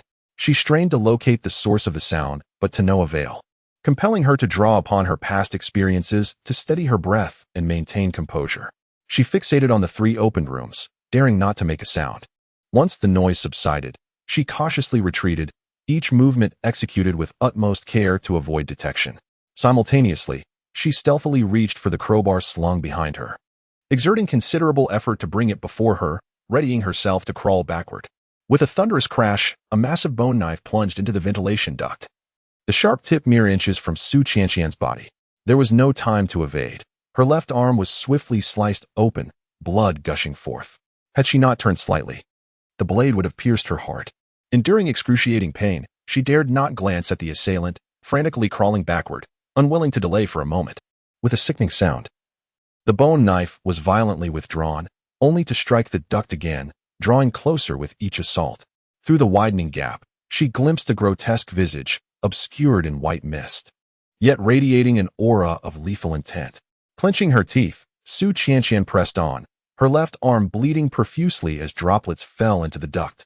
At last, she managed to return to the entrance, exerting herself to escape the vent, but the searing pain caused her to falter, nearly sliding back down. Clinging desperately to the vent, her other arm hung limply, her face contorted in agony. Feng Yu rushed forward, catching her as she collapsed into his arms. He glanced at her blood-soaked wound, about to inquire about the ordeal she had faced when a thunderous crash erupted from the direction of the door, as though something sought to burst forth. Quick! We must leave. Su Qianqian's face drained of color as she weakly pressed a hand to her arm, breaking free from Feng Yu's support and limping toward the exit. The two men wasted no time, trailing closely behind her as they hastened away from the 5th floor. A deafening roar erupted from beyond the door, instilling terror in their hearts. Feng Yu and Chun Huayan hastily secured the door to the 5th floor, then assisted Su Qianqian, rushing back to their dormitory with all possible speed. Song Chao caught sight of Su Qianqian, her left side drenched in blood, and rushed over. What happened? How did Sister Qianqian get so badly hurt? Su Qianqian's pallor deepened, her left arm still bleeding profusely, yet she steeled herself against the pain, addressing the group with great difficulty. Inside, there are 10 rooms, numbered 1 to 9, with the innermost room unmarked. 3 rooms are open. There are monsters inside, new monsters. Chapter 34, Room 0. In a moment of concern, Feng Yu approached Su Qianqian, who was seated weakly, her left arm continuously oozing blood. What a resilient girl she is. Not a single word had escaped her lips since they left the underground 5th level. I must find a doctor or a medical kit. Please, don't. Su Qianqian weakly urged, leaning back against the chair. It's nothing serious, just a wound and a bit of anxiety. I feel slightly faint. She was acutely aware that the use of any medical equipment would likely require the approval of the chief. If the chief indeed held sway over their information, then Feng Yu's attempt to seek help might very well lead to threats, or worse, a one-way journey. Rest assured, it hasn't damaged any tendons or bones, he reassured her. No, in your current condition, you won't be able to hold on much longer. Feng Yu felt a surge of anxiety, despite her insistence that she was fine. The wound was approximately 1 centimeter deep and encircled half of her arm. The injury was severe, and he needed to find a way to staunch the bleeding. The urgency of saving her outweighed all other considerations. Chen Huayan's mouth opened slightly as if he wished to speak, but the words failed to materialize. In dire situations, maintaining composure is paramount. If the chief had indeed lured them into this predicament, then they were surely aware of everything that transpired. The fact that they were allowed to investigate suggested they still held value and would not be disposed of immediately. Gazing towards the door, Feng Yu seemed to await confirmation of his suspicions. After preparing himself, he hastily opened the dormitory door, only to find a soldier standing outside. A chill ran down his spine, and his expression turned steely. He was unsure of the soldier's intent at such a moment. However, when he caught sight of the medical kit the soldier was holding, clarity dawned upon him. The chief understood that curiosity would inevitably arise in the base, and accidents might happen, hence he had sent this medical kit. The soldier wore a seemingly amiable smile as he addressed Su Qianqian. Does your injured friend require my assistance in dressing the wound? Su Qianqian shot him a cold glare. No, thank you. With no choice but to acquiesce. The soldier handed the medical kit to Feng Yu. You must be Feng Yu. The chief holds you in high regard. Oh, by the way, the chief has instructed that once you finish your tasks here, you are to visit his office alone tomorrow. He has important matters to discuss with you. Without waiting for Feng Yu to inquire further, the soldier turned and departed. Feng Yu contemplated the soldier's retreating figure, pondering whether this was an attempt at sowing discord. Shaking his head, he closed the door and approached the table. Upon opening the medical kit, he was met with uncertainty. How do I use this? I will. Su Qianqian summoned her strength and whispered to Feng Yu. You need to help me stitch the wound. All right, instruct me on what to do. Feng Yu steeled himself, knowing he could not afford to be careless. First, apply a tourniquet to stop the bleeding. Then, help me clean the surrounding blood, use saline solution, and disinfect the needle. Feng Yu hastened to follow her instructions, his movements somewhat clumsy. Then, stitch the wound. He diligently adhered to Su Qianqian's guidance, carefully sewing the stitches. Despite the absence of anesthesia, she gritted her teeth and remained silent, enduring the pain. After the bandaging was completed, Su Chanqian gazed at the beads of sweat on Feng Yu's forehead, a wave of unfamiliar emotions washing over her, feelings she had never experienced before. Unable to restrain herself, she reached out with her right hand to wipe the sweat from his brow.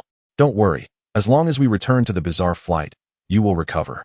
Suppressing her discomfort, she shared her observations and speculations with the others. Once everything was organized, Su Chanqian wearily approached the bed and gradually fell asleep.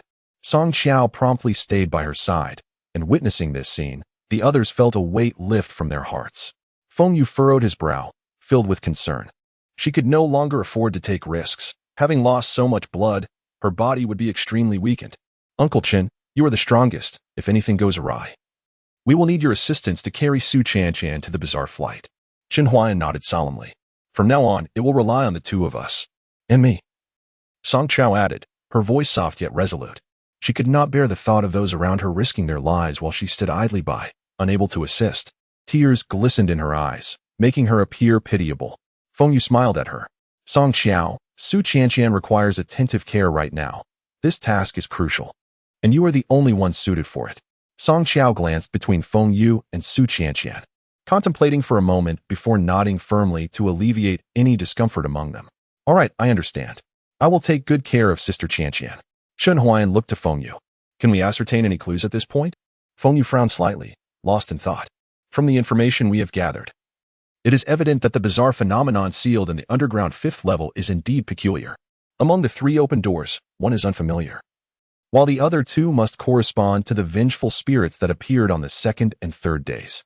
Although the exact names of these anomalies remain unknown, we can infer their nature from their abilities.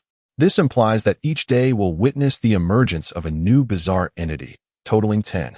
Numbers 1 through 9 are accounted for, yet the deepest room lacks a designation. The chief holds this place in such high regard that he does not dare approach it personally. I have reason to suspect that the critical evidence we seek may not reside in the chief's office, but rather in that unnumbered room. Chen Huai nodded thoughtfully upon hearing this. The chief does not intend to eliminate them, but rather entices them into that space. There must be something he desires within.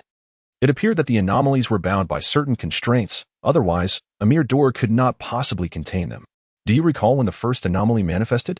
Chen Huayan inquired, his gaze intense. Feng Yu surmised what he was hinting at. That experiment, the earthquake. Are you suggesting that the appearance of these anomalies is related to the deceased? Chen Huayan nodded, acknowledging his own speculation. Following that horrific experiment, the anomalies had fully awakened, signifying the commencement of their task. Similarly, had the anomalies not revived, they would have had no chance of uncovering the truth in this place. Despite the revival of these anomalies posing a lethal threat to them, it equally threatened those involved. What seemed like a demonic door also bestowed upon them a semblance of life and hope. As the death toll continued to rise, the time intervals between each door opening would dwindle. Therefore, the 15 days may be a ruse. We might not even have 7 days. We arrived at night on the first day, which was our only opportunity to catch our breath. Now it is already the third day, with casualties increasing. One anomaly appeared this morning, and now another has arisen, clearly indicating an accelerating trend. Do not forget that the number of mercenaries in this base alone amounts to 1,000, all of whom are prey to these anomalies. Continuing on this path, we cannot possibly endure for 15 days. It is likely that the anomalies will fully awaken in less than 7 days. What do you intend to do? Chen Huayan looked at Feng Yu, eager to learn of his next course of action. Feng Yu clasped his hands together, seated on the bed, a glimmer of resolve flickering in his eyes. Tomorrow, I will meet with the chief. You must understand that this is perilous. Your visit will be akin to a lamb entering the lion's den. Chen Huayan expressed his concern, apprehensive about Feng Yu's plan. I understand that his delivery of this medical box signifies that everything lies under his watchful gaze. To access that unnumbered room, we must possess the key to unlock its door. This time, I shall meet him alone. Chapter 35. The disturbance at room 0. The group gathered in the room, tending to Su Chanqian as they awaited dinner. During this time, the chief unexpectedly sent over some anti-inflammatory medication, fresh bandages, and disinfectant, leaving them utterly astonished. Finally, mealtime arrived, and Feng Yu and Chen Huayan went to the cafeteria to fetch the food, returning to share the meal with everyone. In the cafeteria, they encountered Jin Jinwei and his companions, exchanging brief greetings before hastily departing. Jin Jinwei watched their retreating figures, his brow furrowing slightly. How cautious they are, he thought. He had been lingering at the dormitory door, eavesdropping through the iron bars, and had discerned that Feng Yu and the others were concocting some plan. Yet, the only aspect that puzzled him was the sudden display of friendliness from the chief. What was hidden beneath this facade? With a solemn gaze, Jin Jinhui observed their departure.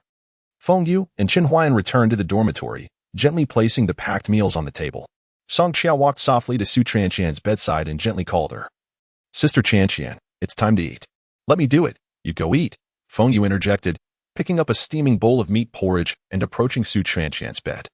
The emergence of fondness can often be perplexing, yet Feng Yu could not deny that he felt a tinge of shyness and excitement towards such a resilient girl. Sitting at the bedside, he cautiously propped Su Chanqian up, allowing her to lean against him, his actions tender and considerate. I can manage. I'm not as fragile as you think. A faint blush appeared on Su Chanqian's pale face. Leaning against Feng Yu and feeling his warmth, she inexplicably found comfort in his embrace. Well, you are an injured person. It is only natural to care for the injured. Feng Yu's heart raced. Recalling how he had often fantasized about having a gentle and lovely girlfriend in the vibrant campus life, strolling together along the paths, sharing the joys and sorrows of life. Yet, fate had played a cruel trick. Who could have anticipated that he would be in this nightmarish hell, cradling a girl who was not his girlfriend in such a manner? Observing Su Chanqian's stubborn yet fragile demeanor as she sipped the porridge, a smile involuntarily crept onto his lips. Chen Huayan, witnessing this scene, shook his head and could not help but smile as well. To him, the emotions of these young ones appeared too innocent and ill-timed. Nevertheless, amidst this desperate situation, witnessing such a warm moment brought a sense of relief to his previously heavy heart.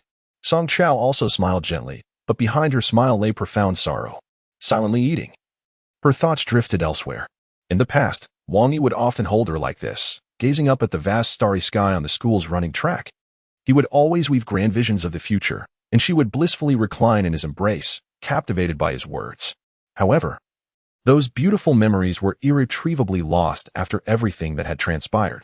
After finishing their meal and tidying up, Feng Yu took out the trash and disposed of it in the bin. He then returned to the room and gently closed the door. Once everyone had washed up, they returned to their beds to rest. This night would undoubtedly be another sleepless one. Lying in bed, Chen Huayan stared at the ceiling and remarked softly, unable to close his eyes. Without sufficient energy, how could they confront tomorrow's crisis? Even knowing what the night might bring, he had to force himself to fall asleep. Time ticked away, and eventually, fatigue overcame them. Coupled with the mental exhaustion, they gradually drifted off to sleep.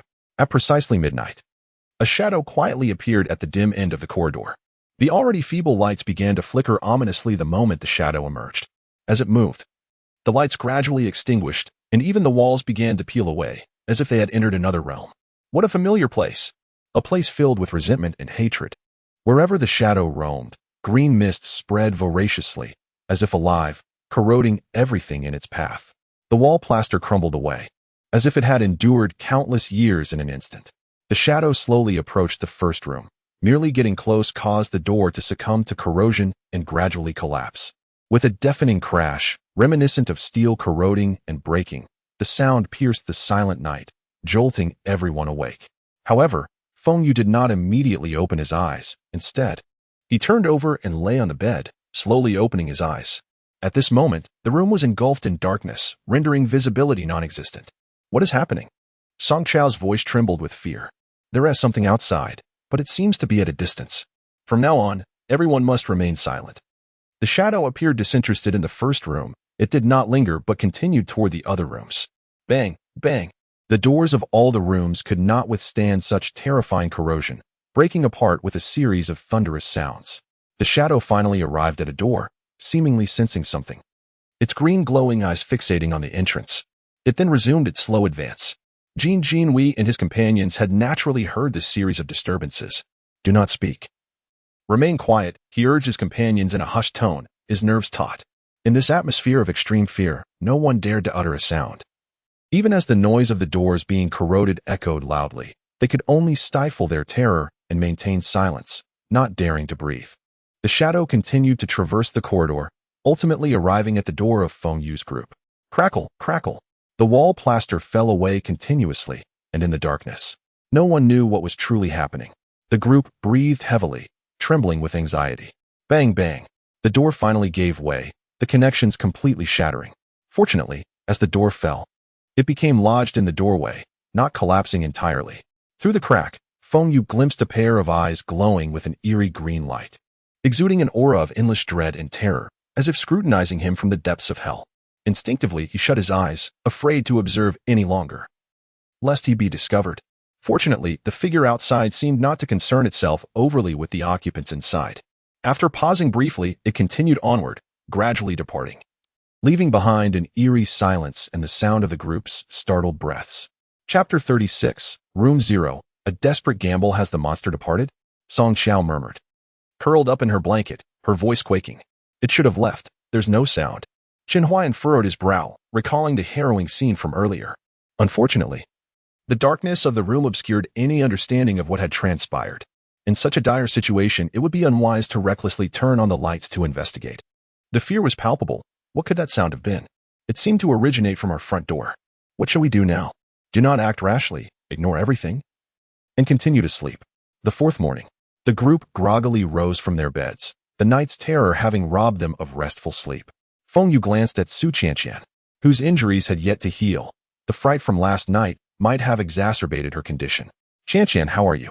I am much better. Nothing to worry about, she replied, forcing a weak smile that betrayed her pallid complexion. Feng Yu sat in silence, staring at the front door. The other three followed his gaze, their expressions tightening. The door had been ravaged beyond recognition. Once a sturdy iron barrier, it now resembled a decayed plank of wood. The wall leading to the bathroom seemed to have endured centuries of decay. Much of the plaster had fallen away, revealing a mottled interior covered in mold. It appeared that washing up would be impossible today. Feng Yu stood and slowly approached the door, a mix of tension and apprehension coursing through him. The other three watched anxiously. Taking a deep breath, he carefully stepped on the eroded areas, testing the ground. Nothing happened.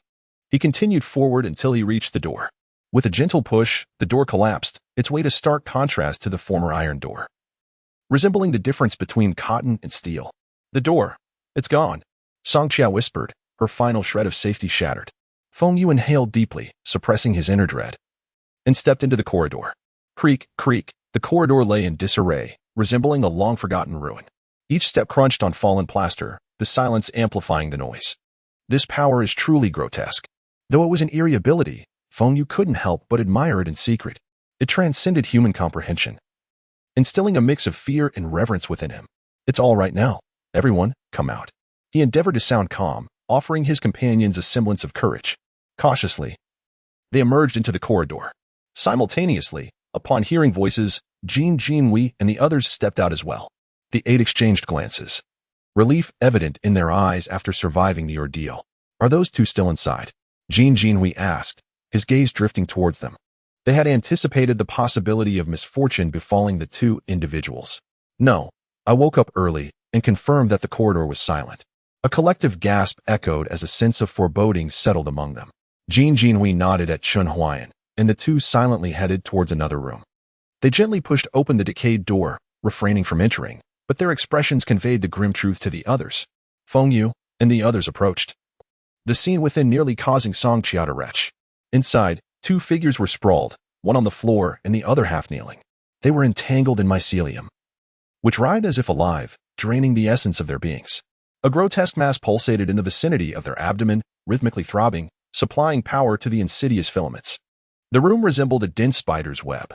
Let us get out of here. Without uttering another word, the eight turned and fled, even neglecting their own rooms. Desperate to escape the forsaken place, they reached the elevator, but the shaft had deteriorated severely, the metal shell warped and deformed. Not daring to take the risk, they opted for the stairs down to the basement level. The stairwell was permeated with a putrid odor, the walls cloaked in green mold. Fortunately, the second basement level showed no signs of abnormality. Upon entering the cafeteria, they found many seated there despite the early hour. A stifling atmosphere enveloped the room. Silence reigned, broken only by occasional sighs. From the mercenaries' conversations, they learned that the death toll had approached 100 in recent days. The base was rife with panic, having already lost dozens of researchers, now followed by an equal number of mercenaries. Official reports claimed that the cause was a viral outbreak, tightly controlling the narrative. Yet whispers of haunting at the base had surfaced. Everyone, at this juncture, please do not hide any longer. Jin Jinhui broke the suffocating silence. Feng Yu, what was that soldier saying about the chief wanting to see you? What is going on? Jinhui inquired, a hint of urgency in his tone. The prior omission of details regarding their plans was not due to distrust, but rather the necessity of keeping their numbers manageable. I intend to seek out the chief today, though I am unclear on the reason for his summons. However, one thing is certain, to access the 5th basement level, we require a key, likely located in his office. Jinhui appeared pensive, recalling yesterday's speculations and glancing at Su Qianqian, whose arm bore bandages. You must have gone to the 5th basement that day. What transpired? The deepest part of the 5th basement houses a sealed door with 10 rooms inside. 3 of those doors were ajar, and it is almost assured that each contained something bizarre, Chen Huayan replied calmly. Jinhui nodded. I have also uncovered certain matters. While these mercenaries may seem ferocious, many have not engaged in combat for years. Moreover, they harbor a profound fear of the unknown. He then shifted the topic. Additionally, I learned that the scarred man and the chief grew up together. Their bond is exceptionally close, so do not entertain thoughts of sowing discord. Chen Huayan acknowledged the complexity of their situation. Despite their ferocity, the mercenaries would follow orders.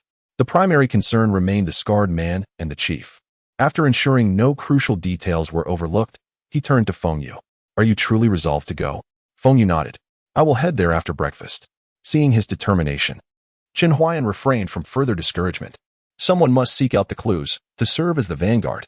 Yet, as he surveyed the oppressive atmosphere in the cafeteria, an unsettling premonition stirred within him. Chapter 37, Room 0. Invitation today's meal was particularly bland, with sparse vegetables arranged on the plates. A mercenary frowned, casting a discontented glance at the chef. Why is it all vegetarian? This watery broth is hardly palatable. The chef shrugged helplessly. The meat is rotted beyond use. The vegetables stored above are still in decent condition, so this is all we can prepare. Hearing this, Feng Yu and the others said nothing, quietly taking a few vegetable buns before returning to their seats. They were not in the mood to be picky. Their priority was to fill their stomachs. The buns were indeed quite delicious, a testament to the prowess of a top chef, and although entirely plant-based, they possessed a unique flavor. After breakfast, the group chose to remain in the cafeteria, finding comfort in the presence of others. Taking a deep breath, Feng Yu, guided by a soldier, proceeded towards the chief's office located on the 1st floor. He had not anticipated that the office would be situated there. Feng Yu pondered to himself, He had assumed the chief's office would be situated in the underground experimental zone on the 4th floor, where it would be more secure for the protection of experimental data. However, he soon considered the possibility that the chief might have more than one office. The thought chilled him, as it hinted at an unsettling reality. If he could not uncover any clues this time, opportunities might dwindle. Knock, knock, knock. Come in. Upon entering the office, the first sight to greet him was the chief's face, with a scarred man standing behind him, coldly observing Feng Yu. You bastard. Feng Yu cursed silently at the scarred man. The office was approximately 100 square meters, elegantly simple in its decor, with walls adorned with paintings and minimalist furniture that exuded tranquility. This stark simplicity was in sharp contrast to the chief's sinister undertakings. Striving to maintain a calm demeanor, Feng Yu inquired, I wonder what the chief wishes to discuss with me? A meaningful smile appeared on the chief's face as he gestured towards the seat in front of him, his tone amiable. Please, have a seat. The chair before him appeared unremarkable, but Feng Yu remained cautious as he sat, leaning slightly forward in anticipation of the chief's words. Observing his demeanor, the chief reclined in his chair, scrutinizing Feng Yu intently. There is no need for such caution. From the moment you and your group arrived at the experimental base, I have taken special care of you. Unlike others who are indecisive, I admire your resolve. Feng Yu felt a tightening in his chest, maintaining his composure, unsure of the chief's true intentions. Then, the chief's tone shifted abruptly, growing cold. If I am not mistaken, you are not merely observers, are you? Your behavior, your curiosity regarding the experiments, and your various actions starkly contrast with those of true observers. Despite his prior suspicions, being confronted directly made Feng Yu nervous. He rapidly contemplated a response, organizing his thoughts before meeting the chief's gaze head-on. You are mistaken, we are indeed observers. However, we were sent here under a veil of secrecy, and thus our reactions to this place may appear somewhat unrefined. The chief regarded him silently, his gaze as penetrating as if it could see into Feng Yu's soul, rendering him uncomfortable. The two held each other's gaze for over 10 seconds. The atmosphere thick with tension. Refusing to admit it, are we? The chief's lips curled into a barely perceptible smirk. How about I provide you with materials to conduct a few experiments? We are merely observers, not experimenters. That would be quite a challenge for us. The chief sighed lightly, rising from his seat to approach Feng Yu. For some reason, since your arrival, the signals from this place have been unable to transmit. He placed a hand on Feng Yu's shoulder, a gesture that seemed intimate but sent shivers down his spine. Leaning closer, he whispered, otherwise, I would have to investigate your identities thoroughly. Lack of signal? Feng Yu felt a surge of anxiety. No wonder the chief had not uncovered their true identities. The signals were blocked, preventing any verification. He breathed a sigh of relief. If their identities remained concealed, they could continue to navigate this precarious situation. Yet, why was the chief divulging this information to him? The chief's hands rested firmly on Feng Yu's shoulders. Feng Yu, I do not care about your true identity or the motives behind your arrival here. However, I wish to extend an invitation for you to join us. What do you think? This unexpected proposition left Feng Yu momentarily stunned. He had not exhibited any extraordinary experimental talents within the base, nor had he drawn particular attention. Why? Then, was he being invited? There had to be a hidden agenda. Did the chief not fear the influence behind him? The chief chuckled softly. Talent is coveted. Those who offer themselves willingly cannot be easily questioned. Should you choose to join us, you will gain access to power, wealth, luxury yachts, mansions, and beautiful women, everything one could desire. I will grant you riches beyond your imagination, everything you have never possessed. His voice dripped with temptation as he turned back to his seat. Feng Yu inhaled deeply, forcing himself to regain composure. The chief's true objective was likely to use him and then eliminate him without hesitation.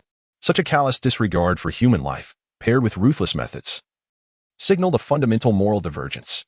Moreover, in this treacherous domain, using worldly temptations to ensnare him was a grave miscalculation. Feigning disappointment, Feng Yu frowned slightly. Regrettably, I prefer a bit more freedom. There are some things I fear I cannot control. The chief's expression remained inscrutable, merely rocking his chair gently, as if concealing something beneath his calm exterior. At that moment, the scarred man suddenly produced a screen and placed it before Feng Yu. The image displayed was of Chun Huayan and Jin Jinhui along with 5 others. They were currently being escorted outside the first level of the base, surrounded by mercenaries with their weapons trained on them, ready to fire at any moment. Seeing this, Feng Yu sat up straight, his hands instinctively gripping the armrest of his chair. What does this mean? It means exactly what you see. The chief's gaze was icy, devoid of any warmth. If you cannot be of use to me, I will have no choice but to part with you. He then produced a silver Desert Eagle pistol, pressing it against Feng Yu's head. Feng Yu met the scarred man's gaze unflinchingly, then turned to the chief, speaking slowly and deliberately. Is this an invitation or a threat? Chapter 38, Room 0. Despair. Beneath the cold light, the chief sat leisurely in his seat. The choice is yours. Would you prefer a toast or a punishment drink? With that, he produced a screen, his gaze fixating on the 7 encircled individuals. You seem rather fond of that girl. Do you have feelings for her? In this day and age, without some connections and financial stability, finding a spouse has become quite the challenge. Feng Yu felt speechless, bewildered by the absurdity of the situation. After a moment's contemplation, he sensed something amiss. How did he know that? It was likely that the room was under surveillance. I have a few conditions. If you can comply, we might consider joining you. You lack the standing to negotiate terms. Upon hearing this, the scarred man pressed the gun forcefully against Feng Yu's temple, his eyes brimming with menace. The chief waved his hand, and the scarred man reluctantly holstered his weapon. State your conditions. You orchestrated our entry into the underground 5th level, did you not? Otherwise, it would have been impossible to gain access so easily. The chief nodded imperceptibly, maintaining his composure. He had indeed facilitated their entry to ascertain the situation within. The injury sustained by Su Chanqian and their subsequent surveillance confirmed this.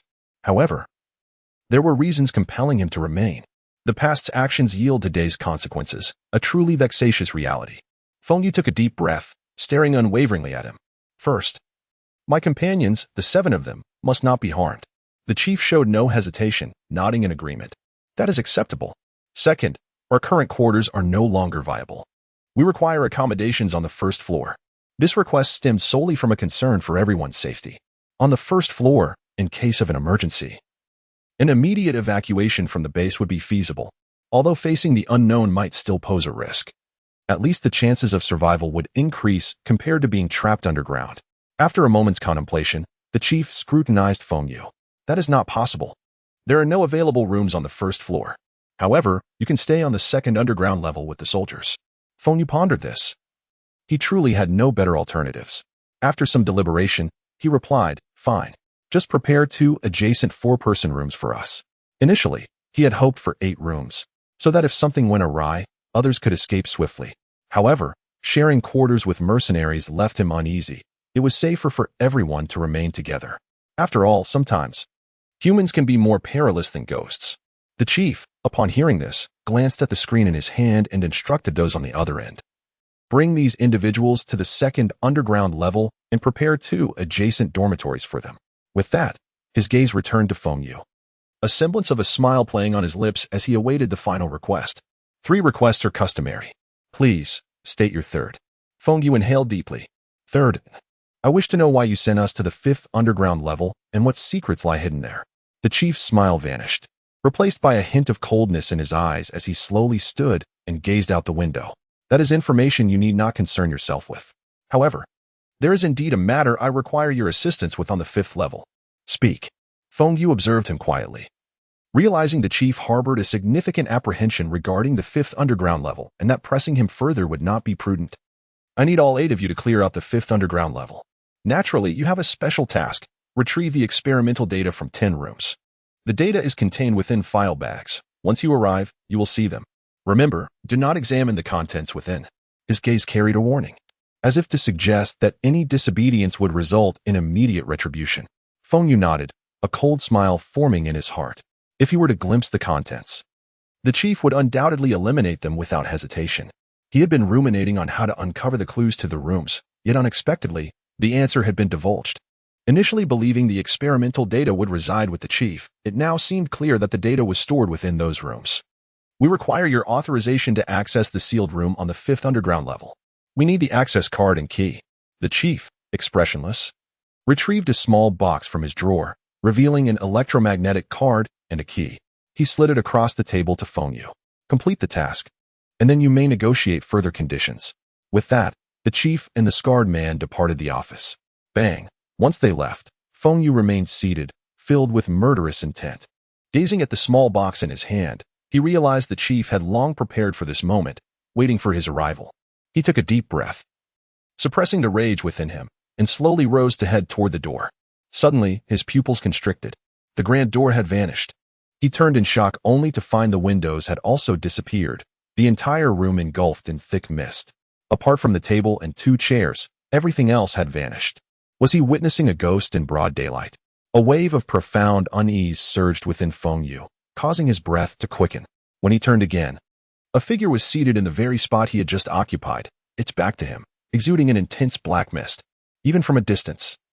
The overwhelming aura of malice was palpable and bone-chilling. Feng Yu gasped for air, yet in this place, he was utterly at a loss for retreat.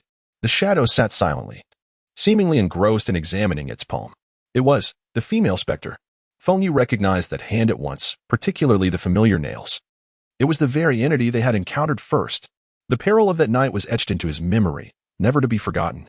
The ghostly figure slowly swiveled the chair, its icy gaze piercing through Feng Yu. Rising gradually, it inched closer, step by step. Instinctively, Feng Yu wanted to retreat, but soon found himself cornered, with no escape. The wall formed of black mist loomed nearer, tendrils of darkness ensnaring his limbs and tightening around his neck like ropes. Damn it! Feng Yu struggled desperately, but the binding mist only tightened further. The female ghost stood before him, one hand gripping his throat, her head enveloped in black mist, drawing near. The stench of decay assaulted him, inducing nausea. Then, extending her other hand, her nails glimmering ominously, she seized one of Feng Yu's arms. The elongated nails, sharp as blades, pierced through his skin, embedding deeply into the flesh. Feng Yu felt as if he were enduring the tortures of hell, the searing pain eliciting a scream of anguish. She intended to forcibly tear his arm away. A surge of despair rapidly engulfed him. Chapter 39. Room 0. A glimmer of hope. Feng Yu gazed at the female specter before him, her eyes brimming with hatred. In this moment of urgency, a spark of inspiration struck him. I can help you seek vengeance.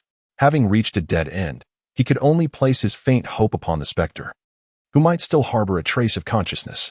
The ghost had spared his life that fateful day. Though the reason remained uncertain, it was worth a try.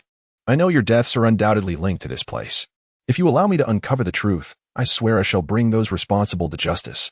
The ghost halted her relentless tearing, yet her icy gaze remained fixated upon Feng Yu's eyes. A flicker of dim light passed through her expression, as if she were lost in remembrance. Lies deceit, you are as wicked as they are. Her voice was a raspy whisper, laced with an eerie chill.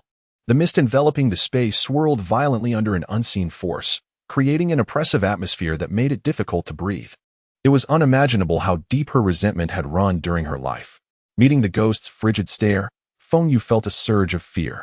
Though I cannot claim to be a good person, I at least do not act against my conscience. I have harmed none of you. We are here to seek evidence. If you possess even a shred of awareness, please assist us. We must know the truth. The specter continued to regard him coldly, as if weighing her options. Why should I trust you? Why would you reveal the evidence to them? A glimmer of hope ignited within Feng Yu's heart. You must have observed everything from the shadows once you emerged, so you should understand that we are not aligned with them. If you were to kill us, no one would ever reveal the truth. If I am not mistaken, that truth is not only crucial for them, but equally vital for you. Is it not? The ghost fell silent for a moment, and the atmosphere surrounding her seemed to ease slightly. Gradually, she released her grip on Feng Yu's arm. As her sharp nails withdrew, blood gushed from his arm, splattering like crimson flowers. Simultaneously, the dark mist coiling around him dissipated, leaving him weakly collapsing to the ground. You will suffer greatly if you deceive me. Feng Yu looked at her, clutching his arm as he stood up. In a sense, I yearn for evidence more than you do. The ghost disregarded his words and extended her desiccated hand, grasping the air. With a swift motion, a chair flew toward her as if drawn by an invisible force, and she settled into it, observing him with an unsettling calm. As the black mist gradually cleared, a visage emerged before Feng Yu, one that appeared withered and frail, her hollow eye sockets glimmering with an eerie light that sent shivers down his spine. This series of events left Feng Yu gasping for breath, struggling to regain his composure. You must prove your worth to me. How can I prove it? Kill the chief, and I will set you free. I wish to eliminate the chief and the scarred one, but I am not yet capable. What did you say?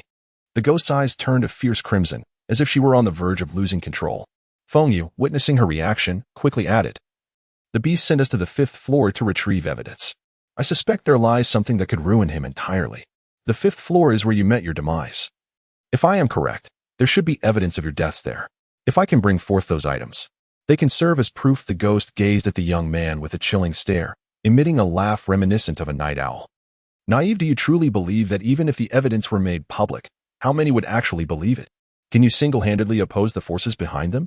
Can you confront the media they control? Upon hearing her words, Feng Yu fell silent, rendered speechless for a moment. He had initially sought only to survive, yet upon reflection, the eerie realm resembled a tangible world. If this experimental base were indeed backed by powerful entities or even nations, the strength they wielded could undoubtedly bury the truth forever.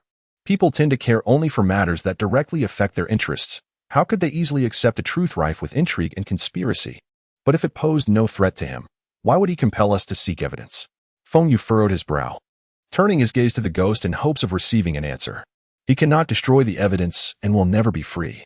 It will eventually kill him. What is it? Feng Yu keenly seized upon this keyword. What was this mysterious it?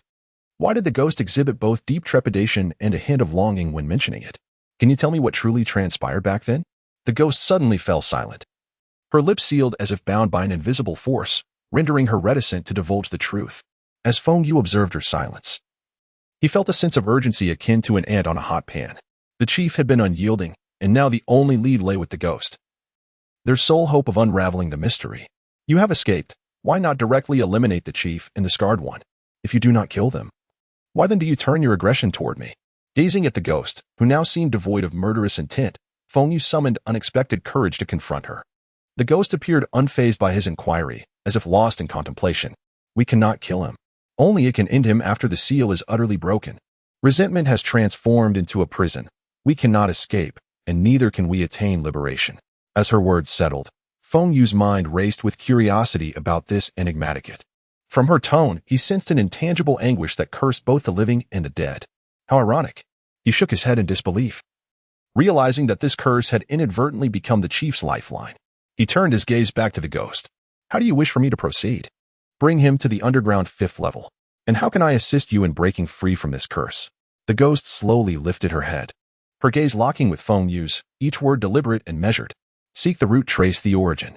Chapter 40, Room 0, 5th floor. Upon hearing those words, Feng Yu was suddenly drenched in cold sweat. It was not fear that gripped him, but a sudden recollection of the last phrase in the manual, seek the root to break the curse. At present, all clues had become almost unequivocal. The peculiar malice did not stem from them, but from the chief. The source of the curse lay in the underground 5th level. As the chief wished to obliterate the evidence, yet dared not descend to the depths himself, he sought a scapegoat. Whether they, the participants, or the chief, the strange entity, all desired that singular thing. A wry smile crept across Feng Yu's face. He had not anticipated that this juncture would transform into a contest between man and man, and between man and spirit. A bold hypothesis surged within him as he meticulously recalled every detail. The sole question remained: were the 3 sentences in the manual truly so easily deduced?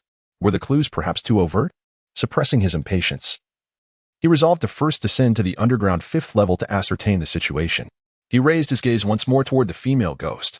If you lead the chief to the underground 5th level, will you refrain from harming us? Once everything concludes, how shall we escape this place?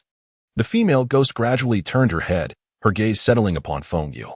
Once you procure that object, you shall no longer be targeted, and indeed, you may depart. At her words, Feng Yu nodded but remained unconvinced. He yearned to extract every possible piece of information from her lips. Can you disclose to me what it specifically is? Is it akin to your existence? The air seemed to thicken. The female ghost did not respond immediately but slowly rose to her feet. It is the source of the curse. She paused, seemingly reluctant to elaborate further. Though I do not believe you can achieve this, we have no alternative. As long as you can dispel its grudge, we shall also find our liberation. As she spoke, she moved away from her seat, approaching the wall before her. Observing this scene in silence, Feng Yu was taken aback. Who would have thought that a man and a ghost could exhibit such harmony?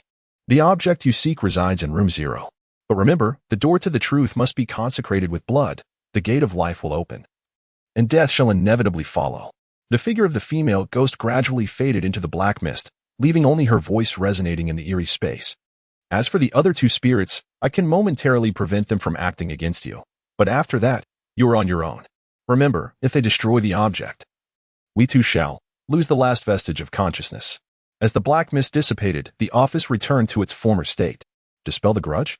Could it be that they needed to assist in eliminating the chief? Clutching his still bleeding wound, Feng Yu dared not linger for even a moment, hastening to exit the office. Upon reaching the medical room, he utilized the chief's access card, encountering no obstacles as he swiftly procured 2 medical kits. Guided by the mercenaries, he navigated through without hindrance, ultimately arriving at the dormitory on the 2nd underground level. Jin Wei and the others appeared to have been waiting for them. Upon hearing the commotion, Chun Huayan and the others promptly emerged into the corridor. Feng Yu, are you all right? Su Qianqian exclaimed, her face etched with concern as she surveyed Feng Yu's injuries. Feng Yu shook his head, gesturing toward the room. Let us go inside and talk, given the pressing time. It was likely that the chief lacked the energy to meddle in the dormitory. This was comparatively a safer place for discussion. The 8 of them crowded into the somewhat cramped dormitory, the atmosphere becoming stifling, each face marked with tension and anticipation. Feng Yu, have you obtained some intelligence? Jin Hui scrutinized Feng Yu, hoping to glean insights from his expression. As Su Qianqian tended to Feng Yu's wounds, the others gasped at the sight of his gruesome injury. How did you sustain this wound? However, Feng Yu, you and Qianqian truly are. Even your injuries are alike, Chen Huayan jested. Feng Yu managed a strained smile, while Su Qianqian's cheeks flushed slightly. I think we should consider requesting full-body bulletproof vests next time, to cover our arms and such. Though it seems ineffective against ghosts, right? I'm merely jesting. Don't take it seriously. They all chuckled, yet at this moment, their thoughts were far from humor. I have gathered some information, but I need to confirm it one last time. Feng Yu's expression turned grave. This time, the chief has ordered all of us to go to the underground 5th level to clear the rooms. Upon hearing this, astonishment washed over everyone's faces. Isn't it almost certain that the oddities originate from the underground 5th level? Sending us there is akin to signing our death warrants. The 5th level is the domain of those entities. Isn't it? He is sending us to our doom. No, we must devise a plan. We cannot go. Feng Yu waved his hand, his countenance serious. Though it's termed clearing, in reality, he wants us to retrieve experimental data and bring it back to him. However, that data might also be crucial for our survival. Will you all trust me this time? Feng Yu's eyes scanned the group, his tone resolute, despite some reservations. They nodded in agreement. Currently, 3 spirits have manifested, but I assure you, at least for now, they will not act against us. His assertion only deepened the confusion and skepticism among them. How can you guarantee that? We could no longer restrain himself. Before I returned, I encountered the female ghost for the first time. I struck a bargain with her. The others began to converse, disbelief etched on their faces. They found it hard to fathom that he had made a deal with a ghost. However, upon reflection, it hinted at a semblance of consciousness within the bizarre entities. Can we trust the ghost's words? What kind of deal was it? Chen Huayan and Jin Wei glanced at Feng Yu's injury, seemingly grasping something, yet still sought further clarification. Feng Yu regarded the group, speaking slowly. They will not act against us for the time being, provided we locate the evidence and ensure it remains intact. If the evidence is destroyed, we shall find ourselves unable to return, and they will lose all consciousness, becoming mere harbingers of slaughter. Exchanging glances, a flicker of determination ignited in their eyes. Under the present circumstances, even the faintest glimmer of hope warranted pursuit. When shall we commence the clearing? Jin Wei was the first to inquire. After lunch, I will organize the clues, and everyone should prepare themselves. After lunch, the group gathered in the corridor, and Feng Yu, armed with the chief's access card, led them down to the underground 5th level without impediment. Taking a deep breath, he gazed at the still unlocked door and gently pushed it open. Where shall we begin our search? Song Chao's voice trembled slightly as she clutched Su Qianqian's sleeve tightly. Su Qianqian patted Song Chao's little head, offering gentle reassurance. We are not here to clear. Our purpose is to seek intelligence. Everyone, are you ready? Our primary objective is the file bags, but we must not overlook any other clues, Feng Yu instructed in a hushed tone. Nods of agreement rippled through the group as they approached the sealed door. The door appeared slightly deformed, reminiscent of the peril they had faced that day. Feng Yu handed the key to Chen Huayan, retaining the access card for himself. Are you prepared? Chen Huayan inhaled deeply, inserting the key into the door and turning it gently. With a crisp click, the sound echoed in the silent space, the first seal broken. Feng Yu swiped his access card on the detector. Ding. Click. The second lock clicked open. With a thunderous roar, the door gradually swung open, releasing a nauseating stench that assaulted the senses. In that moment, the tension among the crowd reached its zenith. Chapter 41. The truth behind Task Zero Room. As the grand door swung wide open, an expansive interior space unfolded before the onlookers. Taking a deep breath, Feng Yu was the first to step inside, followed closely by the others, who exchanged uneasy glances and reluctantly followed suit. The scene within was shocking. Many areas appeared to have been corroded, particularly near door 8, where the walls were twisted and deformed, with large patches of plaster peeling away. In total, there were 10 rooms, of which the doors to rooms 7, 8, and 9 had already been ajar. Each room was distinctly decorated, yet all shared a spaciousness of roughly 100 square meters. It was indeed a hidden world within. From the outside, the entire space did not seem overly large. But considering the interiors of these rooms, within each room stood a colossal chair, its size and structure evidently designed for experimental purposes, still bearing traces of dried blood. Su Qianqian glanced up at the air conditioning ducts, and Feng Yu followed her gaze. Several horrifying incisions marred the ducts, remnants of dried blood still visible. Drawing in a deep breath, they arrived at the 9th door, where the sight inside starkly contrasted the terror outside. It seemed like a cozy little home. With its pink walls, soft bedding, and an exquisite vanity, everything was meticulously arranged, exuding a sense of life. If not for the bloodstains on the chair, one might have believed it to be a warm sanctuary. Gathering his courage, Feng Yu stepped inside and gently picked up a dossier resting on the small bed. The dossier was glued shut, impervious to normal openings, requiring a forceful tearing to access its contents. Furrowing his brow, he surveyed the room. Was such a warm environment necessary for experiments? His gaze fell upon the vanity, where he noticed a photograph. Carefully lifting it, he found a picture of a family of 3. The individuals in the photograph wore radiant smiles, radiating happiness and warmth. The person on the left donned a white coat, though it was unclear whether they were a doctor or a researcher, while the middle figure was presumably their son. Feng Yu's eyes fixated on the woman on the far right, an involuntary chill coursing through him. Was she the specter they spoke of? What had been done to these people? The woman's exquisite beauty starkly contrasted her eerie transformation. Hastily, he exited and entered the 2nd room. As he crossed the threshold, a pungent stench assaulted him. The room had succumbed entirely to decay, with walls and floors slick and pocked, rendering any trace of the dossier impossible to find. Stifling his revulsion, Feng Yu grimaced inwardly, realizing the experimental documents were likely ruined. This suggested that the anomalies were not merely confined to one location, but rather Each might possess a unique form. The chief's painstaking acquisition of these dossiers might be futile. They proceeded to the third room. Upon entering, they could not suppress a gasp of horror. The chair in this room was more than 3 times the size of the one in the first room, indicating that the person who once occupied it was of considerable bulk. The room was sparsely furnished, save for this massive chair, yet it was riddled with dense, jagged cuts, as if a horrific dismemberment had transpired here. Feng Yu searched the room and, in a corner, discovered a dossier that had been split in 2. He quickly retrieved it, relieved to find the contents were still somewhat intact. Holding the documents, he approached the group, all eyes fixated on what he held. "What do you intend to do?" "Feng Yu?" Chen Huayan inquired. Taking a deep breath, Feng Yu tore open the first dossier. To hell with not looking. As the group watched Feng Yu sift through the experimental records, their expressions shifted dramatically. Within moments, faces turned pale, and tremors gripped their bodies uncontrollably. How could they be so cruel? Song Chao covered her mouth in disbelief. Experimental data, Subject 9. Name: Lina. Gender: female. Occupation: teacher. Method of experimentation: psychological torment, liquid injection, ghost particles radiation experiment. Result: semi-finished product. Failure. Body remains for observation. Experimental data, Subject 7. Name: Gus. Gender: male. Occupation: boxer. Method of experimentation: bone recomposition, liquid injection, ghost particles radiation experiment. Result: semi-finished product. Failure. Body remains for observation.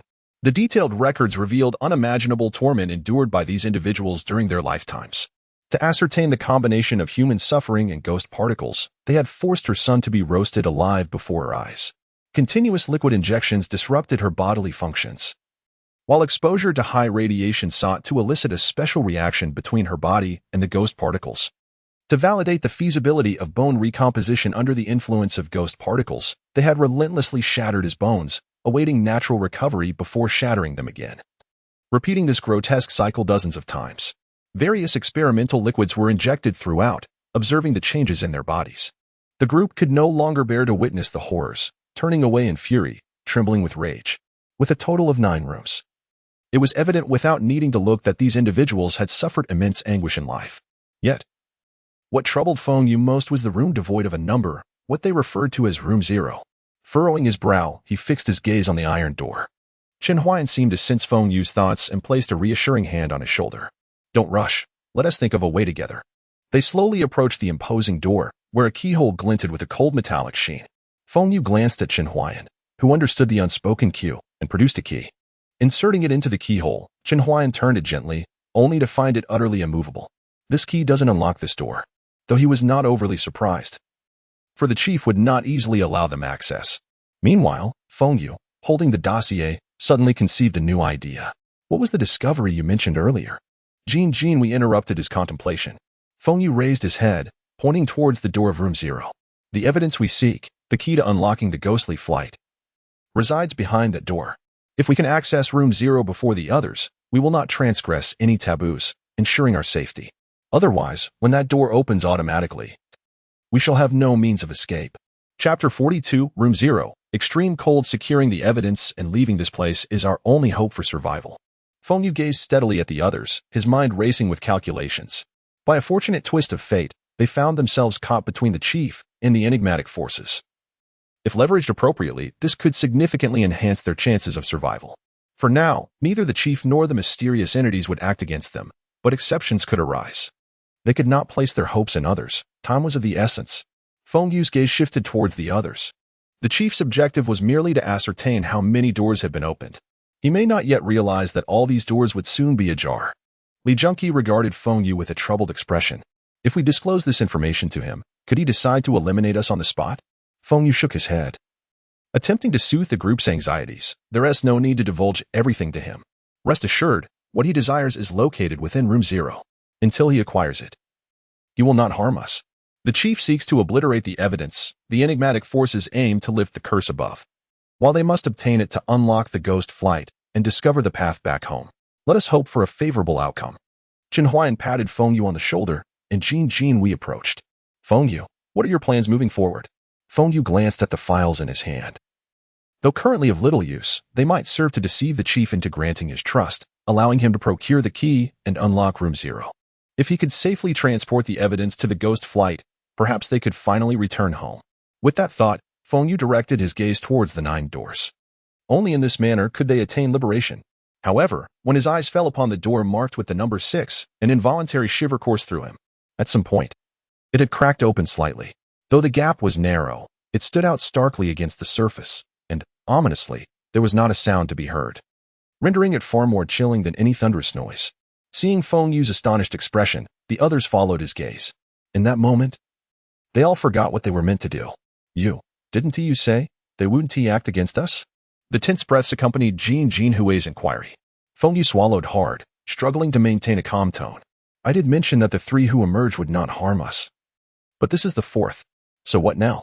Why are we just standing here? Run. As soon as the words left his lips, everyone dashed towards the exit, their frantic footsteps echoing in the vast emptiness. The door creaked open, and a bone-chilling cold rushed in. As Feng Yu reached the 6th door, he peered through the gap. Beholding swirling blue mist, cold breaths wafted from within, as if intent on freezing all existence. The area outside the 6th door had already succumbed to frost.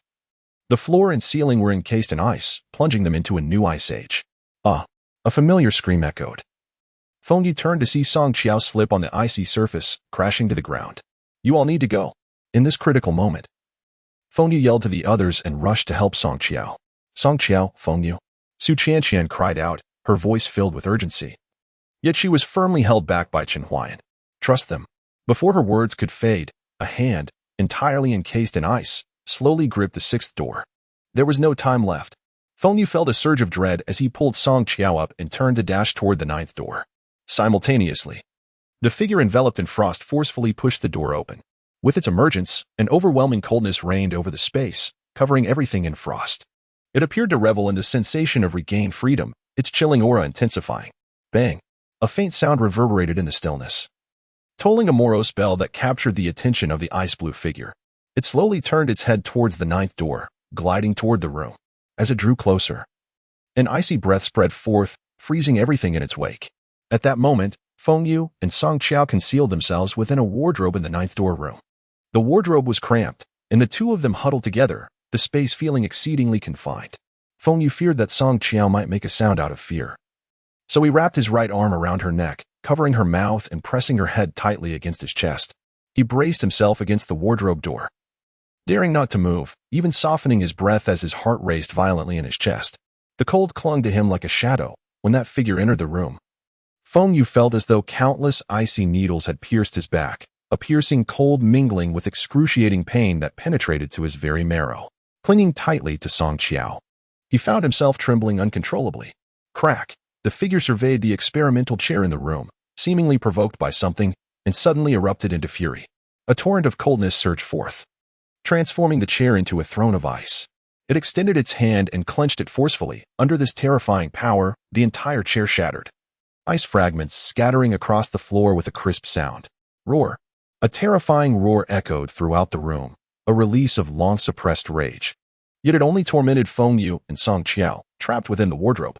Within the confined space, they were encased in a layer of frost, their breaths turning to white mist. Song Qiao fared better, tightly pressed against Feng Yu, her warmth slightly counteracting the chill. However, Feng Yu was in dire straits. The excruciating cold and pain mingled to the point where he was nearly numb. Yet misfortune had not yet concluded. The ice-blue figure seemed to sense something amiss. Moving deliberately through the remnants of the chair, step by step, toward the wardrobe. With eyes closed and teeth gritted, Feng Yu silently prayed. The bulletproof vest provided protection against bullets, but against such extreme cold, it was utterly ineffective. Moreover, this modified vest was designed with cold-resistant properties. Yet in the face of this uncanny power, everything felt utterly futile. Feng Yu felt as though he had plunged into icy waters, his back completely numb. Crack! The entire room was rapidly encased in thick frost, the mirror atop the vanity shattering into countless fragments under the relentless chill. Alas, fate did not favor them. The ice-blue figure slowly extended its hand, a wave of even more biting cold instantly penetrating the wardrobe door, surging toward Feng Yu and Song Qiao. Chapter 43, Room 0. Returning to the dormitory and the biting cold, their consciousness began to fade. Feng Yu pondered a solution. It was no longer a matter of escape, but rather that they were so frozen they could scarcely move, merely feeling death drawing nearer. Suddenly, a deafening crash resonated through the 5th-floor hall. a sound so unexpected amidst the oppressive silence and tension that it felt like a lifeline.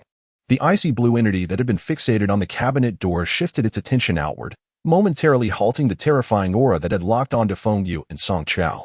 In a blink, it transformed into mist, dissipating into the air, leaving behind a subtle chill as evidence of its recent existence. Time passed, how much? They could not tell. Outside, a profound silence enveloped the surroundings. Perhaps the wait had been interminable, or perhaps the two could no longer endure the frigid confines of the cramped cabinet. Song Qiao's teeth chattered uncontrollably, exhaling clouds of frosty breath, her voice trembling. Feng Yu, do you think that monster has it really gone? Maybe. It has, Feng Yu managed to utter through numb lips, his consciousness hazy, his body already becoming unresponsive to the cold. They had to venture out. Remaining inside would surely lead to their demise. With great effort, he pushed the cabinet door open. Instantly, a wave of icy air rushed in, revealing a room grotesquely distorted by frost. The walls, floor, and furniture were all encrusted with ice, reflecting an eerie, cold light. Scattered remnants lay across the ground, where a thin layer of ice had formed over the shattered surface. After a moment of recovery, they leaned on each other and shakily emerged from the cabinet. Feng Yu felt utterly wretched, his awareness slipping, and in a fleeting moment, he thought he saw his great-grandmother. Shaking his head, he attempted to regain his senses. Song Qiao appeared to be drifting into unconsciousness, and Feng Yu realized the gravity of the situation. Song Qiao, you must not sleep. Hold on. With trembling limbs, he stepped cautiously out of the room. Surveying their surroundings, he noted that the doors to other rooms remained tightly shut, devoid of any ominous resurgence, allowing him to exhale in relief. Together, they slowly descended from the 5th floor. The staircase was eerily silent, devoid of any presence.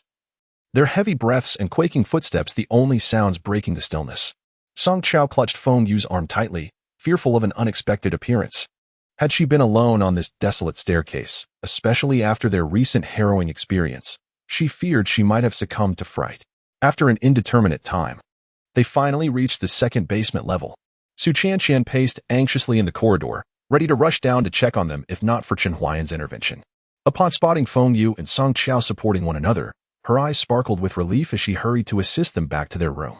As she helped Feng Yu settle onto the bed, she urgently inquired about the events that had transpired.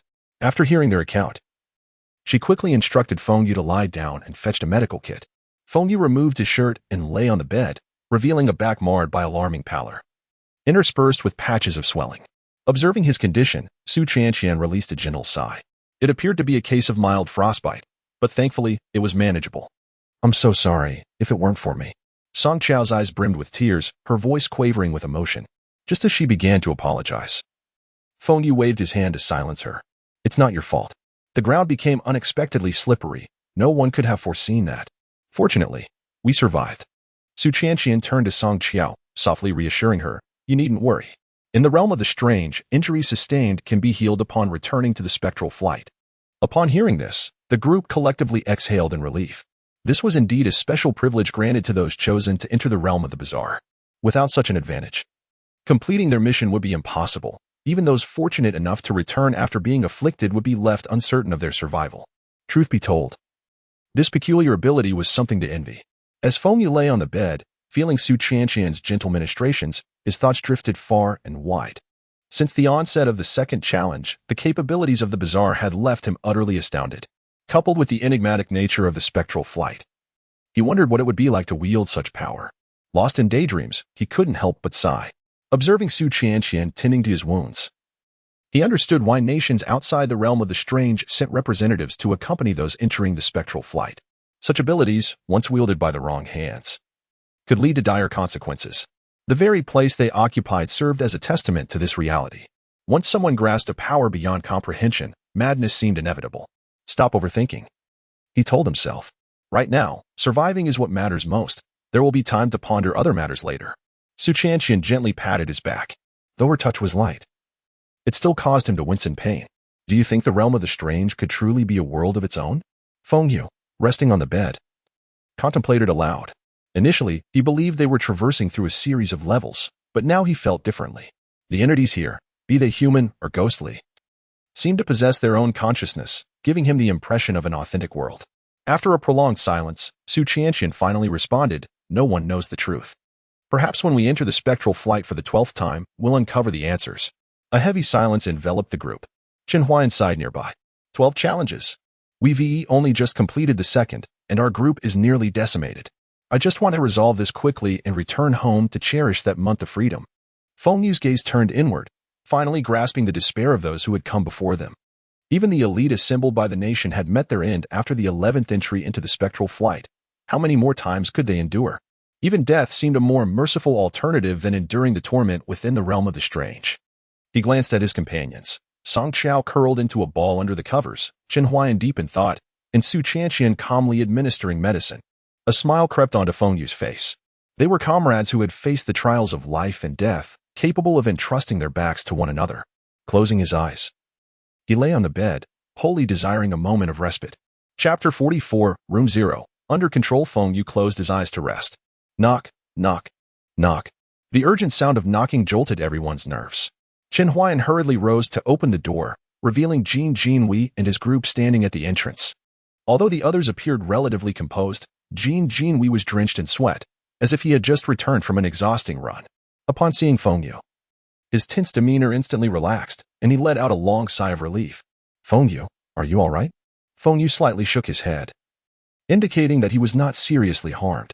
Jin Jinwei sat down beside the bed, his expression grave. Feng Yu, what are your plans moving forward? The strange occurrences are escalating rapidly. We must devise a clear action plan, and we must do so promptly. Feng Yu looked at him and slowly replied, soon. I will take these 2 files to the chief in hopes of obtaining the key to unlock Room 0. After I return, we can strategize further. Upon hearing this, everyone nodded in agreement, as it seemed there was no better alternative at the moment. They engaged in some light conversation to alleviate the tense atmosphere. After a brief rest, Feng Yu took the files and headed toward the chief's office. Knock, knock, knock. Come in. Feng Yu pushed the door open and stepped inside. Finding the chief seated behind his desk, a smile plastered on his face, which sent a shiver down Feng Yu's spine. The scar-faced man stood beside him, displaying a hint of disdain, still wearing that infuriating expression. Without further ado, Feng Yu approached the desk and placed the 2 files on it. The chief picked them up, leisurely flipping through the pages. When he encountered the open files and the ones torn in half, his expression remained unchanged, as if this were all anticipated. This scene immediately heightened Feng Yu's alertness. Well done. I truly did not misjudge you, the chief remarked, lifting his gaze to meet Feng Yu's, his admiration evident. Feng Yu paused briefly. Chief, we accessed the 5th underground level, but only 3 rooms were unlocked. The others remain inaccessible. Therefore, I am here to inquire if you possess the keys to those doors so we can retrieve the files. The chief nodded impassively, then retrieved a delicate box from his drawer. He placed it on the table and slowly opened it, revealing a key that gleamed with a metallic luster inside. I do not currently have the keys to the other rooms, but this is the key to the innermost door. With that, the chief smiled at Feng Yu and placed the key before him. Feng Yu's expression was inscrutable, seemingly unimpressed by the key. Noticing this, the chief, with a smirk, reclaimed the key, closed the box, and returned it to the drawer. I had initially intended for you to inspect that room, but reconsidering, it might be best to hold off. You've just returned. Go and reunite with your companions. If new tasks arise, I will have someone notify you. Seeing that the chief did not seem inclined to continue the conversation, Feng Yu nodded and exited the office. As he departed, the chief revealed a cold smile, as if mocking Feng Yu's overconfidence. Boss, this kid is quite slippery. Why not just eliminate him? The scar-faced man leaned closer to the chief. For reasons unknown, every time he saw Feng Yu, a sense of discomfort and foreboding washed over him. He had repeatedly suggested killing him, yet the chief had consistently refused. He still holds value. Moreover, this kid is clever. He has been testing me all along. The chief waved his hand dismissively. Their lives or deaths do not concern me. We must first resolve the current issues, and when they become expendable, we will deal with them. As he spoke, he held his head, appearing somewhat pained. Our personnel dispatched to the 5th level have not returned. Otherwise, I would prefer not to take this risk. With that, the hatred in his eyes intensified, and his body trembled slightly. The scar-faced man sighed, recognizing his boss's relentless determination. After a moment of silence, the chief leaned back in his chair, his expression relaxing. However, I truly did not expect so many rooms to be unlocked. It seems it will not be long before all are accessible. This evidence must not leak. As he spoke, he placed the files beside the ashtray and ignited a lighter. The flames swiftly consumed the documents, casting flickering shadows across the chief's face, creating an ominous atmosphere. Most crucial is that object within room 0. If it were to be revealed, we would face dire consequences. The chief contemplated for a moment, a chilling smile creeping onto his face. Brother, why not simply hand them the key? Fear not, they will come for it themselves, no need for us to intervene. As if envisioning an amusing scenario, he couldn't help but chuckle. Rising slowly, he picked up a watering can. When the time comes, let us relish the sight of their self-destruction. The scar-faced man appeared momentarily confused. Should I prepare in advance for their arrival? He gestured with his hand, mimicking a throat-slicing motion. The chief, watering the flowers, casually replied, "Why are you still so impatient? Let them retrieve the items for us. We need not sully our hands with murder." The scar-faced man looked bewildered, clearly struggling to understand. The chief sighed, exasperated. When people are engulfed in fear, they often cling to the most reliable side. The notion of unity for warmth relies on which side offers more comfort. Once disloyalty arises in a team, vulnerabilities appear. The scar-faced man's expression shifted as he grasped the concept, hastily flattering the chief. "Boss, you truly are remarkable. Yes, once this is all over, we must leave here promptly," the chief stated, his tone turning serious. Yet, there was an air of helplessness and melancholy in his expression. "Boss, must we acquire evidence? With our background, even if they go public, some will still believe us. The media is merely a tool for us to manipulate." Upon hearing this, the chief glared at the scar-faced man, seething with anger at his sheer recklessness. Had he been even slightly intelligent, many issues over the years would not have required his intervention. "If it were not for our long-standing loyalty, I would have long since cast you aside." He inhaled deeply, suppressing his rising ire. "Do you think I am unaware of what you speak?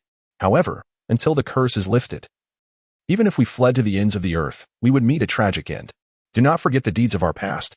Upon hearing this, the scar-faced man shuddered, a wave of cold dread coursing through him, and he could only force a smile to ease the tension.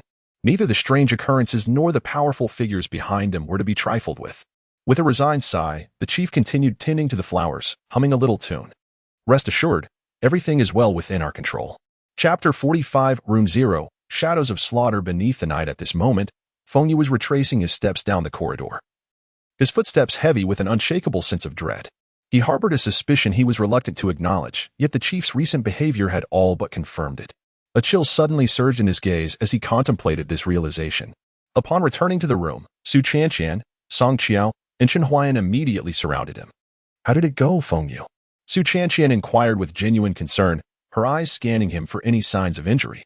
Song Qiao, with wide, expectant eyes, looked on eagerly. Chen Huayan, ever cautious, glanced outside to ensure no anomalies lurked beyond the door before gently shutting it and hastening over. "Did you uncover any news?" Feng Yu smiled faintly at the group. It was only in this sanctuary that he could momentarily relax. "No significant updates. After handing over the files, he promptly expelled me." A collective sigh escaped the group upon hearing this. Presently, the only viable source for information regarding the key seemed to lie with the chief. Yet coaxing words from him would undoubtedly prove arduous. "Do not be alarmed. I now know the key's location," he declared, igniting their interest as they turned to him in unison. After a brief pause to gather his thoughts, Feng Yu continued, "The key resides within the chief's office, specifically in the drawer of his desk." Chen Huayan furrowed his brow. "Is he intentionally allowing us to know this?" Feng Yu chuckled lightly, offering an explanation. Having played the cat-and-mouse game for so long, he believes himself to be the eternal puppeteer. Moreover, once we acquire the evidence, he will undoubtedly ensure we do not live to tell the tale. At that moment, the glint of murderous intent shone unabashedly in Feng Yu's eyes. Chen Huayan seemed momentarily taken aback by his demeanor. "We must devise a plan to secure that key and prepare an escape route," he asserted. Sensing a shift in the atmosphere, Su Chanqian furrowed her brow. "If that item is of great importance to the chief, and he dares not send anyone for it, why not simply allow us to retrieve it?" Seated slowly on the bed, Feng Yu began to analyze the situation for the group.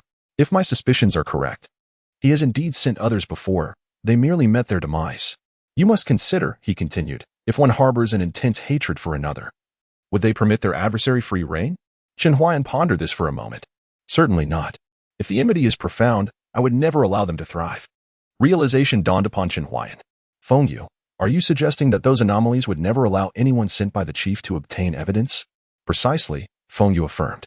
"While they cannot directly harm the chief, they can monitor his every move. Anyone who approaches the evidence will face annihilation."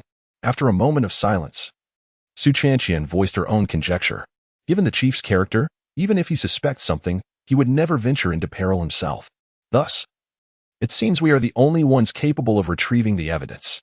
The chief seeks to destroy the evidence to conceal his crimes, while the anomalies wish to safeguard it in hopes of breaking the curse and achieving liberation. Until both parties fulfill their desires, they will not act against us. Feng Yu nodded, but then shook his head. Not all anomalies, just the 3 that have emerged thus far. As for the 4th, which emanates an aura of coldness, I cannot ascertain whether it would strike against us. Reflecting on past events, he considered that the fates of the other participants might have been unjust. Although the challenges faced were indeed daunting, this was merely the second occurrence of the cursed voyage. Had Heber's roommate attempted to communicate with the anomalies, perhaps such brutal carnage could have been averted. Furthermore, they were situated in the 3rd-floor dormitory, a place once used to confine those anomalies, and thus steeped in resentment. A multitude of factors converged, resulting in that tragic outcome. However, it must be noted that at that time, everyone was ensnared in fear. Who could have anticipated engaging in dialogue with the anomalies? Who dared to converse with such entities? If not for their dire circumstances, they might have never considered such a notion. Shaking his head to dispel the thoughts, he turned serious as he addressed the trio. Let us rest and preserve our strength. After dinner, we must not sleep. The next 2 days will determine our fates. A significant event will unfold at midnight tonight, marking the commencement of our actions. Success or failure will hinge on this pivotal moment. The base announced dinner would be served at 8 o'clock this evening. The mercenaries, though puzzled, did not voice their concerns. As the hour approached, they prepared to head to the mess hall for their meal. Meanwhile, in the dimly lit 5th underground level, a murmur of discontent echoed among the mercenaries. What on earth possesses them to make us move such equipment? One grumbled as he and a companion hoisted a device into the center of the hall. We haven't even eaten yet. Let us finish this quickly so we can grab a bite. Following the instructions, the 2 mercenaries began to operate the device. Soon, waves of light emitted from it, saturating the hall with an otherworldly glow. What purpose does this serve? One inquired, his curiosity piqued. Not entirely sure. Perhaps it's intended to eliminate viruses. There have been far too many deaths here lately. This device might be of use. Can this contraption really eradicate viruses? Surely you're jesting. The pair continued to exchange banter as they focused on the device, their conversation drifting to recent events. The death toll has been staggering and silent. I dread becoming the next victim. Moreover, the manner of death has been particularly gruesome. I've witnessed a corpse covered in festering boils, even sprouting fungal spores. It was nauseating. By God, this leaked virus is terrifying. Who knows what the laboratory is up to? I've heard whispers that this base is haunted. Don't frighten yourself. I'm the least superstitious person around. There are no such things as ghosts. As they remained engrossed in their discussion, neither noticed the gradual emergence of a shadowy figure behind them. This towering presence emanated a chilling mist, just as they sensed a cold draft creeping up their spines. 2 massive bone blades erupted from the fog, piercing through their chests. In an instant, crimson streaks marred the dim light as the mercenaries gasped for breath, their eyes widening in horror. In their final moments, they beheld a pair of vengeful eyes glaring coldly at them from within the fog. Chapter 46, Room 0, a ghost in the cold light. After the demise of 2 soldiers, in another dimly lit chamber, the flickering lights cast eerie shadows. 2 indistinct figures fixated on a screen emanating a ghostly glow, their expressions grotesquely contorted in the interplay of light and shadow. Suddenly, a figure clad in a white lab coat let out a furious roar, violently hurling the screen to the ground, where it shattered into countless fragments, scattering shards of glass across the floor. Utterly ineffective. Not a single result, merely a bunch of worthless fools. Beside him, Scar lowered his head, silently observing the scene, not daring to breathe. The apparition that had appeared on the screen, a white figure radiating an uncanny aura, filled him with a profound dread. The 2 soldiers had been mere bait, their garments secretly embedded with miniature cameras that relayed every detail back to them. They had witnessed that eerie white figure, its gaze brimming with palpable hatred. Despite Scar's battle-hardened experience, having faced gunfire without flinching, he now felt his back drenched in sweat, his legs quivering uncontrollably. He feared not the enemy on the battlefield, yet the supernatural, unfathomable entities, especially vengeful spirits steeped in malice, instilled a deep-seated terror within him. Meanwhile, after a long afternoon of recuperation, Feng Yu and his companions finally regained their strength. They tidied themselves up slightly and proceeded together towards the dining hall. Jin Jinhui, Chen Huan, and others settled around the same table. The cafeteria buzzed with activity, yet the atmosphere was oppressively heavy, each individual seemingly burdened by unspoken worries. Jin Jinhui absent-mindedly prodded the food on his plate. Feng Yu, when shall we act to retrieve the key? While chewing on a bun, Feng Yu raised his gaze slightly to meet his eyes, a profound meaning reflected in his expression. We may commence our operation at dawn. Ensure you and the others are prepared. Upon hearing this, the group suppressed their emotions, feigning calm as they continued to eat. It was the 4th day since their arrival. From a team of 24, only 8 remained. Once they secured the crucial items, perhaps they could finally return home. The dining hall was crowded. Yet every face bore the marks of fear. The shadow of death loomed perpetually over them, the number of soldiers dwindling, with no one knowing who would be next. Everyone forced smiles, engaging in half-hearted conversations, seeking solace in one another's presence, yet their smiles appeared more sorrowful than tears. Observing this scene, Feng Yu felt no sympathy. In the past, they had aided the oppressors, their hands stained with the blood of the innocent. They had never spared anyone a chance at survival. Tick-tock, tick-tock at some point. Drops of water began to fall from the air conditioning duct overhead, starkly out of place amidst the din of the cafeteria. Initially, no one paid it any mind, dismissing it as a minor malfunction. A cold drop landed squarely on the table before Feng Yu. In an instant, the drop transformed into a gleaming frost upon the surface, visibly spreading outward at an alarming rate. A strong sense of foreboding surged within Feng Yu. He abruptly lifted his head, fixating on the air conditioning duct. Aside from the incessant dripping, nothing appeared amiss, yet the chilling sensation intensified. What is happening? Is it leaking? Someone suddenly shouted. The drops fell with increasing speed, as if the entire ceiling were succumbing to a deluge. At that moment, everyone noticed that the seemingly innocuous droplets rapidly formed frost upon landing on tables and floors. The frost interlinking and gradually crystallizing into ice columns that continued to grow. Feng Yu's expression darkened as he turned to the others. Stop eating. We need to evacuate immediately. Understanding the gravity of the situation upon seeing the rapidly spreading frost, Su Qianqian and the others sprang to their feet, abandoning their trays in a panic as they rushed towards the exit. A piercing scream abruptly shattered the chaos and clamor within the cafeteria. A mercenary standing in the aisle was impaled through the chest by a sudden ice column, its sharpness reminiscent of the Grim Reaper's scythe. His eyes widened in terror. Blood gushed from the wound, pooling on the floor in a glaring crimson puddle. Before him loomed a vague, indistinct figure, exuding an icy chill that seemed to emanate from the very depths of hell. Unless one looked closely, it was nearly imperceptible. What on earth is that? Such inexplicable phenomena beyond their comprehension plunged everyone into a state of utter panic. Crash, bang simultaneously, the entire ceiling began to freeze rapidly. A thick layer of ice spreading forth as countless light bulbs succumbed to the low temperatures, shattering one after another. The dining hall was plunged into darkness, save for the flickering emergency lights that provided a faint glow, casting the frantic silhouettes of the crowd against the walls in grotesque forms. This is not what you said. Feng Yu, you mentioned it would begin at dawn, yet it's happening now. Jean, we stammered, his voice quaking with fear. Feng Yu furrowed his brow, exhaling sharply. The visible breath manifesting as white mist. The rules seem to be weakening. Watch the door, Songqia whispered suddenly, turning their gaze towards the entrance. They beheld the entire cafeteria enveloped in a chilling mist, rapidly encased in ice. The frost appeared almost sentient, growing and spreading, and in the blink of an eye, a thick layer had formed at the entrance, steadily accumulating. Bang! Just as they stood frozen in shock, an ice column pierced through a mercenary, pinning him beside the door.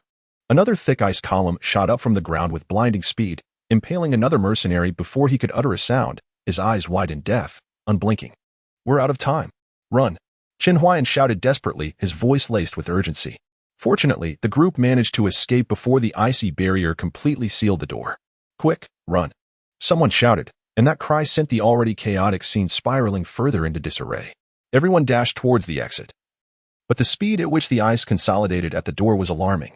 Other mercenaries, witnessing Feng Yu and his companions escape, surged towards the exit like headless flies, creating a human barricade at the threshold. Crash, bang! The overwhelming cold had utterly encased the cafeteria in ice. When they dared to glance back, they found the entrance entirely solidified. A formidable ice prison.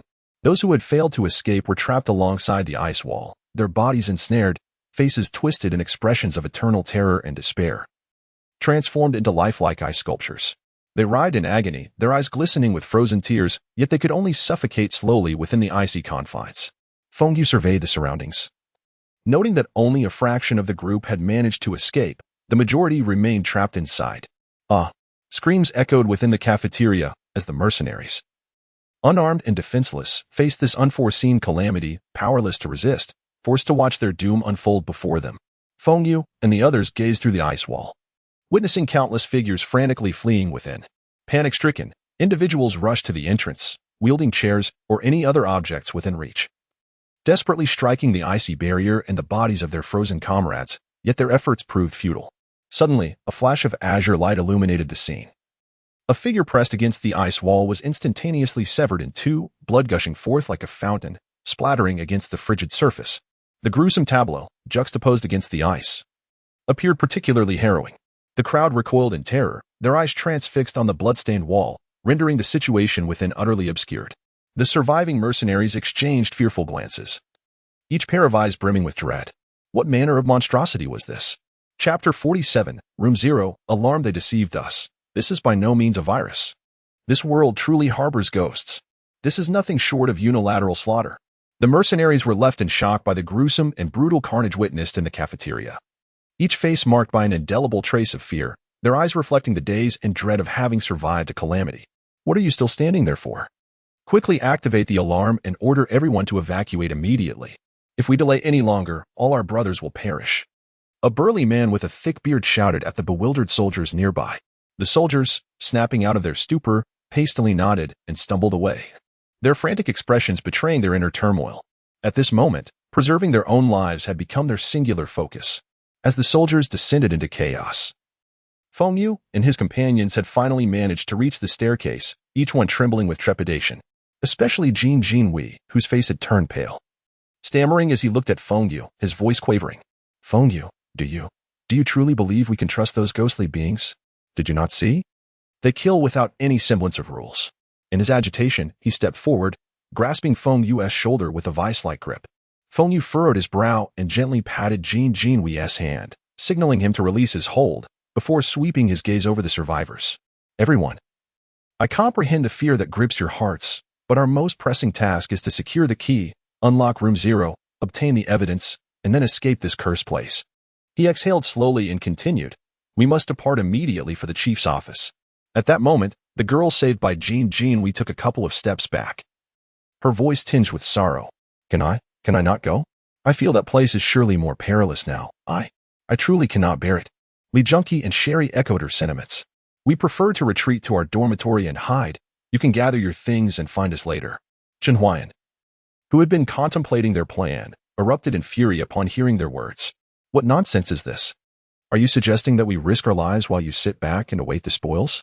There is no such thing as a free lunch in this world. The two were shaken by Chen Huayan's outburst but mustered the courage to retort loudly.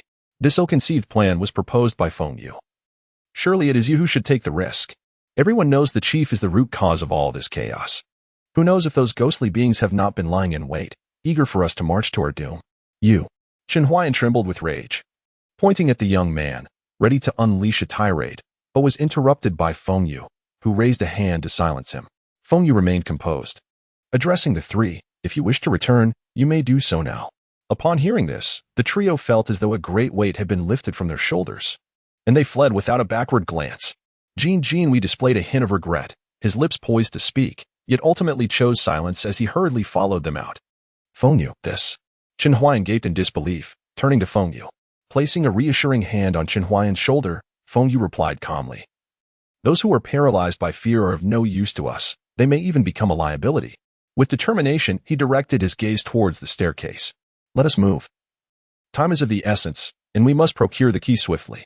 Though trembling with fear, Song Qiao tightly grasped Su Tranqian's hand, her eyes gleaming with resolve as she stood steadfastly alongside the group. Without further ado, they ascended the staircase step by step. The cafeteria lay on the first underground level, and the dormitory on the second underground level was by no means a safe haven. As they walked, Su Tranqian furrowed her brow, leaning closer to Feng Yu. Feng Yu, I suspect that Jin Jinhui is hiding something. Given his abilities and competence, he would certainly not falter at such a critical moment. His earlier panicked demeanor seemed entirely feigned, as if he were deliberately putting on an act for us. She paused, a flicker of doubt crossing her gaze. Unless he is trying to deliberately evade us. Song Qiao, perplexed, scratched his head. Why would he want to avoid us? Wait. Chen Huayan suddenly recalled something, his eyes lighting up. When Feng Yu and Song Qiao returned from the 5th floor, he knocked on the door. I noticed he had unclean sweat on his forehead, and his clothes were drenched. He must have run back from somewhere. In other words, he had definitely left the dormitory prior, and the destination was not nearby. At this realization, Chen Huayan's eyes narrowed. So, he knew you had returned and rushed back? But how could he possibly know?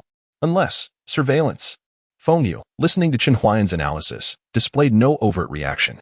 There is no need to overthink it. Regardless of his intentions, we shall soon discover the truth upon our arrival. Shortly after their departure, the chilling screams that filled the cafeteria gradually faded into silence, leaving the first underground level in an eerie stillness. The ghostly figure, shimmering with an icy blue hue, dissipated like mist, retreating into the ventilation ducts, leaving behind a profound silence. As the eerie presence vanished, the once impenetrable ice began to shift, shards cascading from above. Perhaps it was the last remnants of warmth from the blood that caused the thick ice wall to melt slowly, revealing a ghastly interior. Beep, beep, beep. The alarm resonated through every corner, causing the once chaotic footsteps of the people to quicken, infused with an indescribable aura of terror.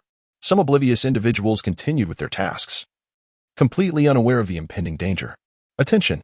Urgent notification. All soldiers and research personnel within the base are to evacuate immediately. The crackling sound of static accompanied a hurried voice over the intercom. I repeat, all soldiers and research personnel within the base, evacuate immediately. Leave the base. Before the message could conclude, a blood-curdling scream pierced the air, as if someone's throat had been brutally silenced. Some mercenaries still within the dormitory, alongside certain researchers, looked bewildered, utterly clueless about the unfolding events. Only when someone dashed into the laboratory to announce the emergence of the supernatural did they begin frantically gathering their research materials. Though skepticism lingered in their hearts, the gravity of the situation rendered them wary. No one dared to make such a serious and urgent jest in this place. They had all heard of that infamous death experiment. What could have possibly triggered such an event? We must hasten to pack our things. Our lives depend on it. Regrettably, their efforts were a moment too late. A flash of white light streaked through the dimly lit room like lightning.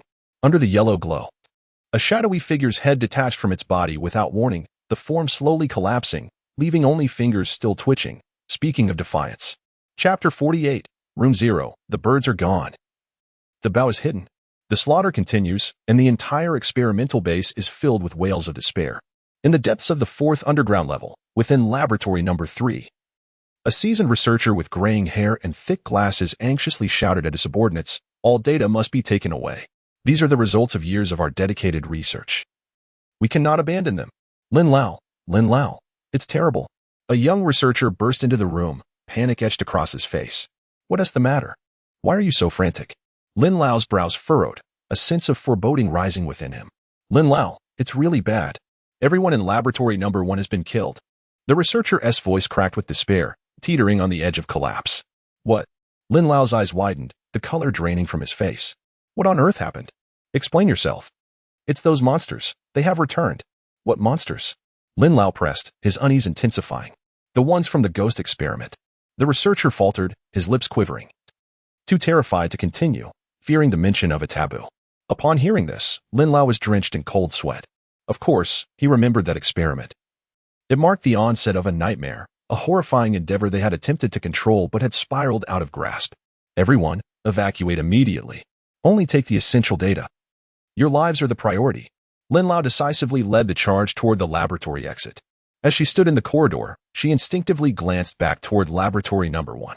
At the entrance stood a sinister figure, cloaked in dense white mist, rendering its face indiscernible.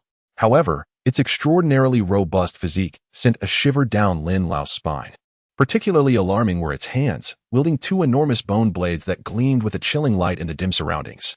Goo. See. Lin Lao gritted her teeth, forcing the name through clenched jaws.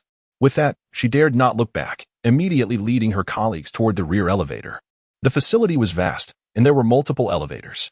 Previously, for reasons unknown, one elevator had been rendered inoperative, but fortunately, others remained functional. Lin Lao had considered using the stairs, but the weight of their materials was too burdensome, and the staircase was long. None could predict what horrors awaited them. Weighing their options, they entrusted their hopes to the elevator, gambling on a safe escape. Fortunately, their journey was uneventful, and they finally burst into the elevator.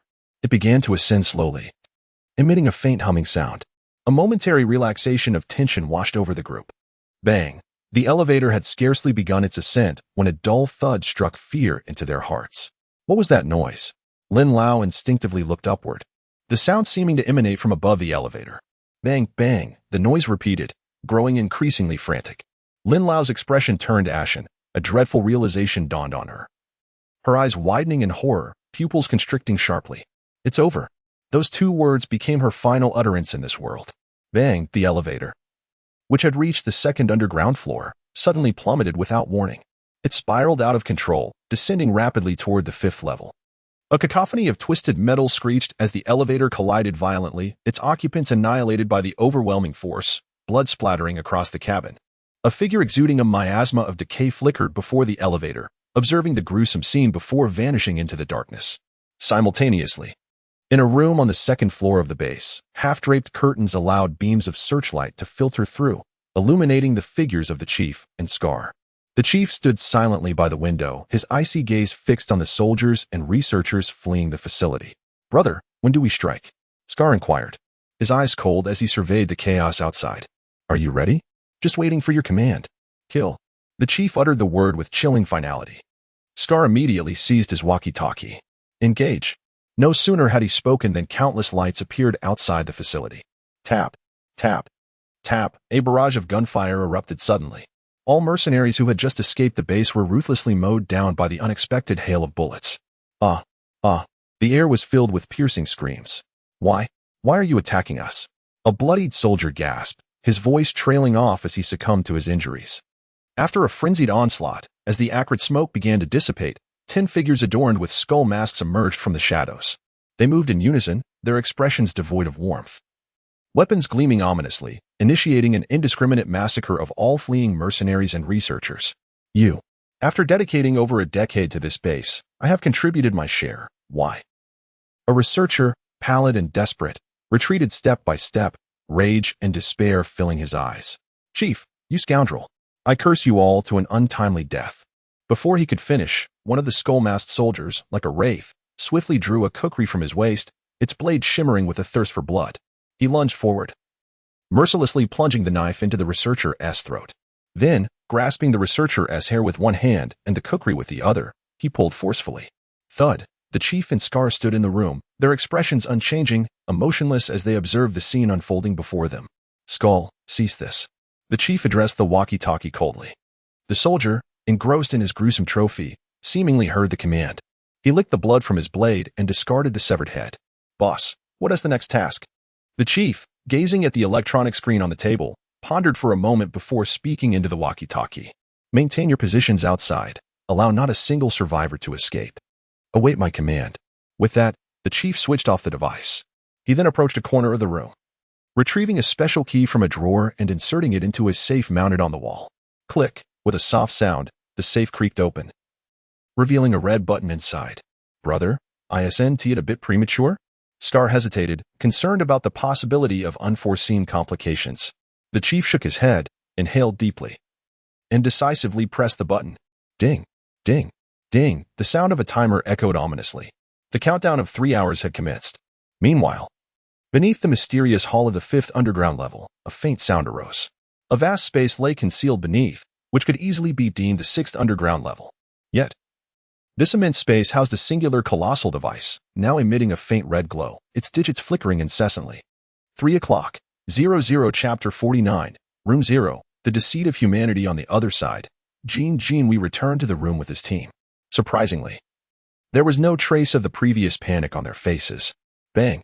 As soon as they entered, the door was slammed shut with force. "Brother, when shall we strike?" A woman in the team, Sherry, fixed her piercing gaze on Jean Wei. He did not respond immediately. Instead, he swiftly approached the bed, crouched down, and dragged out a slightly worn package from beneath. Although the package appeared aged, it was devoid of dust, indicating it had been placed there not long ago. As he slowly opened the package, a chilling gleam of metal revealed a Desert Eagle pistol and 2 sharp daggers to the group. Click, click. Jean Wei adeptly picked up the Desert Eagle, loading bullets into the magazine with a crisp sound that echoed in the silent room. He handed the daggers to a man and a woman behind him, namely Li Junqi and Sherry. The woman they had rescued cowered in a corner, her eyes wide with terror as she observed the unfolding scene, her body trembling uncontrollably, overwhelmed with confusion about why Jean Wei possessed such items. "Prepare yourselves, and once ready, we shall head to the office immediately." Jean Hui's gaze was cold, his tone devoid of emotion. He then turned to the woman they had saved. offering a disingenuous smile that felt exceptionally hollow. Do not be afraid. My actions are for our own good. Feng Yu has betrayed us. The woman's eyes widened in disbelief. What? Why? In her mind, they had once supported and trusted each other. How could such a betrayal occur so suddenly? The trio exchanged glances before Jin Jinhui let out a cold laugh. In a place as treacherous as this, we are here to confront the malevolent. Yet Feng Yu chose to ally with them. Can you believe it? Li Junqi spoke first. I suspect he may no longer be human. Perhaps he deliberately lured us to the chief to have us killed. Sherry chimed in. The woman trembled even more at their words. Torn between disbelief in Feng Yu's betrayal and the gratitude she felt for Jin Jinhui and his companions who had rescued her. After much hesitation, she ultimately chose silence. Stay here. Do not go anywhere. We will come for you once we have dealt with them. Jin Jinhui concluded, leading Li Junqi and Sherry out of the room. Leaving the woman alone in the corner. Brother, why not eliminate her? What purpose does she serve? Li Junqi hurried to keep pace with Jin Jinhui. If we are to do this, we must commit fully. Otherwise, it could become a liability. If she survives, Jin Jinhui smirked slightly, revealing a hint of cruelty. Spare her life. She might serve as a diversion against the malevolent, buying us precious time. Brother, your foresight is commendable. If we survive this, we could easily acquire hundreds of millions, Li Junqi mused. If we sell the information from this place on the black market, the profits could be even greater. Sherry, filled with concern, glanced at Jin Jinhui. But can we truly bring those items out? She prioritized survival over wealth. Of course, Jin Jinhui assured her. In this realm, aside from crucial tools, all other items can be taken onto the ghost flight. The rules here are the inverse of our reality.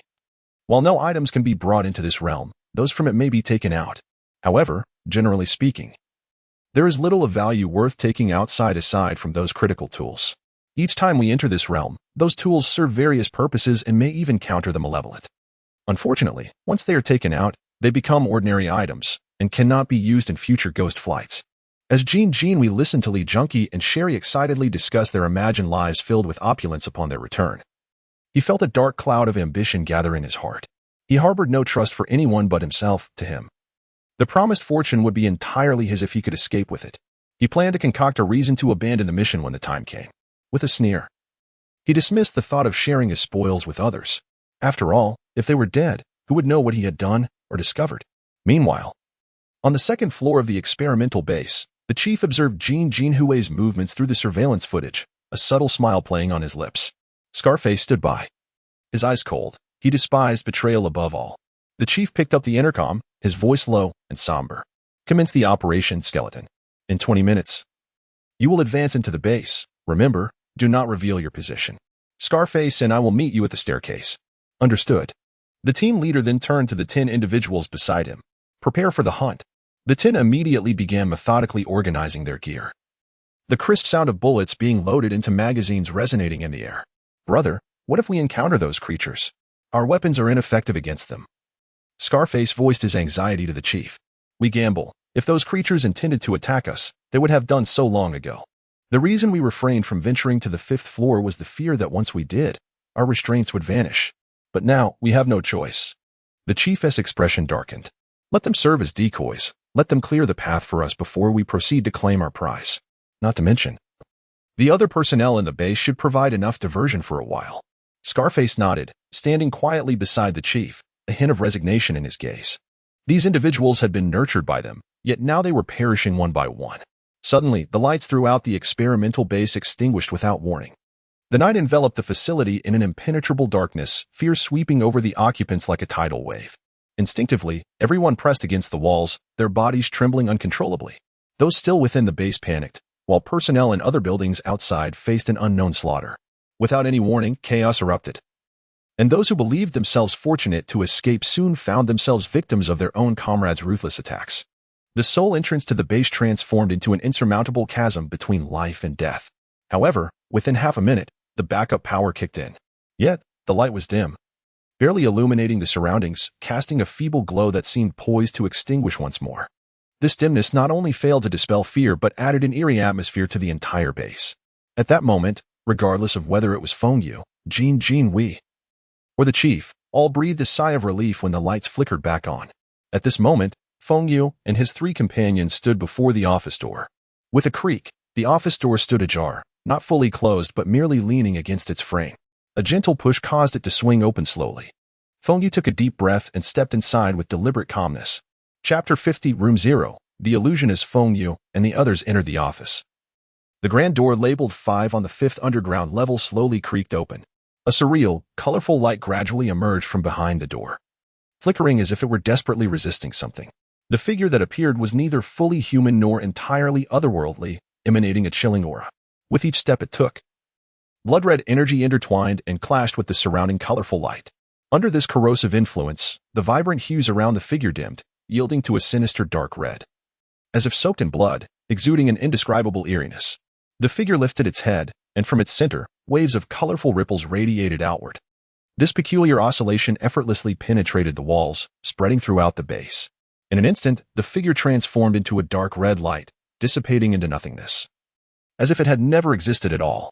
Meanwhile, in the dormitory area on the 2nd underground level, an unsettling silence prevailed, once bustling with life. The dormitory now echoed with a suffocating emptiness and deathly stillness. Many who had received evacuation notices fled in a panic. The woman saved by Jinwei and others now curled up on her bed, tightly wrapped in her quilt, hoping to find a semblance of safety.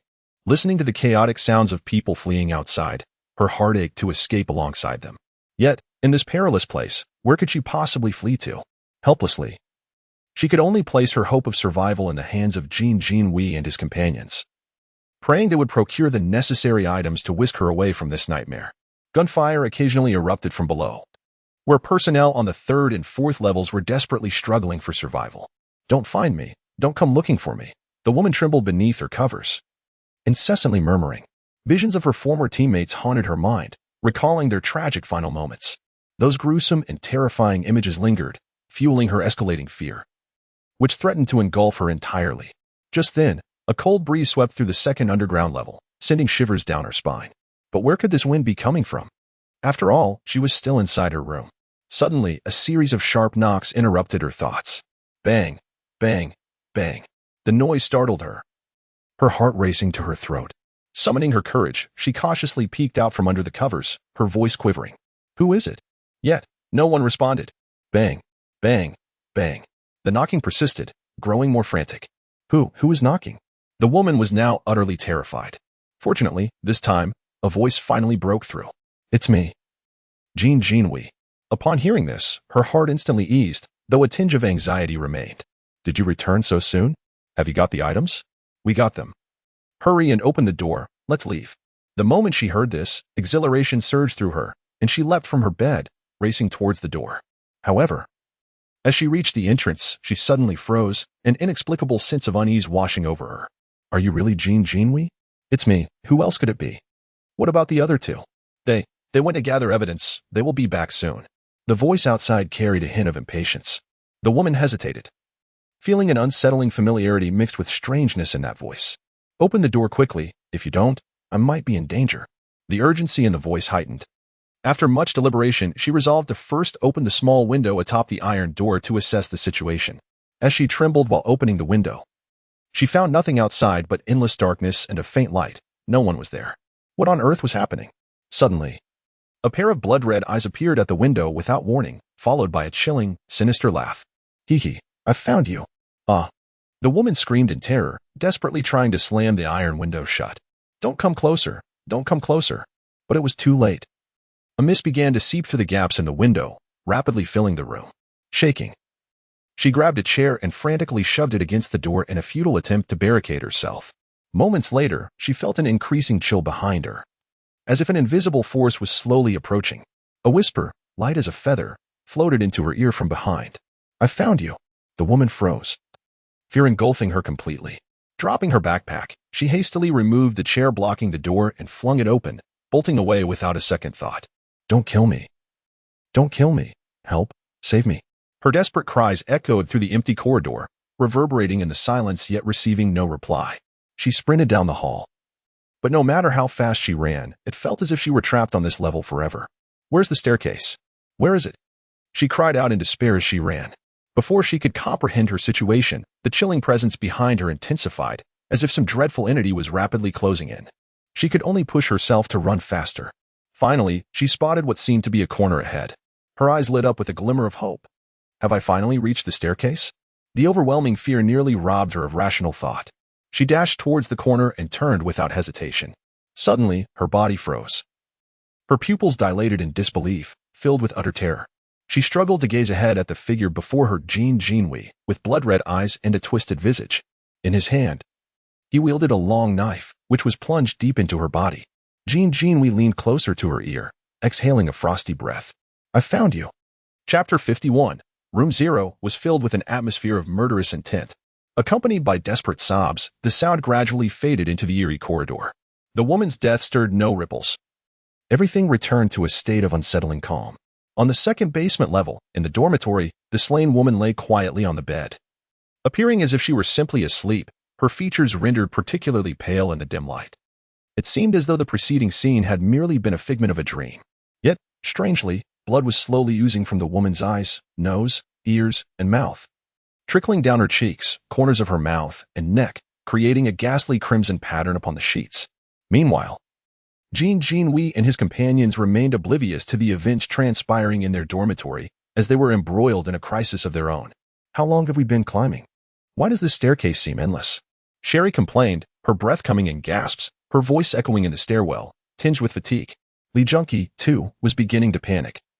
Despite the dim lighting of the corridor, there was only a single path leading upward. How could they possibly have taken a wrong turn? The situation before them was utterly bizarre. The staircase appeared to stretch on indefinitely, with even the floor indicators vanished without a trace. "This is not right. Everyone, be cautious," Jin Jinhui warned, quickly signaling for the others to halt. The trio paused in the corridor, breathing heavily as the tense atmosphere weighed heavily upon their hearts. "We have been at this for so long. Even if we misremembered, it shouldn't prevent us from opening the main door," Li Junqi remarked. Striding toward the entrance and desperately turning the handle, yet the door remained obstinately shut, unyielding to his efforts. "It's so cold. Why is there such a chill all of a sudden?" Sherry wrapped her arms around herself, her teeth chattering. "Are you joking? We're underground. Where could this cold wind possibly come from?" Li Junqi replied irritably, but as soon as he spoke, he too felt the sudden drop in temperature, a shiver running down his spine. "Shoo, quiet," Jin Jinhui hissed, lowering his voice, his gaze fixed intently downward. The others were startled by his sudden motion and ceased their chatter, following his gaze down the stairs. "Brother, what is happening?" "Shoo." Jin Jinhui remained silent. The two, now wary, fell silent, their anxiety palpable as they aligned themselves with him. "I hear footsteps behind us," he whispered. "Brother, don't scare us like that." The group held their breath, too frightened to make a sound. After a brief pause, it seemed nothing was amiss. Just as they began to relax and prepare to move forward, a pair of pitch-black hands suddenly emerged from beneath the stair railing, gripping it tightly. Following that, a pair of blood-red eyes eerily rotated to gaze at them from below. "Feng Yu? He has become a ghost!" Sherry screamed in terror. Jin Jinhui trembled violently, but quickly regained his composure, glancing at the frozen pair beside him. "Stop looking. Run. Head upstairs." The trio bolted upward in a frenzy, their footsteps echoing frantically in the stairwell. After what felt like an eternity of climbing, they finally paused, not from exhaustion, but because Feng Yu's figure stood silently above them, watching. Sherry quivered in fear, her voice breaking as she pleaded, "Feng Yu, please don't kill us. It was all Jin Jinhui. He was the one who wanted to harm you." "Sherry, what nonsense are you spouting?" Jin Jinhui was both furious and anxious, detesting this incompetent ally who, in such a perilous situation, would betray him. With a determined grit, he tightened his grip on his Desert Eagle and fired at the figure of Feng Yu. The bullet whistled sharply as it passed through Feng Yu's form, striking the wall behind and sending debris flying. Yet, Feng Yu merely sneered, a smile laced with disdain and eeriness. "It's a ghost. We're doomed," Sherry completely unraveled, screaming as she dashed past the others, intent on fleeing downstairs. Just as she turned to escape, another identical Feng Yu appeared below, advancing toward her step by step. Sherry's face turned as white as a sheet, her body involuntarily retreating, the three huddling together as if seeking solace in proximity. "What do we do? I don't want to die." "Shut up." Jin Jinhui, now completely disoriented, forced himself to shout, his eyes fixated on the two approaching Feng Yus. In this moment of chaos, Li Junqi instinctively patted Sherry's trembling shoulder, attempting to comfort her. However, from Sherry's perspective, engulfed in dread, this gesture felt like an extension of her nightmare. A ghostly hand silently pressed down on her shoulder, and a chilling voice drew near her ear, whispering, "I found you." "Ah!" Sherry emitted a heart-wrenching scream, descending into madness. Without a moment's thought, she seized the dagger in her hand and turned to stab. The blade plunged directly into Li Junkie's throat, blood gushing forth instantly. His eyes widened in confusion and shock. Die, die, die.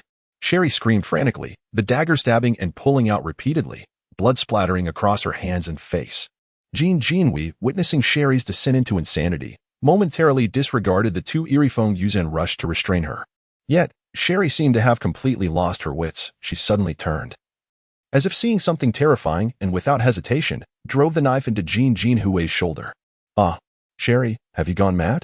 Jin Jinhui, now devoid of options, glared at the frenzied Sherry, steeling himself.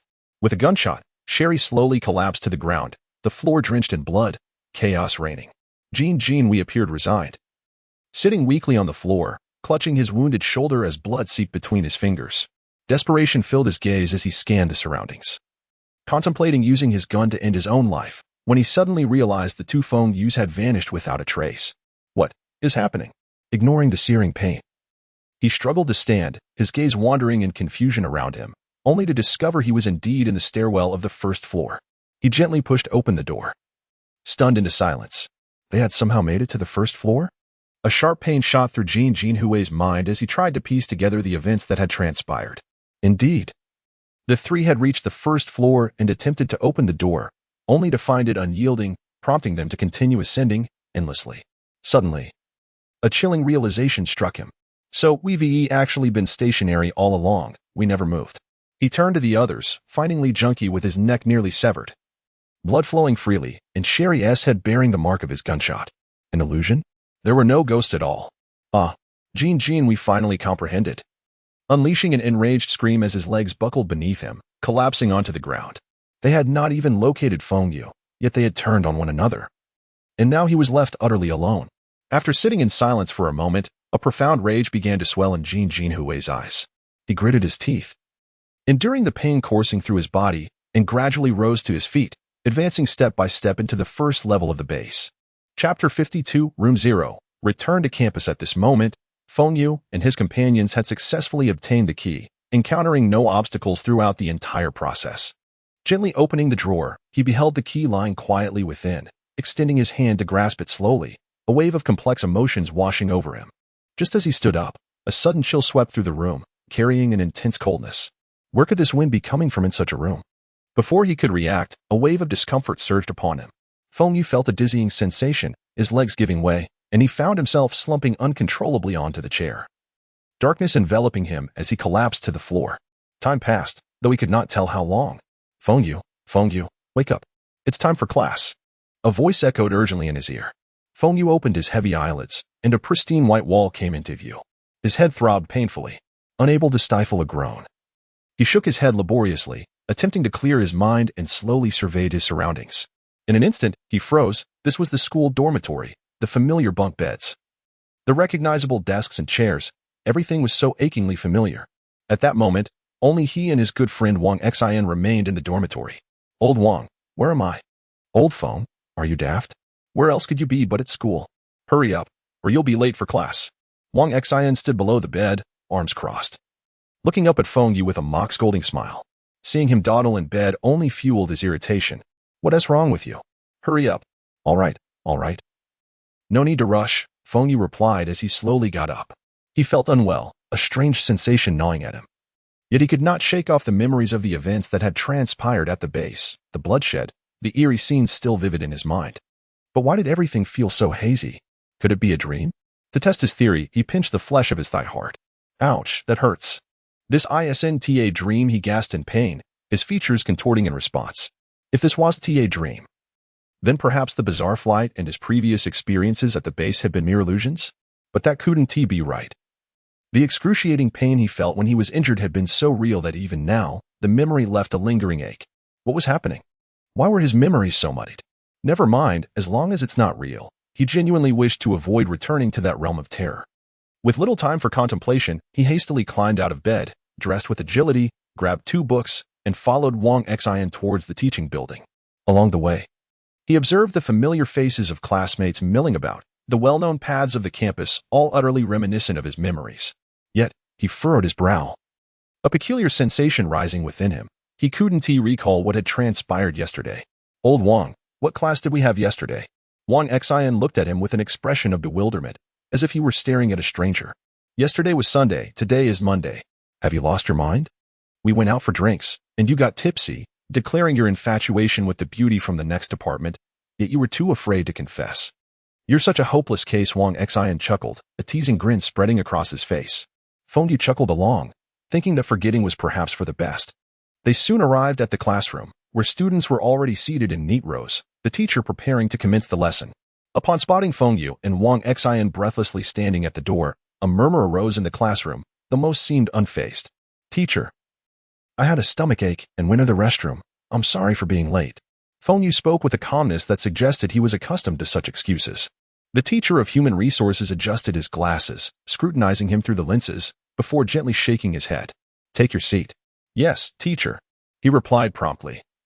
Scurrying to the front row, Wang Xian, on the other hand, slinked to the back, preparing to slack off and catch some sleep. In the front row sat two good friends, Chen Yong and Chen Yi. Though they shared the same surname, they were not brothers. As soon as Feng Yu settled down, Chen Yi poked him playfully with his pen, a mischievous grin on his face, as if hinting at something. Feng Yu shot him a glance, ignoring the gesture, and focused intently on the day's lesson. However, he felt exceptionally drowsy today, perhaps a lingering effect of last night's drinking. Before long, he rested his head on the desk and drifted into a hazy slumber. Time passed, though he could not determine how long. When he finally stirred, he opened his eyes to find the classroom completely empty. How strange. Normally, if he had dozed off in the front rows, the teacher would certainly have awakened him. Yet today, he had slept through an entire class without being disturbed. His classmates had all left after the bell rang.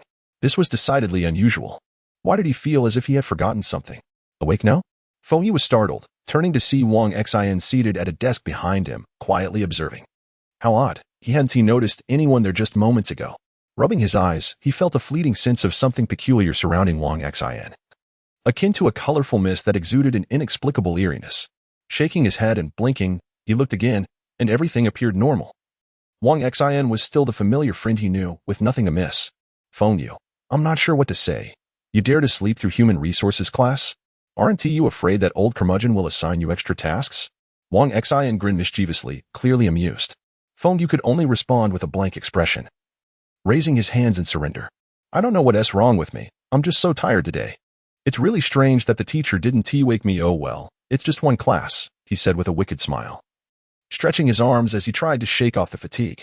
Let us go. It's time to eat. As they exited the classroom, the corridor outside was eerily deserted. Not a soul in sight, the silence almost unsettling. A sense of foreboding crept into Feng Yu's mind, causing him to furrow his brow. What is going on? Why is it so empty? Wang Xian calmly replied, Maybe everyone has gone back to their dorms. There should be people in the cafeteria soon. Feng Yu nodded, though his confusion lingered. Upon reaching the cafeteria, they indeed found a smattering of students scattered about, eating their meals.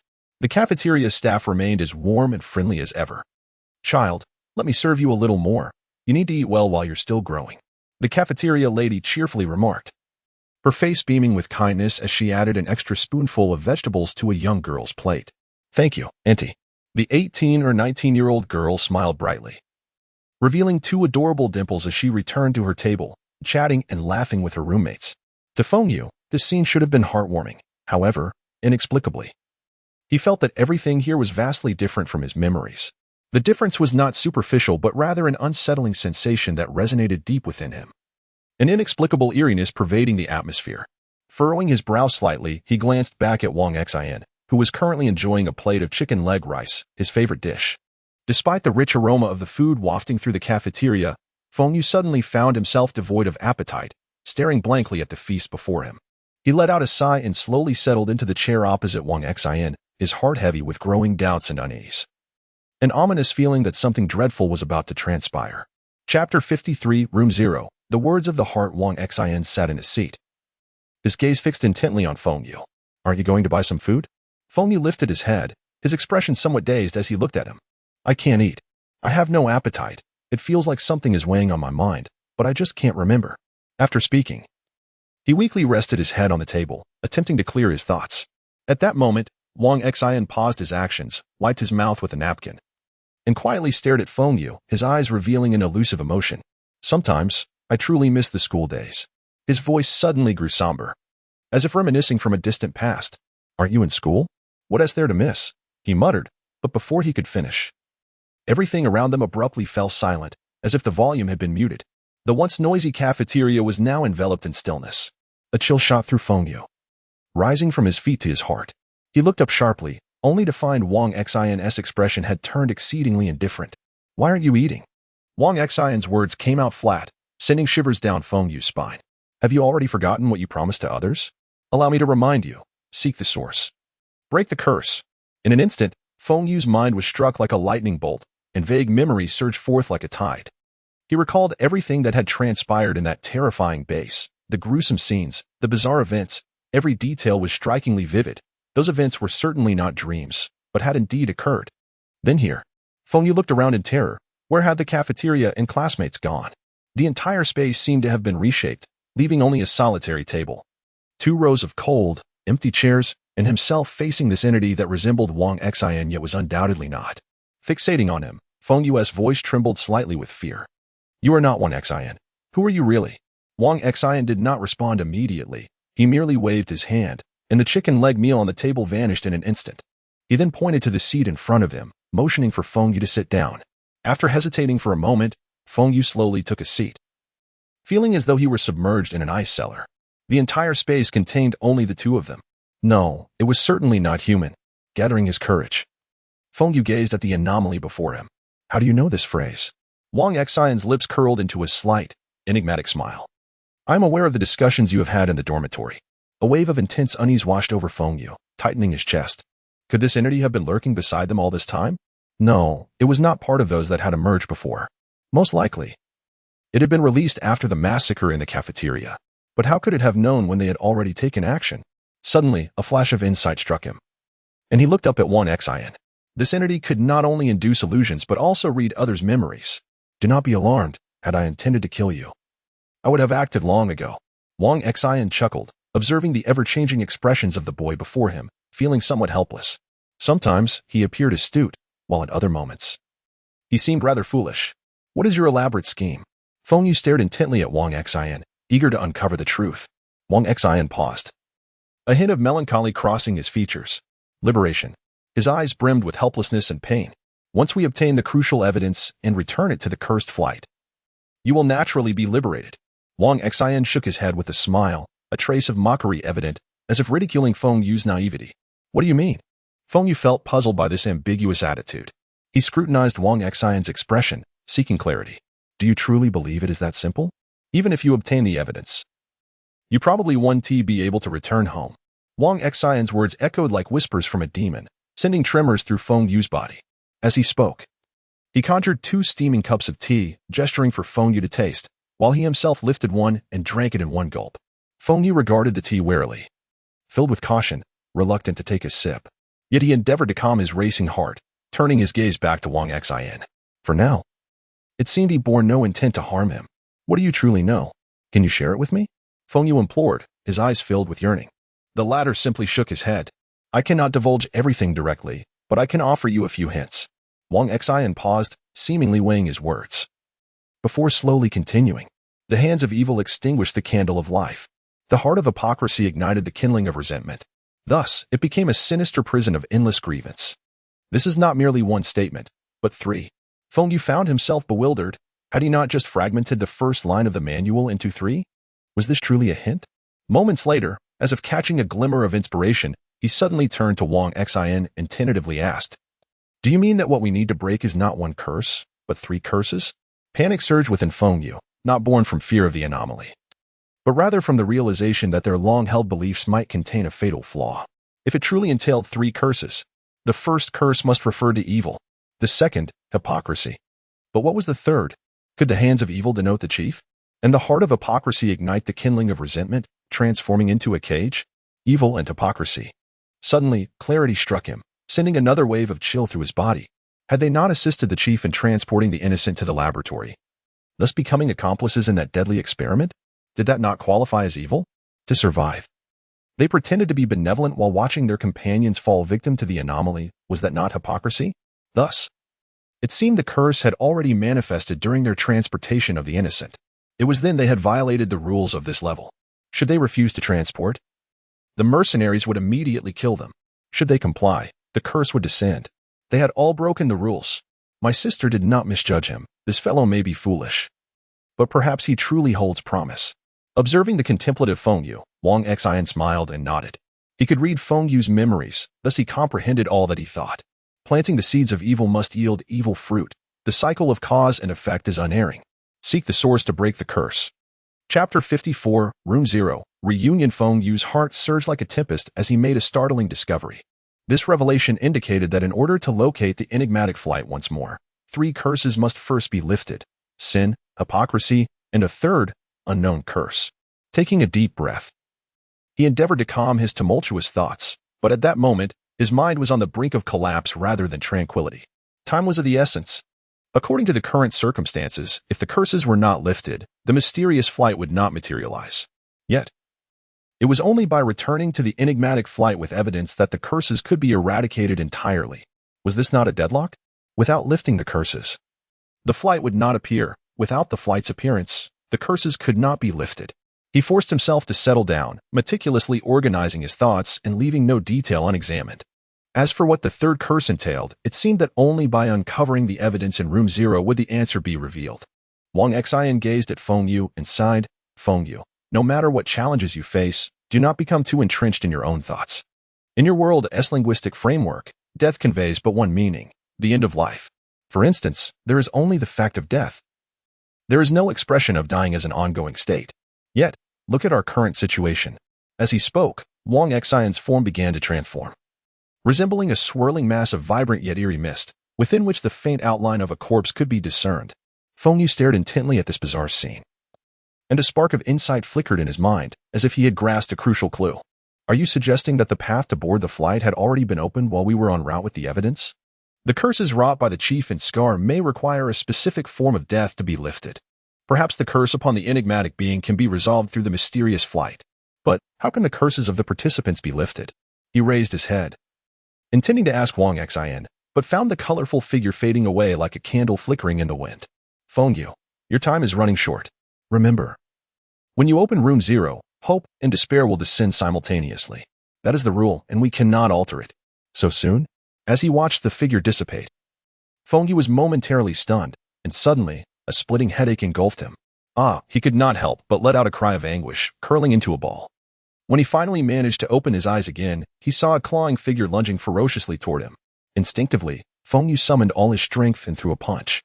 Another scream echoed, but this time it was not Feng Yu who had cried out. Before he could comprehend the situation, another demonic figure appeared to his left, delivering a fierce slap. Smack! The blow left Feng Yu dizzy, and he collapsed to the ground, his head buzzing. When had the bizarre attack shifted to slapping? Before he could react, the strange entity spoke. Feng Yu, snap out of it. Feng Yu, are you listening? Wake up. We have little time left.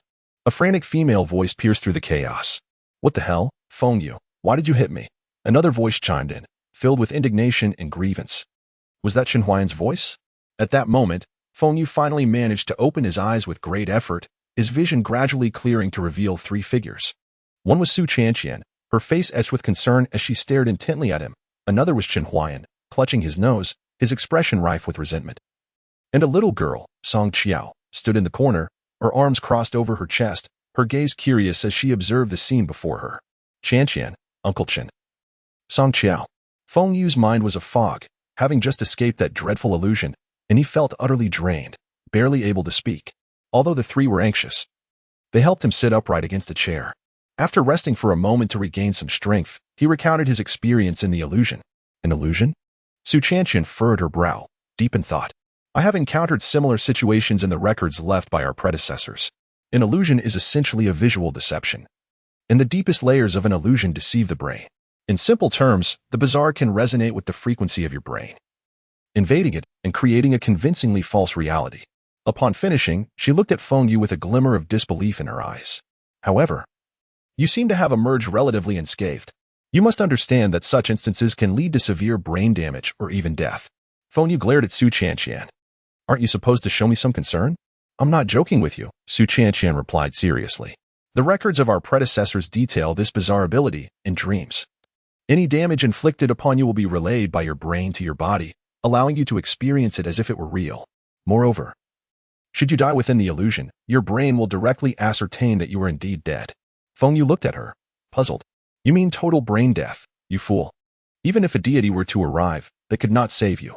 Su Qianqian explained exasperatedly, this method of death is distinct from traditional brain death.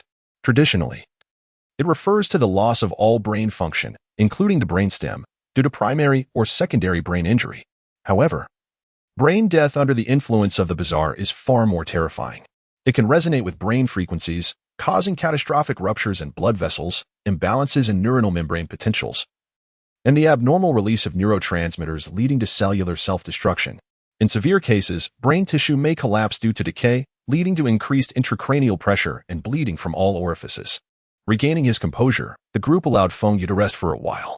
Bang! A gunshot echoed from a distance. Feng Yu instinctively turned to the door. Do you realize how long you were unconscious? It must have been about an hour. The gunfire had been intense earlier, but now it was sparse. To be safe, we hid here, waiting for you to awaken to see if anything had transpired. Upon hearing this, Feng Yu felt a warmth in his heart. Knowing well that these were merely words of comfort, an hour, they could have easily taken the keys and ventured to open room 0 themselves. Chen Huan, ever the strategist, had indeed intended to divide their efforts, leaving Song Qiao to watch over Feng Yu while he and Su Qianqian dashed to room 0 to retrieve the evidence and then regroup. However, Su Qianqian believed Feng Yu's unconsciousness was too peculiar. Additionally, leaving Song Qiao here would be exceedingly dangerous. Should danger arise, they would be unable to rescue both Feng Yu and themselves. After deliberation, they decided to wait until Feng Yu regained consciousness. If he did not awaken within the hour, they would take immediate action. Fortuitously, Su Qianqian's gamble paid off. Although Feng Yu was unconscious, the intelligence gleaned from the illusion was invaluable.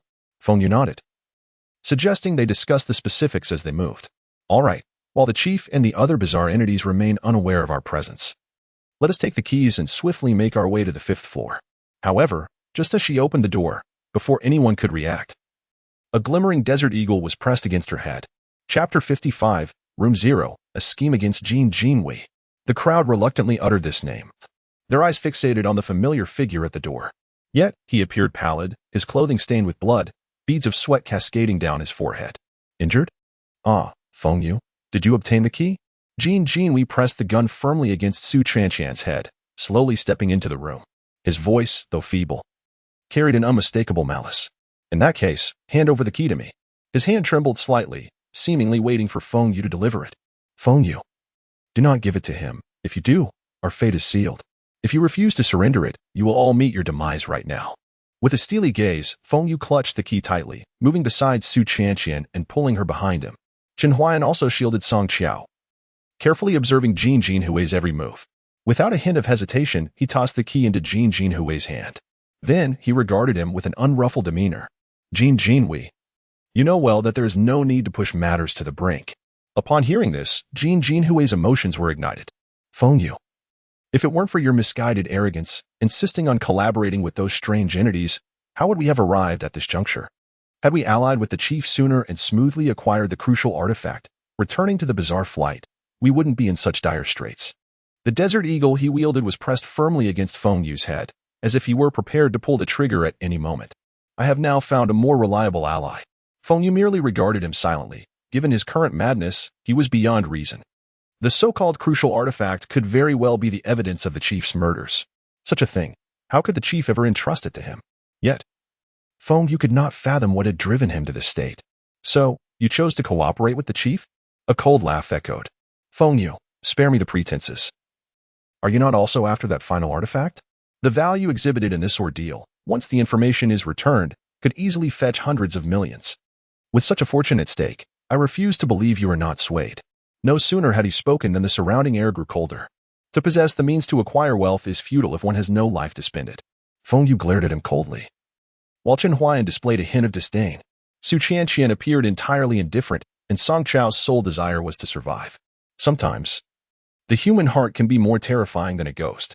Be cautious not to fall victim to the chief's schemes, remaining blissfully unaware. Jin Jinhui retorted with a cold gaze. You need not fret about that.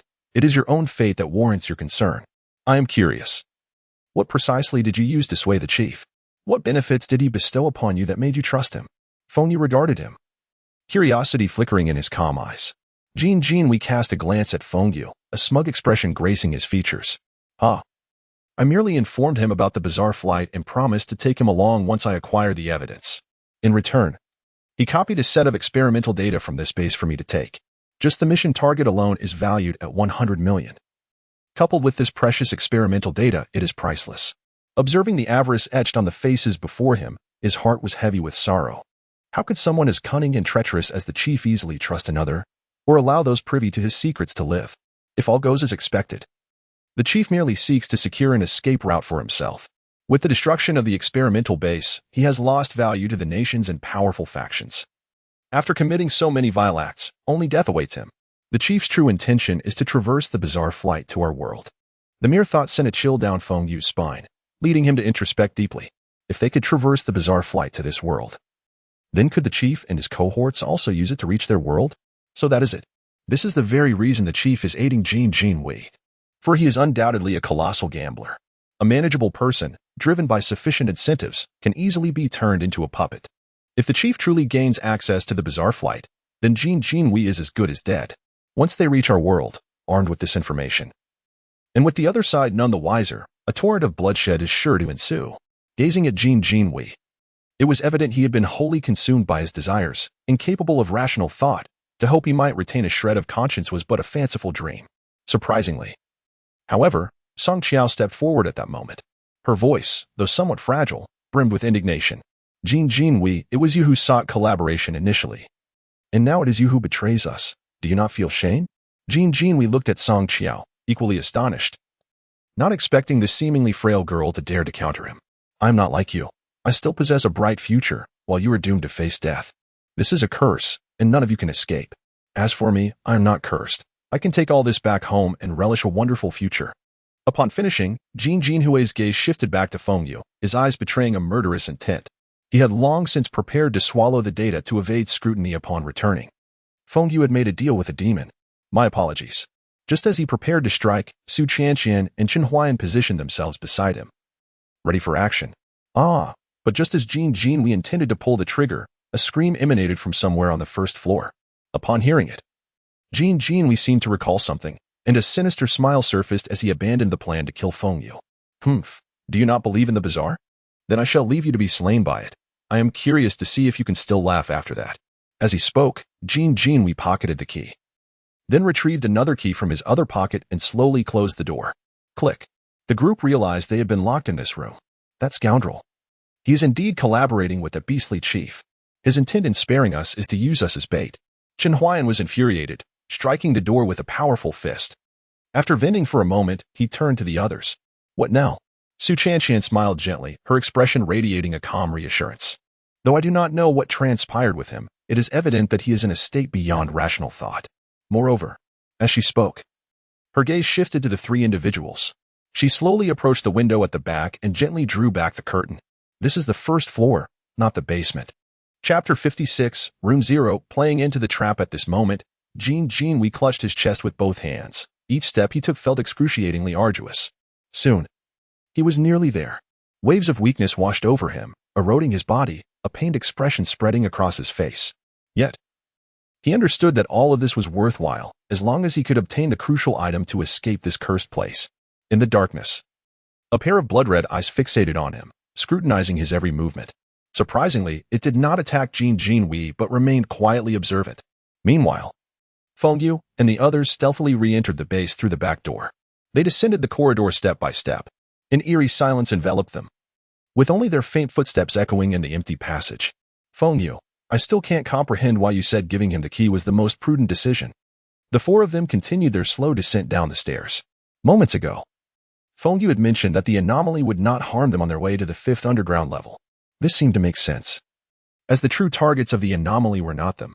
However, when he claimed that handing the key to Jin Wei was the right choice, Chen Huayan was perplexed.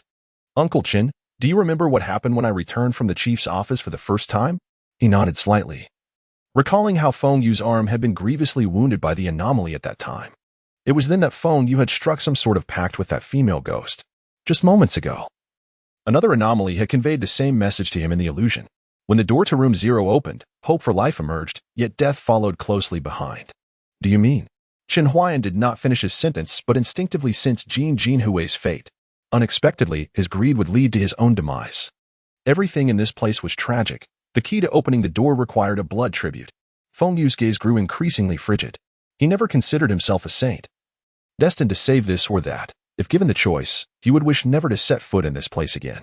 Since Jin Jinhui chose to become the chief's blade, let him also become their sacrifice. On the staircase, Su Qianqian voiced her concern, but how can you be sure the chief will follow?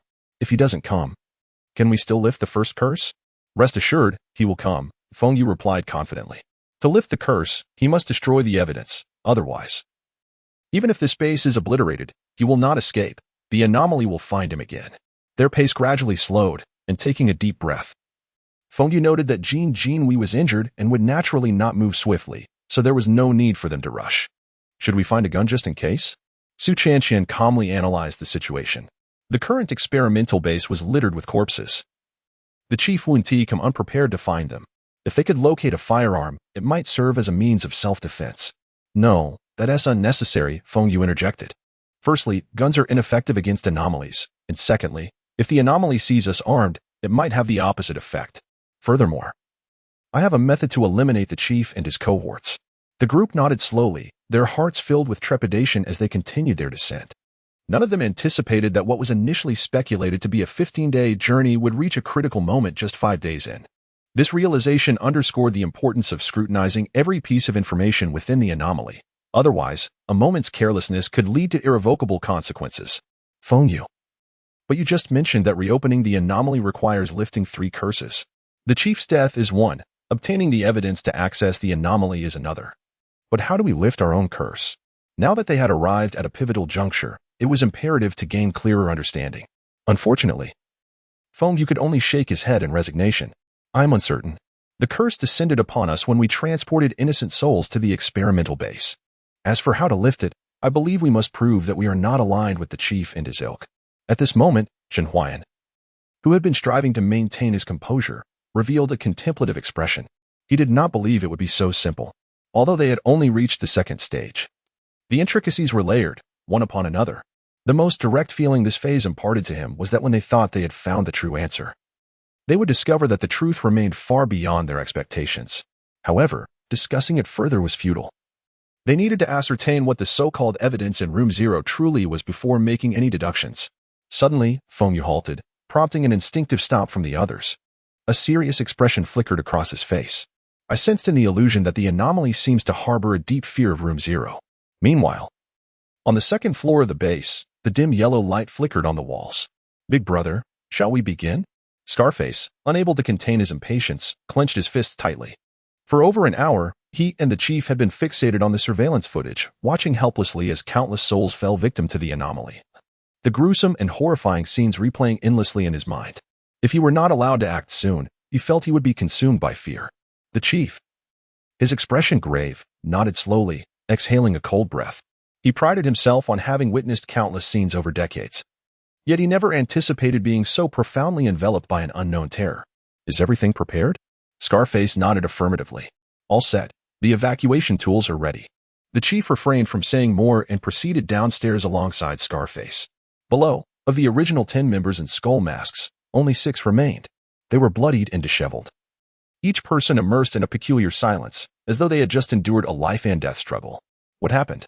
The chief inquired, his gaze fixed on them. These individuals were meticulously trained. He knew their capabilities well, and it was inconceivable that anyone in the base could harm them. The leading man slowly lifted his head, his voice hoarse.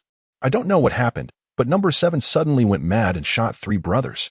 The others exhibited similar issues, their eyes glazed and behavior erratic. Though they quickly returned to normal, they claimed to have experienced some sort of illusion.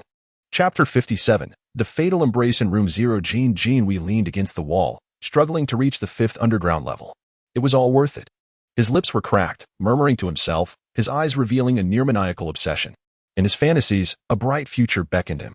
He envisioned returning to the real world adorned with immense wealth. Yet, he completely overlooked the ghastly wound on his chest, blood seeping continuously, staining his clothing a deep crimson. Driven by desire, he clung to his last breath, inching step by step toward the great door. His complexion was pale, his body bent forward, as if embracing a lover. He tightly grasped the cold door. Jin Jinhui slowly straightened, his gaze hazy as he surveyed his surroundings. He noticed 9 doors marked with numbers, 5 of which had already swung open. His gaze lingered on the 5th door, as if he had come to an understanding. Instinctively, he glanced down at the wound on his chest, from which blood flowed incessantly, a bitter smile playing at the corners of his mouth. Bang! Bang bang bang! With a feeble lift of his hand, he fired 4 shots at the 5th door, each shot a cry of defiance against fate. A release of the fury within his heart. After a brief moment of respite, he took the key and inserted it into the iron door's keyhole. Click. As the key turned, the distinct sound of unlocking echoed. The door was on the verge of opening, yet everything fell silent once again. Jin Jinhui's eyes widened, fixated on the door before him.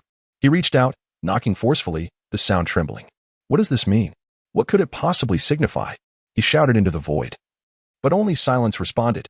I have the key. Why won't it open? Open, please. His voice quavered with a hint of sorrow, reminiscent of a forsaken child, filled with grievances and wrath.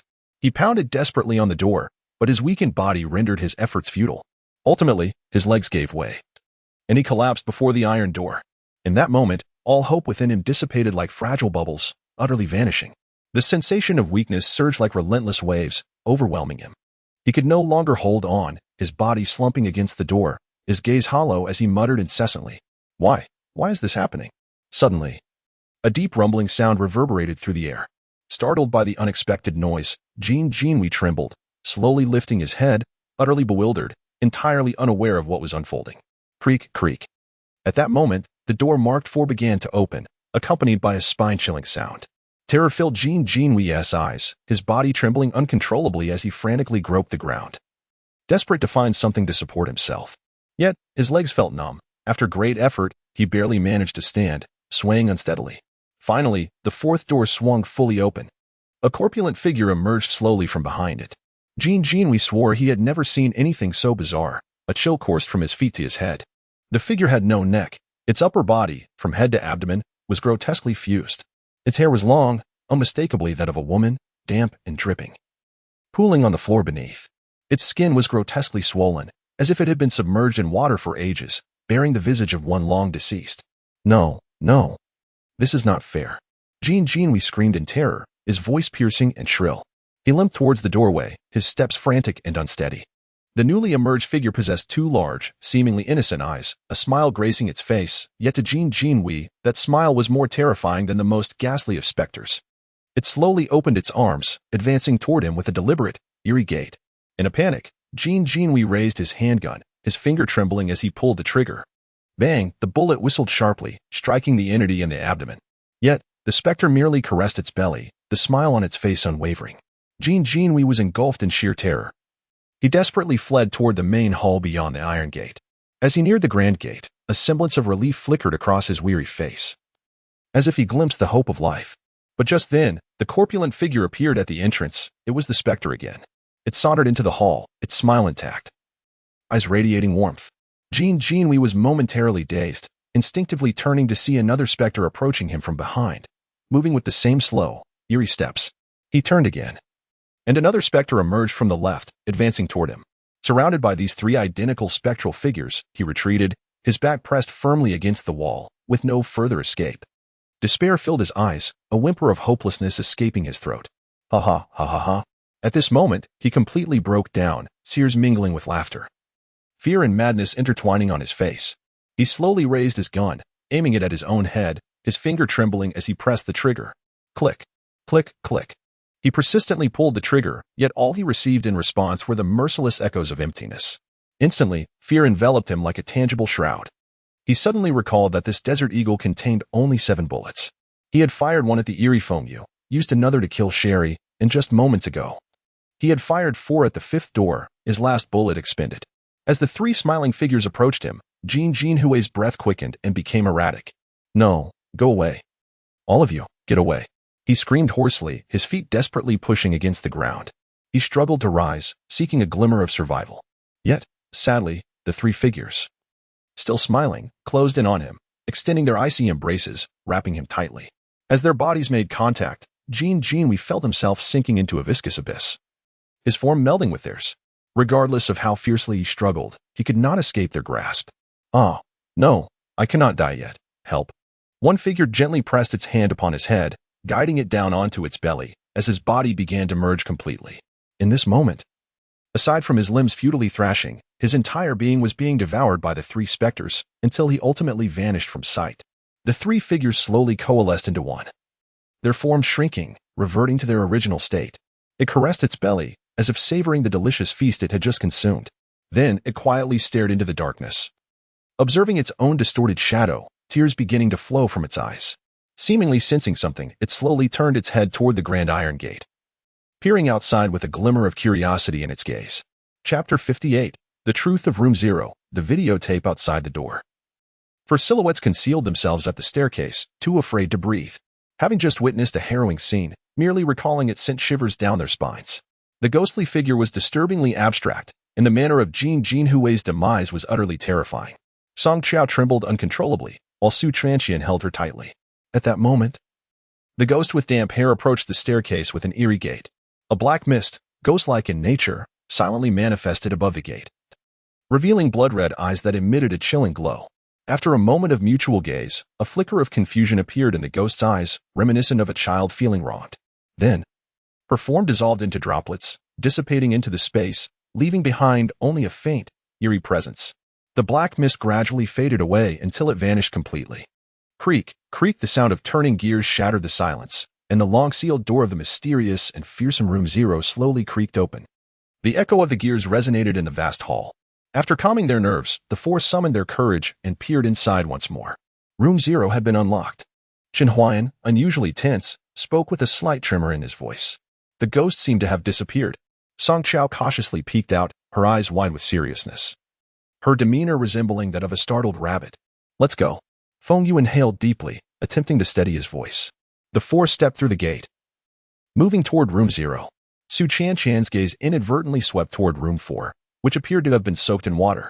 At the rear of the room stood a structure resembling a giant vat, filled with a green liquid that exuded a nauseating odor. Although the experimental chair was covered in water stains, the dried bloodstains remained stubbornly intact. Scattered around were surgical knives and long needles, gleaming coldly, provoking grim imaginings of the torment endured by the individual in Room 4. With trepidation, they approached Room Zero. As they drew near, as if responding to their presence, lights suddenly illuminated the interior, blinding them momentarily. Once their eyes adjusted, the room's visage became clear. To their astonishment, the scene before them epitomized impenetrability. The room spanned approximately 100 square meters, yet it felt extraordinarily spacious, containing only a solitary experimental chair and an antiquated camera. A white cloth lay before the chair, presumably for displaying something. They looked up to find that every wall, including the floor, was meticulously secured with copper, leaving no area unprotected. Even the interior of the door was made of copper. Copper can effectively insulate against electromagnetic waves. Su Chuanqian seemed to sense their confusion and began to elucidate. "Electromagnetic waves?" Feng Yu queried, glancing at Su Chuanqian. "Chuanqian, isn't cosmic waves also a type of electromagnetic wave?" She shook her head thoughtfully, surveying the surroundings. "I'm not entirely sure. Only the higher-ups and scientists possess the precise details. However, it is indeed plausible that it is a form of electromagnetic wave, potentially containing certain information that scientists are striving to decode. It probably won't be that simple," Su Chuanqian nodded. "Otherwise, there wouldn't have been no progress for so many years. Those who returned from the cursed flight mentioned that as one delves deeper into the eerie domain, clues would gradually emerge." She then shook her head, acknowledging that this was still too distant for them. Not wishing to dwell on it further, she turned her attention back to Feng Yu. To block electromagnetic waves, materials with high conductivity and high magnetic permeability, such as metals, copper, or aluminum, are used. Here, however, copper was specifically chosen. Copper is indeed the optimal choice. Feng Yu nodded in agreement. Given the chief's financial resources and the power backing them, this comes as no surprise. However, these elements serve merely as clues. Perhaps they may assist in unraveling the curse of the cursed flight and confronting the bizarre phenomena. Yet, Feng Yu felt no elation, for the participants were not limited to just them. This knowledge may have long been known to the scientists. Taking a deep breath, they entered the room and slowly approached the chair. Upon it lay a desiccated corpse, bound tightly with iron chains, yet remarkably preserved. The chest bore a significant gash, the skull brutally removed, and the fingers and toes appeared grotesquely broken, contorted in a disturbing manner. In the places where eyes should have been, 2 sharp knives were inserted, as if to inflict final torment upon the deceased. "Oh my God!" Song Qiao exclaimed. Feng Yu gently pulled back the cloth covering the corpse, unleashing a wave of putrid stench that nearly suffocated them. They soon realized that the entire body was riddled with wounds, and the ribcage was visible, barely clinging together, with the remaining skin exhibiting clear signs of corrosion. Ugh! Song Qiao could no longer contain herself. Her face turned pale as she covered her mouth and rushed to Su Tranqian's side, unable to bear the sight of the horrifying corpse.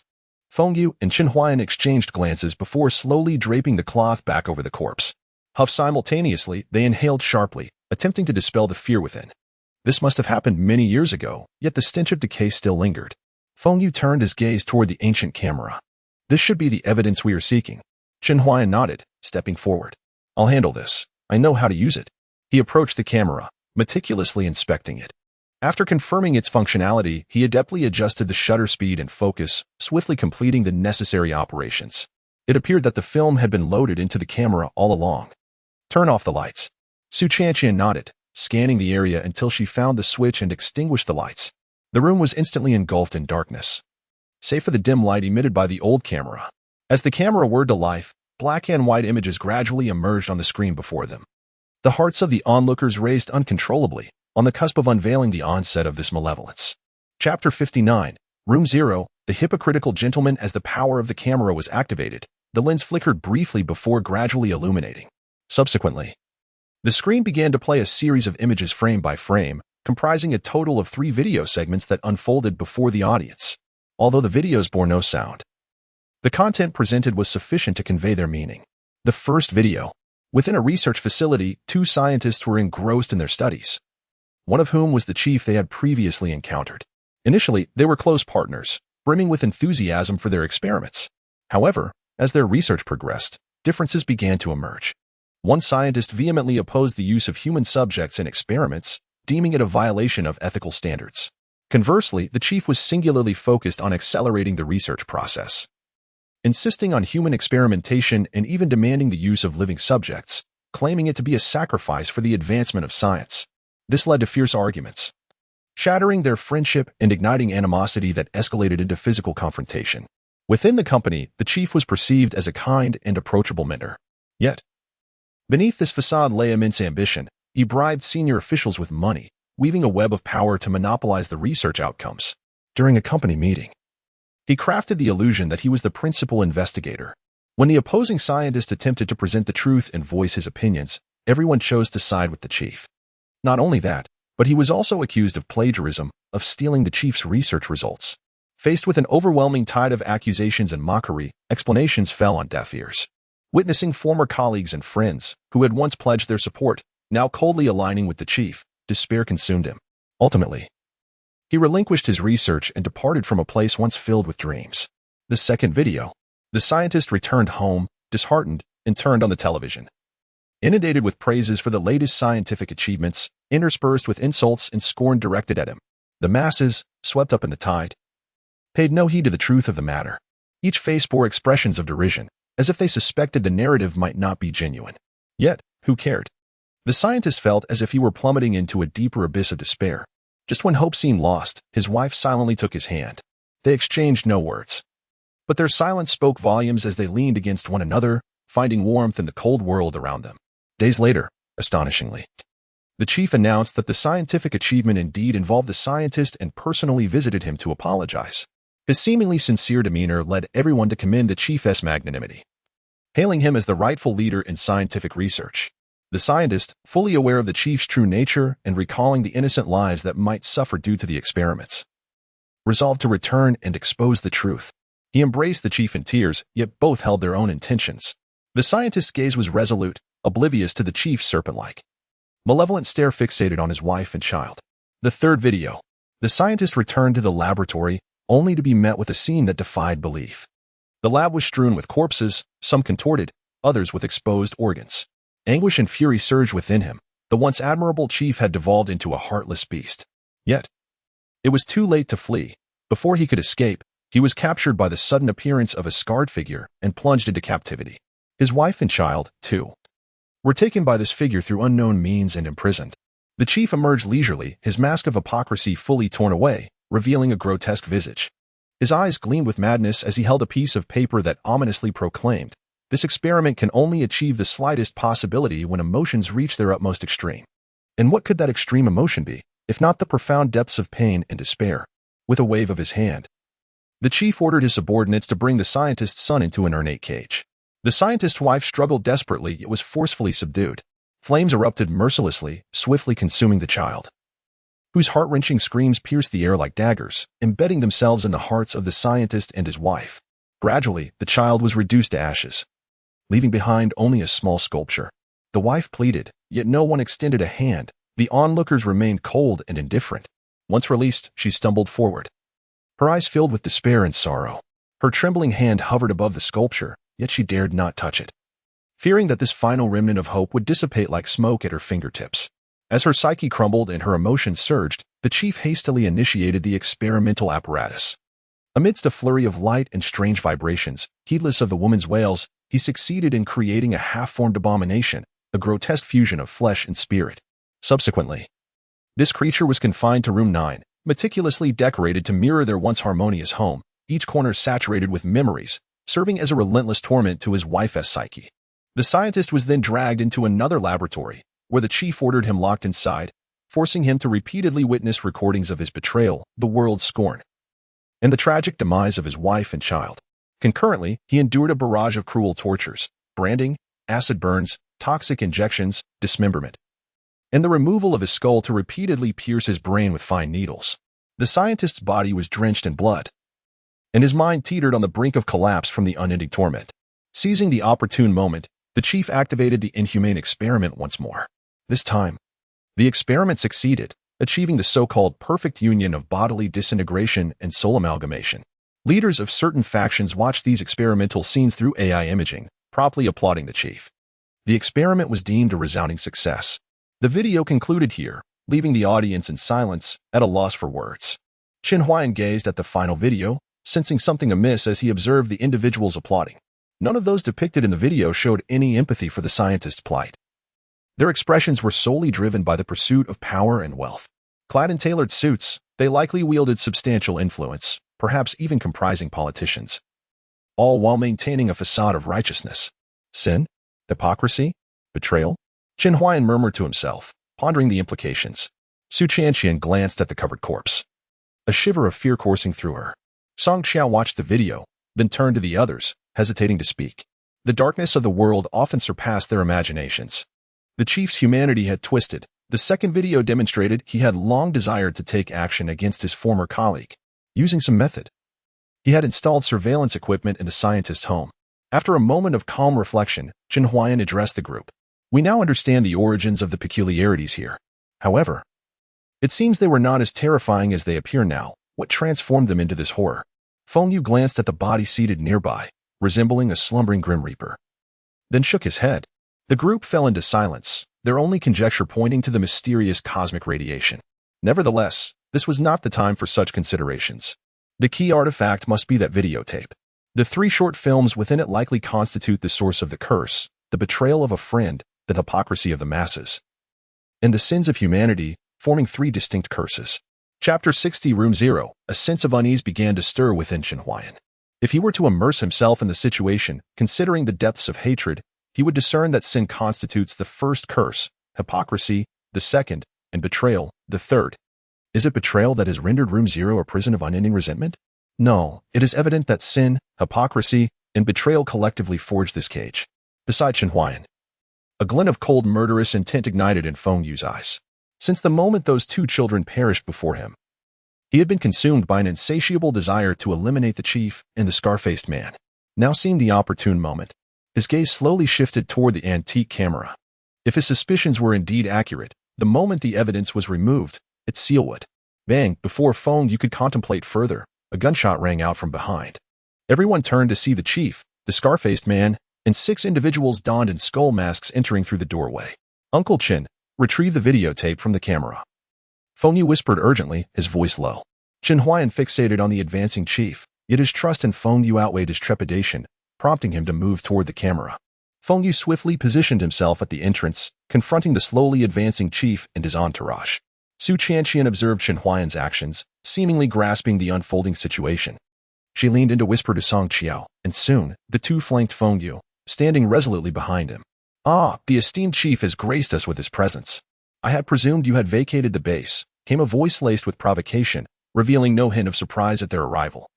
This unusual calmness stirred a sense of apprehension within the chief, who hesitated to approach them. How can this lad remain so composed? "Brother, spare the pleasantries. Just eliminate them and destroy the tape." The scar-faced man leaned toward the chief, his eyes brimming with lethal intent as he regarded Feng Yu and the others. The chief's gaze lingered on Feng Yu, and he found himself unexpectedly beset by a feeling of frustration in the presence of this young man. Despite the numerous advantages he had bestowed upon him and the considerable effort expended to win him over, Feng Yu remained impervious to his advances. He had intended to send them to the 5th underground level, believing they would be fodder for the strange entities while simultaneously testing the efficacy of his newly developed weapons. Yet, to his dismay, the entire team he dispatched had met their end, while this lad and his companions had emerged unscathed. Fortunately, until this moment, the strange entities had yet to claim his life. Although he could not ascertain the reason, it was evident that these entities were temporarily unable to act against him. Had it not been for Jin Jinhui's defection, he would have remained oblivious to the fact that this young man had forged an alliance with the very entities he feared. Grateful for his prior knowledge, he had cleverly employed Jin Jinhui as bait. Regardless of whether Feng Yu or Jin Jinhui emerged victorious, he could bide his time. Lurking in the shadows. Now, he had meticulously constructed a web of entrapment. Even in the worst-case scenario, he could merely raze this place to the ground. After all, only one strange entity had recently awakened, the others were unlikely to resurface so soon. Even if they did awaken, he cast a sidelong glance at several of his subordinates, that would be their own demise. Once he dealt with these individuals, destroyed the evidence, and lifted the curse, he would seize the opportunity to leave, detonating the premises behind him. Everything would be reduced to ashes, leaving no trace for future inquiries. As for the strange flight, he would set it aside for now, prioritizing his survival, with hopes to investigate it later.